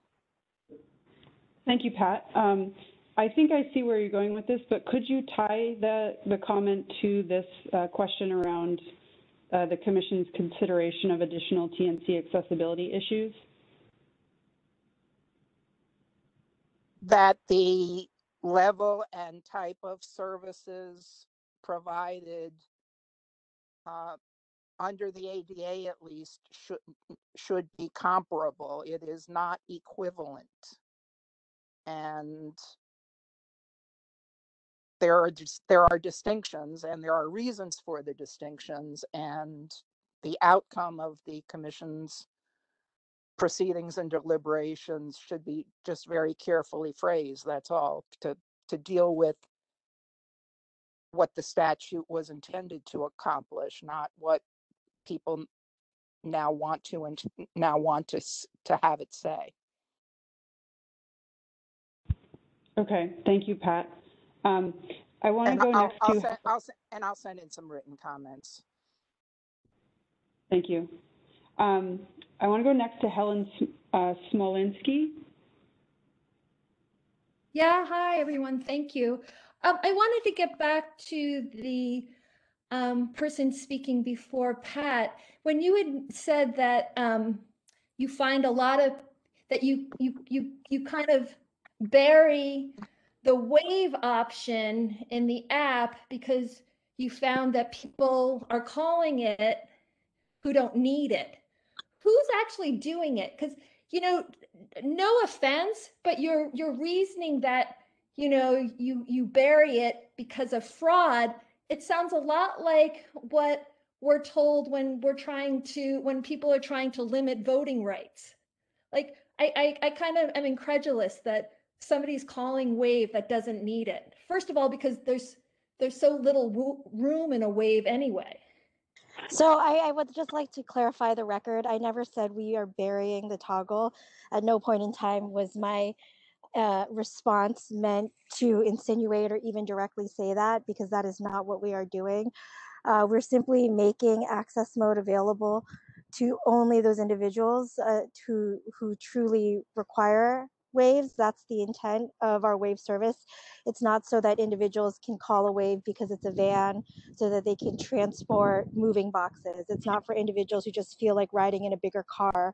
Waves are specifically for individuals in fixed frame wheelchairs and those who might otherwise need such accommodations because, you know, they have a wheelchair or a walker or something that can't fit into a standard vehicle.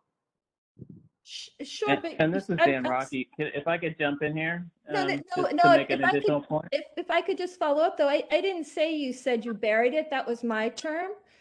So I apologize if you took offense to that. But you did say that you don't have it on the main page of the app to prevent fraud. And I'm curious who's calling these waves that doesn't need it, because you don't get more room. You actually get a lot less room. for riders, etc. So that's my point. Thank you.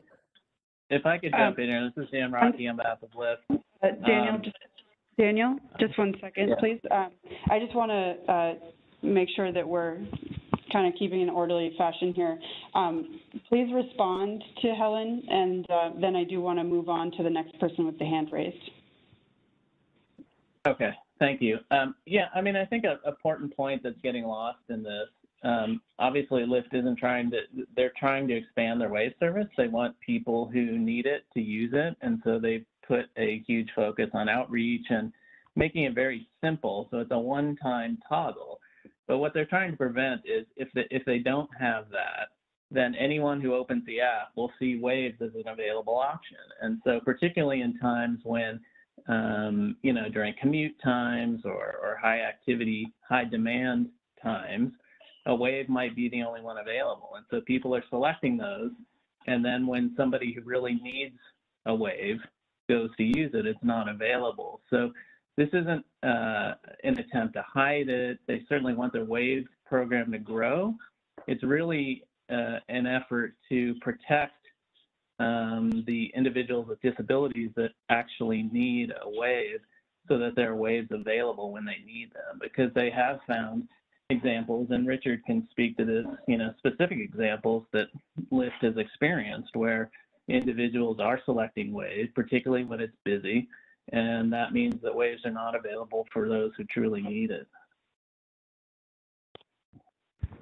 Thank you, Daniel. I'll make it real quick here. This is adding on to what Dan said. I'll talk specifically about what we're finding, which is, as Dan mentioned, during periods where we have low supply, a regular user of our platform can see Wave rides as not only being a cheaper option, but also a quicker option. For example, in areas like in New York last year, we had a pretty bad supply crunch, high ETAs. We saw that up to half of all of our Wave rides were taken by supposedly individuals who didn't require the wheelchair service. Right, so we don't know this for sure, of course, but we looked at traits of the rider itself. Right, these are individuals who boarded the vehicle almost as instantly, and then historically they take our standard rides and take Wave rides. Right, so suggesting there's some cross pollination there. So this is what we're referring to. Okay, thank you both. I'd like to move on to Erin McAuliffe. Thank you, Tara. I think I was equally surprised to hear that response from Lyft. I think especially in the context of Uber having Wave available in their main app, and if we are talking about access and accessibility, it is not. It's not equivalent. It's not comparable to require a Wave rider to have additional knowledge of how to use the app and how to access this setting. And if folks are really set an intent on fraud, it's not that difficult to change that setting. So it just doesn't seem very reasonable. So this is very concerning. And as far as additional accessibility issues go, something I feel like the Commission needs to be really aware of when they're auditing, especially the offset requests and the data that is being submitted. I think there is an indication in the data that this is actually a way to suppress demand and to kind of hide demand because people aren't even just able to request it in the first place. Thank you for allowing me to be a little bit blunt there, but that is very alarming. Thank you, Erin. Autumn, please. Great, thank you. There is a lot of evil that's done in the name of eliminating fraud, a lot of barriers to services that get erected in the name of trying to eradicate fraud. And somebody brought up voter obstacles to voting that are done in the name of trying to eradicate a very small amount of fraud. And, you know, we've explained directly to Lyft this phenomenon. This is a huge barrier. It's a huge obstacle for greater use of TNC services by people with disabilities to have it not be visible when you download the app, and to have to like affirmatively know that you have to go into the settings and change the settings, as opposed to just being able to, you know, like literally every time I download a new app, I just start using it. And I think that's what most people do as well. And to put the burden on people with disabilities to somehow figure out, or to have come across the email from Lyft or whatever that says, oh, actually, you have to like open up your settings and change a toggle. It's a tremendous capacity constraint. And, you know, if you weigh the harm that it does compared to the extremely marginal benefit of, okay, in New York City and some other limited markets, when there's, you know, super high demand, some people have figured out that maybe there are wave vehicles that they could take. It's not fair to people who use wheelchairs to do that to them, just to get that tiny amount of benefit of, you know, keeping those few folks from using wave vehicles when they don't actually use wheelchairs. And if preventing those few people who don't use wheelchairs from requesting wave vehicles is such a priority of Lyft's, then there are 100 other things that they could do. You know, somebody in the comments suggested, well, you know, you can punish people who do that, right? Like you can kick them off the app or take other steps. You can send them a message saying, hey, we've noticed you're doing this, stop it. You can, you know, put out a message saying, this is what they're for. You can put up a pop-up saying, you've requested a wave vehicle. Do you really need it? You know, there's a million other ways to address the stated concern that don't have the same, put the same burden on people with disabilities and don't have the same effect of squashing demand. And, you know, the disability advocates have been raising this issue for a while, including conversations we've had directly with Lyft about it.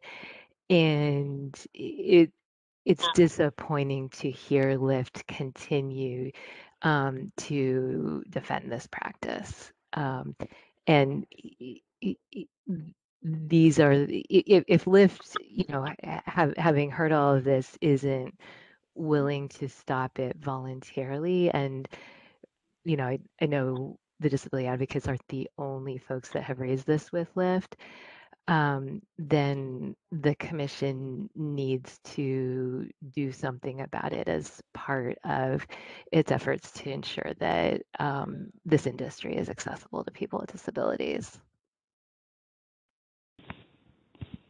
Thank you, Autumn. Daniel Rocky. Thank you. I just wanted to briefly address some of the comments that have been made. You know, there have been a number of assertions by various parties that having to toggle on once in order to see the waves is a significant barrier, but we haven't really been presented with any examples of it to speak of. And we have consistently, in our conversations, as Autumn mentioned, they have brought it up, and we have, you know, indicated that Lyft is always willing to hear suggestions about other ways to approach the issue. But again, the intent is not to suppress demand. The intent is to make sure that waves are available for those who actually need it. And it's not an insignificant problem. As Richard pointed out, in several instances, half of the waves that were requested by individuals that did not appear to need them. And now Autumn, in her comments just before I spoke, suggested that LIFT should have a pop-up so that every time an individual with a disability selects a wave, the pop-up questions whether they're really disabled. You know, we have thought about that and have, you know, but had concerns about that could be potentially stigmatizing. So I don't think there's an easy answer to this. We're certainly open to continuing discussions with the commission and with disability advocates and, you know, anybody else that has suggestions about how to address this problem. But to suggest that it's an intent to suppress demand is a bit insulting. Okay, thank you everyone for that dialogue. I think it's helpful to unpack this specific issue. I do want to keep us focused on the scoping memo. And I don't see any other hands raised on this item, so let's move to item 4A. Anna, could you change the slides, please? Thank you. So scoping memo item 4A reads, it's about the yearly benchmarks as provided in Public Utilities Code section 5440.5A1J. Yearly benchmarks shall include the, quote, number of users requesting rides versus community wave demand for each geographic area. And this question asks, how should community wave demand be determined and defined?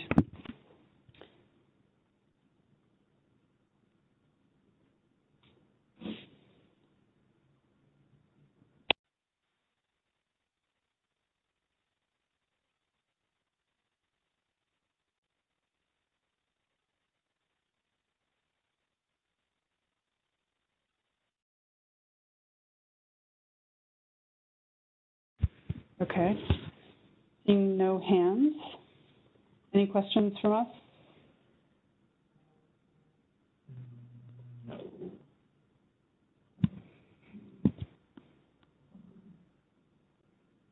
Okay. We can come back to this if we have time and further comments emerge. Let me open the next item on scoping memo 5, which is sort of a catch-all question, which allows for parties to propose any other time-sensitive proposals raised by staff or parties. Is there anything parties want to raise here?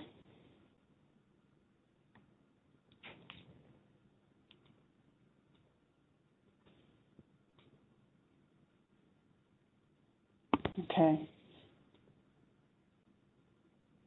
Erin McAuliffe. Thanks, Tara. I just wanted to reiterate a request that Joe Castiglione made in the chat earlier. And that's in regards to the commission publishing total fees collected by quarter by county by TNC, not just available after offsets. Thanks, Erin. We captured that. Thank you for confirming.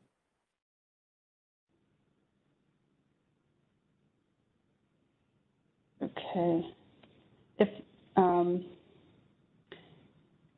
So one question on 4A that we have for the TNCs is just to elaborate on how you defined community wave demand.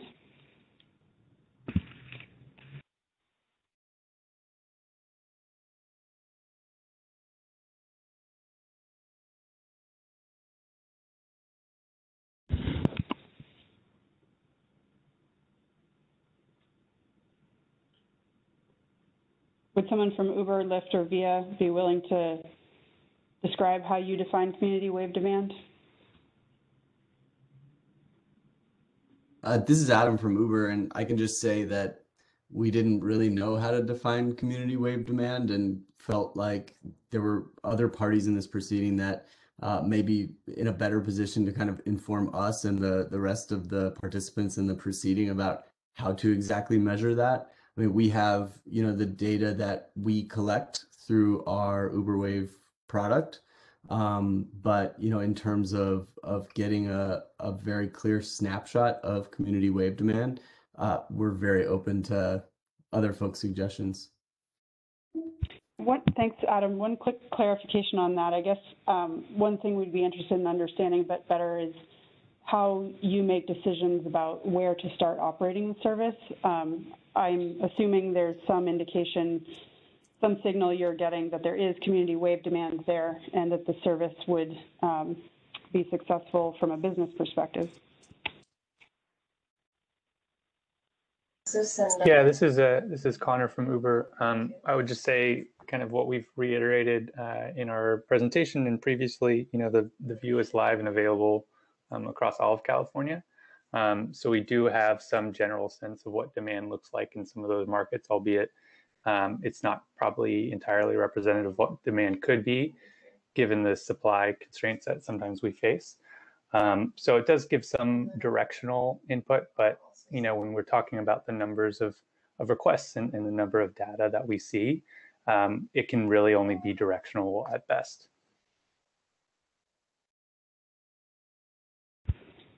I'm sorry, I'm feeling a little bit dense on that last point.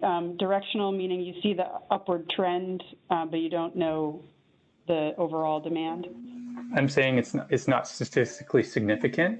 When we're talking about dozens or hundreds of requests, it's a little bit hard to understand if that's consistent or if that's more variable. So we use it as kind of guidance, but I wouldn't say it's 100% significant. I see. Thank you. I see a hand raised by Mark Gruberg.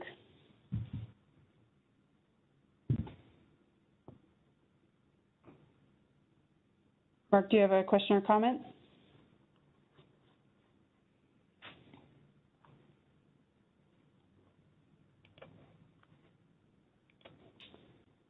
Let me see if I can unmute. Mark, we'll come back to you again. I'll move on to Sean. Hi. Yeah. My background here at Survey is also, I do some modeling for the region. So from that perspective of background, when we talk about demand, one general thought of how you would define demand, and I'm going to talk about transportation demand and then mention how this could tie in, is that when we as an agency look at transportation demand, we generally define that as the amount and type of travel people may choose to take given a certain set of conditions. There's a lot of factors that play into that. So income, lifestyle, location of one's home, and or location of one's job, availability of automobiles, and even weather can play into demand. On the public transportation side, this may also play into what facilities at a bus stop. Is it a covered area or is it open to all elements of weather? May determine how many riders may be found during a time frame.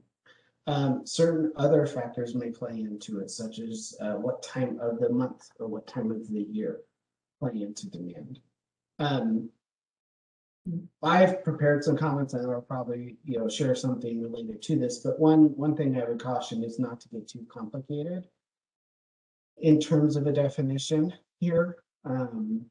And simply, two different approaches that you can look at possibly might be looking at wave demand as either one, the number of wheelchair accessible vehicles available, or even the number of ride requests by individuals who use a wheelchair, keeping it very narrow at this moment in terms of discussion. And I'm not really sure what this metric is trying to do fully when you're talking about having a benchmark of the number of users requesting rides versus community web demand. Are you trying to understand how many wheelchair accessible requests there are versus just general requests overall, to try to just understand demand, and that might be also another way to look at it. But I think one of the things we have to determine too is wheelchair accessible vehicles, making sure we're also talking about different types of individuals, and I would suggest that the U.S. Census Bureau regularly conducts surveys on sociodemographic data, including disabilities. And they have 6 various breakdowns of disabilities when they try to look at that. And I think the one that is the most applicable in this is ambulatory disability, which is looking at how many individuals as a total number percentage of those surveyed indicate that they have an ambulatory disability. And that may either be a permanent disability or it could be temporary. For instance, someone could have a surgery, and for whatever needs in recovery, they may be now someone who needs a lab vehicle for the next 2, 3, 4, 6 months until maybe they can get back and fully functional, or maybe something happens and they're not, and they will then now need a web accessibility. So I just mentioned this in terms of that it maybe get complicated in trying to understand what it is that the commission is looking to try to compare it to. Simply put, you could also just say that the WAB demand is the number of individuals requesting a wheelchair accessible ride, comparing that to the total amount. I mean, in terms of total demand, the reason I mentioned the Census Bureau is that breakdown by, in this case, I'll say county, because that's typically the jurisdiction, geographic area that you're looking at. The Census Bureau does at least give a percentage or amount of people in that region that are considered, in this case, ambulatory, have ambulatory disability. That could be your potential market per se, but that, again, there's a whole bunch of factors that play into it. How accessible do they have their own personal vehicle? Are they still able to move around and use that vehicle versus not using it? Do they have someone else who can provide them a ride? So a lot of factors that play into it. But just these are our initial thoughts of looking at what it is, and then just suggest to be simple in terms of what benchmark you're trying to compare.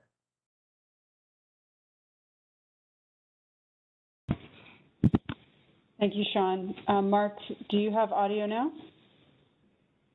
I hope so. Can you hear me? Yes, we can. Thanks.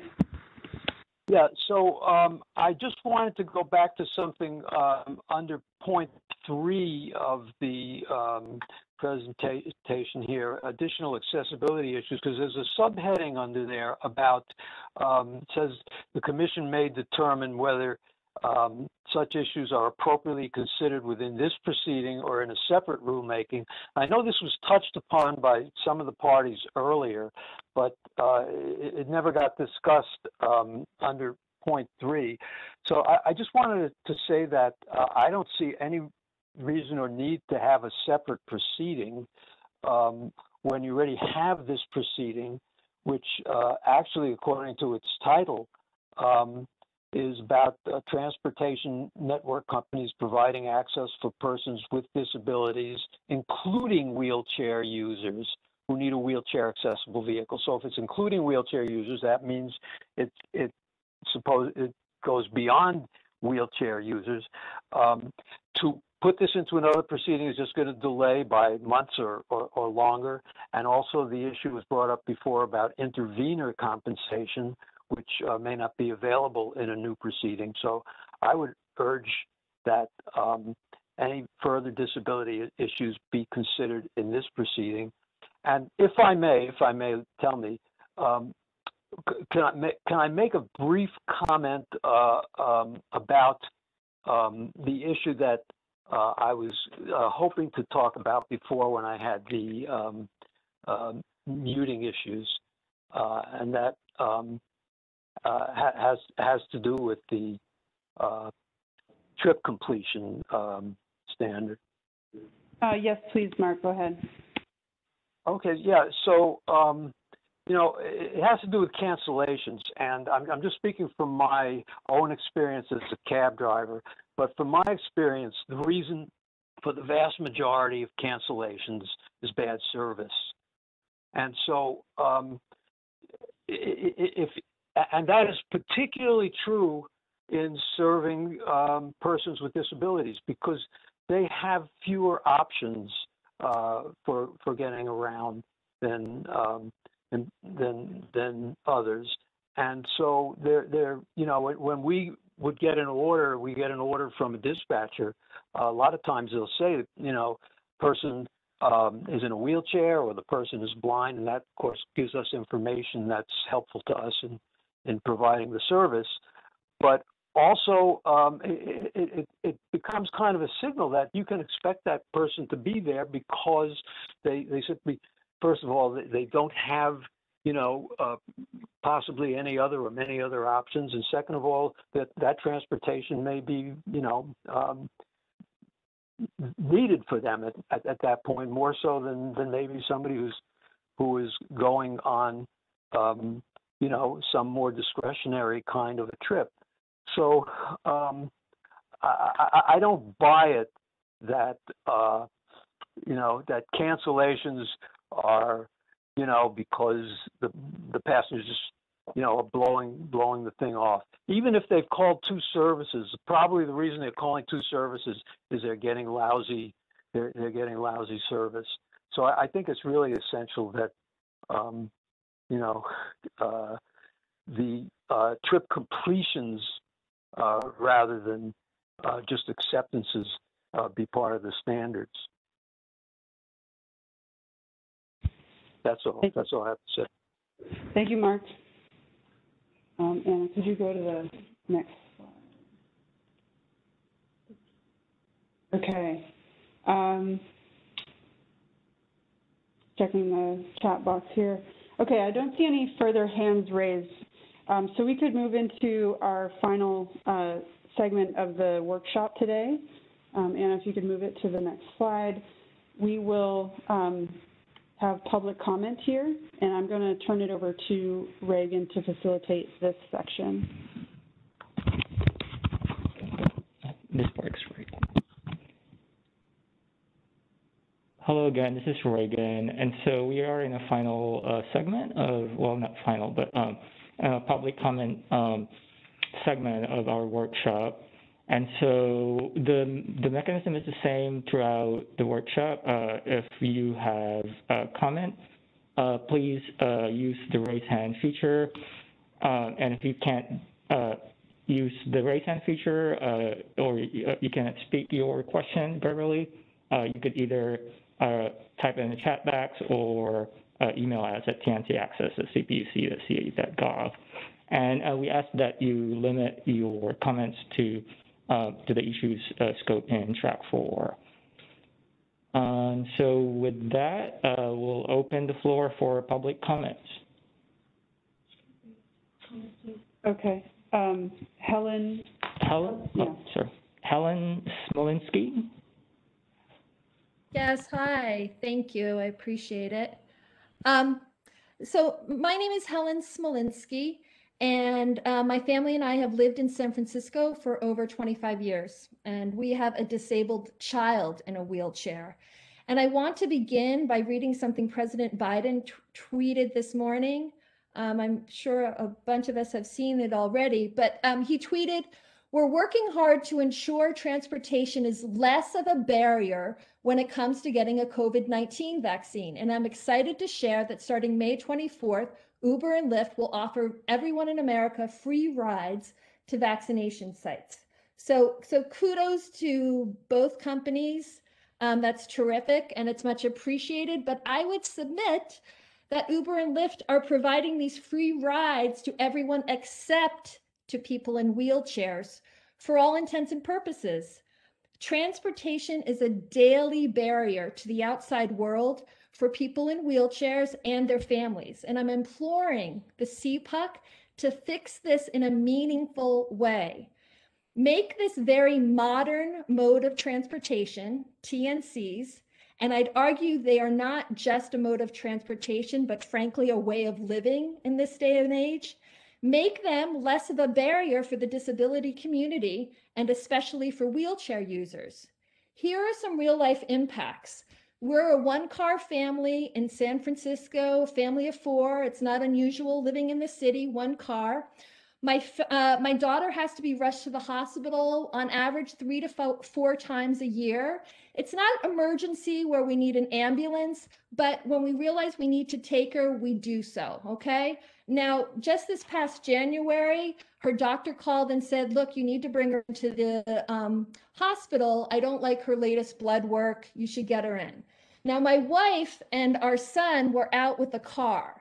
Now, I couldn't, like any other parent or caregiver, call a friend or a neighbor to give us a lift because my daughter's in a wheelchair and she's big enough now and her wheelchair has grown with her that I can't just collapse the wheelchair and put her in a big car seat, a custom car seat for her. I can't just grab a ride with a friend or a neighbor. I also, in January, I couldn't jump on my 38 Geary bus that I love, and I'm so grateful that it's wheelchair accessible. It was at the height of the pandemic. I was loath to jump on public transportation with my daughter to get to the hospital. I also couldn't walk her. I walk her a lot in the city and push her wheelchair. I couldn't do that. The ER is too far away. So I called my wife, and luckily they were close and they could come home. Another real life example, she gets a wheelchair accessible bus to school. Sometimes that bus doesn't show up. It's not easy to get her to school on those days. Again, because of COVID, we haven't had to deal with that because she's been doing school from home.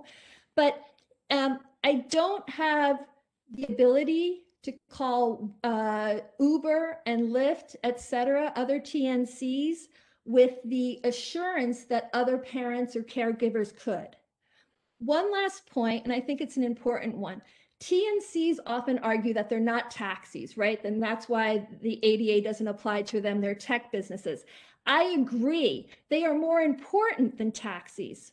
We all know TNCs at a minimum, are like taxis to the extent of the ADA. However, they're more important to our daily lives than taxis ever were. I have lived in the city long enough to remember, and I'm sure some of you have too, when we used to have to call for a cab, right, from a landline. If you weren't downtown and couldn't hail a taxi, you had to call one. And sometimes you'd have to wait before being connected to a dispatcher, right? You'd have to wait maybe 5 minutes, sometimes a half an hour. On New Year's Eve, you weren't even assured of getting a taxi, okay? Well, for that reason, a lot of people didn't use taxis, all right? They weren't as common. But because of the technology, a lot of people rely on TNCs and use them as a part of their day-to-day life. And that's why TNCs are so ubiquitous and extremely popular. People don't hesitate going anywhere TNCs operate because they know they can always call an Uber or a Lyft. Everyone knows this and lives like this today, except for wheelchair users. Why mandate that public buildings and bathrooms be wheelchair accessible, but not modern day transportation to these buildings? What's the point of accessible buildings if wheelchair users can't get to them like everyone else? Please, I beg, and I'm wrapping up, please, I beg the CPUC to get out in front of this, lead, make the rules responsive to how we live now. TNCs are not just taxis. They are a part of our everyday life. Autonomous cars are coming. Are these going to be another technology permitted to be largely unavailable to wheelchair users? Folks that get TNCs and autonomous cars, et cetera, are needed most by wheelchair users, right? Final request, please, when writing these rules, CPUC, start with the vision and values. I know values are kind of almost perversely reserved for the right, on the political spectrum, but Californians value accessibility to all and inclusion, as well as technology. Let's do right by our more vulnerable residents, like my daughter. And isn't that the hallmark of an enlightened society? Thank you. Thank you, Helen, for those comments. I just want to remind that we are reserving between 4 to 4:30 for public comments. So anyone else in our attendees who want to make a public comment, just raise the raise hand feature or send us a message in the chat box. Let's see.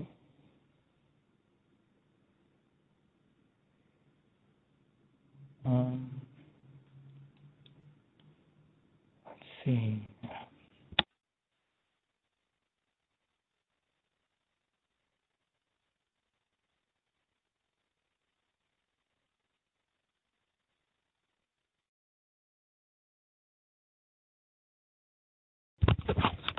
We'll leave the line open till we see another hand or a message in the chat box.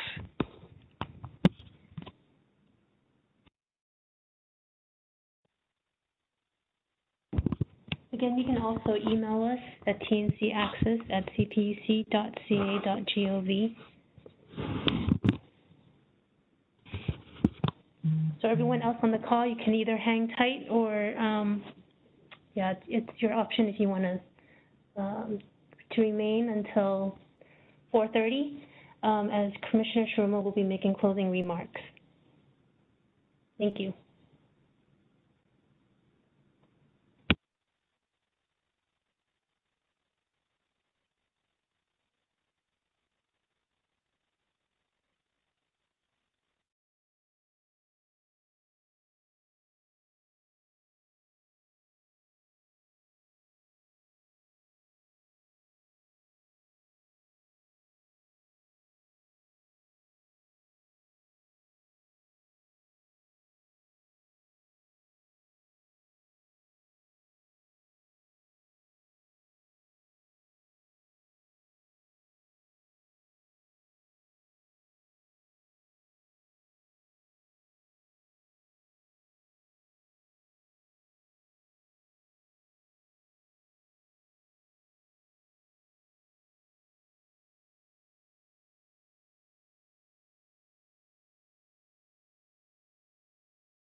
Hello. Oh, hello. Who's speaking, please? Is this public comment? Yes. Could you state your name and your comments? Yes, my name is Evelyn Engel. I'm a taxi driver in San Francisco. I'm not a wave taxi driver, but I know many who are. And they are a very dedicated group of individuals who work very hard at what is a very difficult job. And many of them are very experienced, well-trained, and I urge you to consider allowing taxis to have access to the Access Fund for wheelchair accessible vehicles. I know they deserve it, and that's my comment. I urge you to consider them. Thank you very much.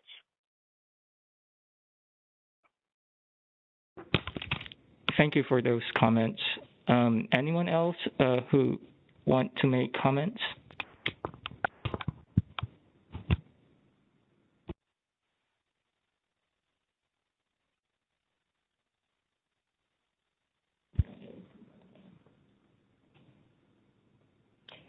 Okay, so I guess while we're waiting for Commissioner Shiroma to hop on, I want to bring your attention to the Track 4 modified schedule of what's coming up next. So the revised Track 4 proposals will be due on May 27th. Comments on proposals and today's workshop will be due June 10th, and reply comments on proposals and today's workshop will be due June 21st. Any questions about the schedule?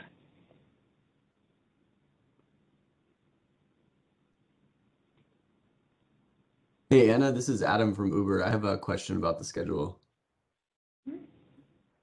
So I wasn't around for the beginning of track 3, but I'm wondering what the parameters are for submitting revised track 4 proposals. Is that just a second opportunity to make the proposals should we want to? That's correct. This is actually the first time we are utilizing the revised track 4 proposals. We never did that in the prior tracks. So this just basically gives an opportunity for parties to based on the workshop today and the comments and feedback that were provided, some parties may want to revise their proposals, and this is the opportunity to do so. Thanks for the clarification. Sure.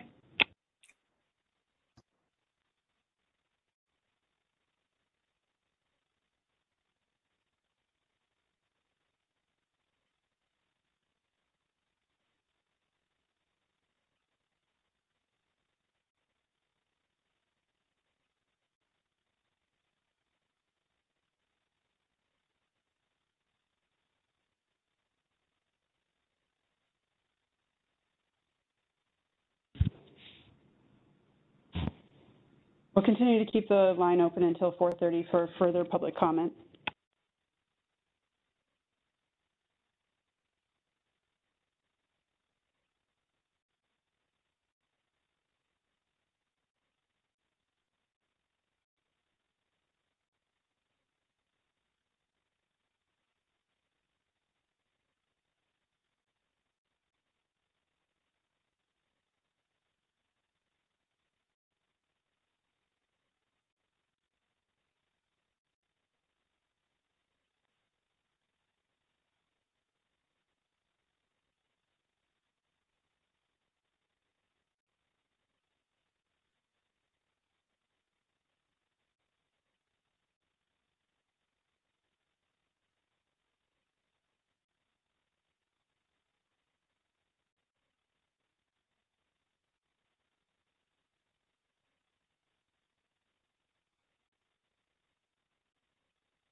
In case anyone new has joined us during the public comment period, feel free to raise your hand in WebEx or put something in the chat box that you'd like to speak and make a public comment. We're leaving the line open until 4:30.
Thanks, Erin, for the comment. We can certainly remind folks, for anyone new who's joined the line, if you'd like to make a public comment at this time, feel free to unmute yourself, raise your hand, or type a comment in the chat box. And as far as comments we've received by email, just a moment ago, I hadn't seen any. No, there's no further comments by email, but that is another avenue. If you're having trouble interacting with this WebEx, you can email us at tncaccess@cpuc.ca.gov, and I'll put that in the chat box as well.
You guys, if I may, I have a friend who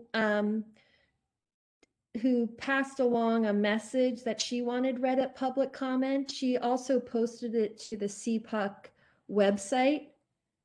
She didn't email it to them. There's an opportunity to post it to the CPUC website. May I read it? It's short. Sure, Helen, go ahead. Please, if you would state the person's name whose comment it is, that would be helpful. Sure. Catherine Dower.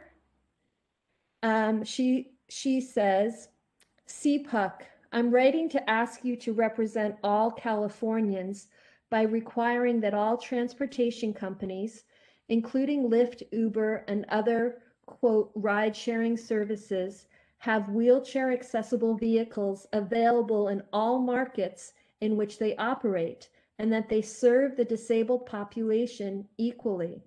They are not above the law and not above the obligation to provide equitable transportation options for everyone.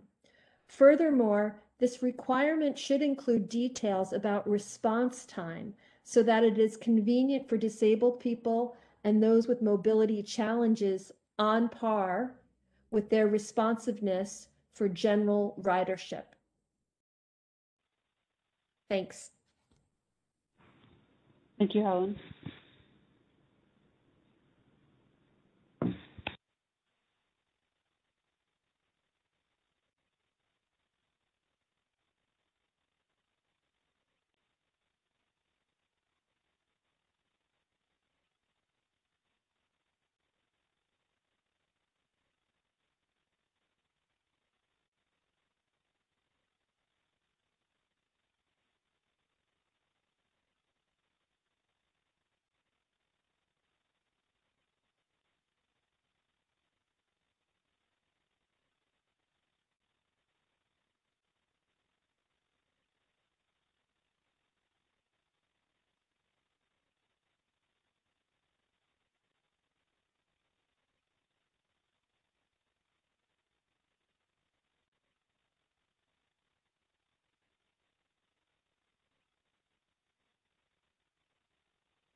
4:30, so I guess that concludes our workshop for today. We hope you find today's workshop to be informative, and we look forward to the revised proposals and comments in a few weeks. We will review today's recording, and if the recording is clear, we'll post it on the website along with all the presentations presented today. Unfortunately, Commissioner Schromer will not be able to make or at least provide closing remarks. So this concludes our workshop, and thank you again for participating. I will now stop the recording.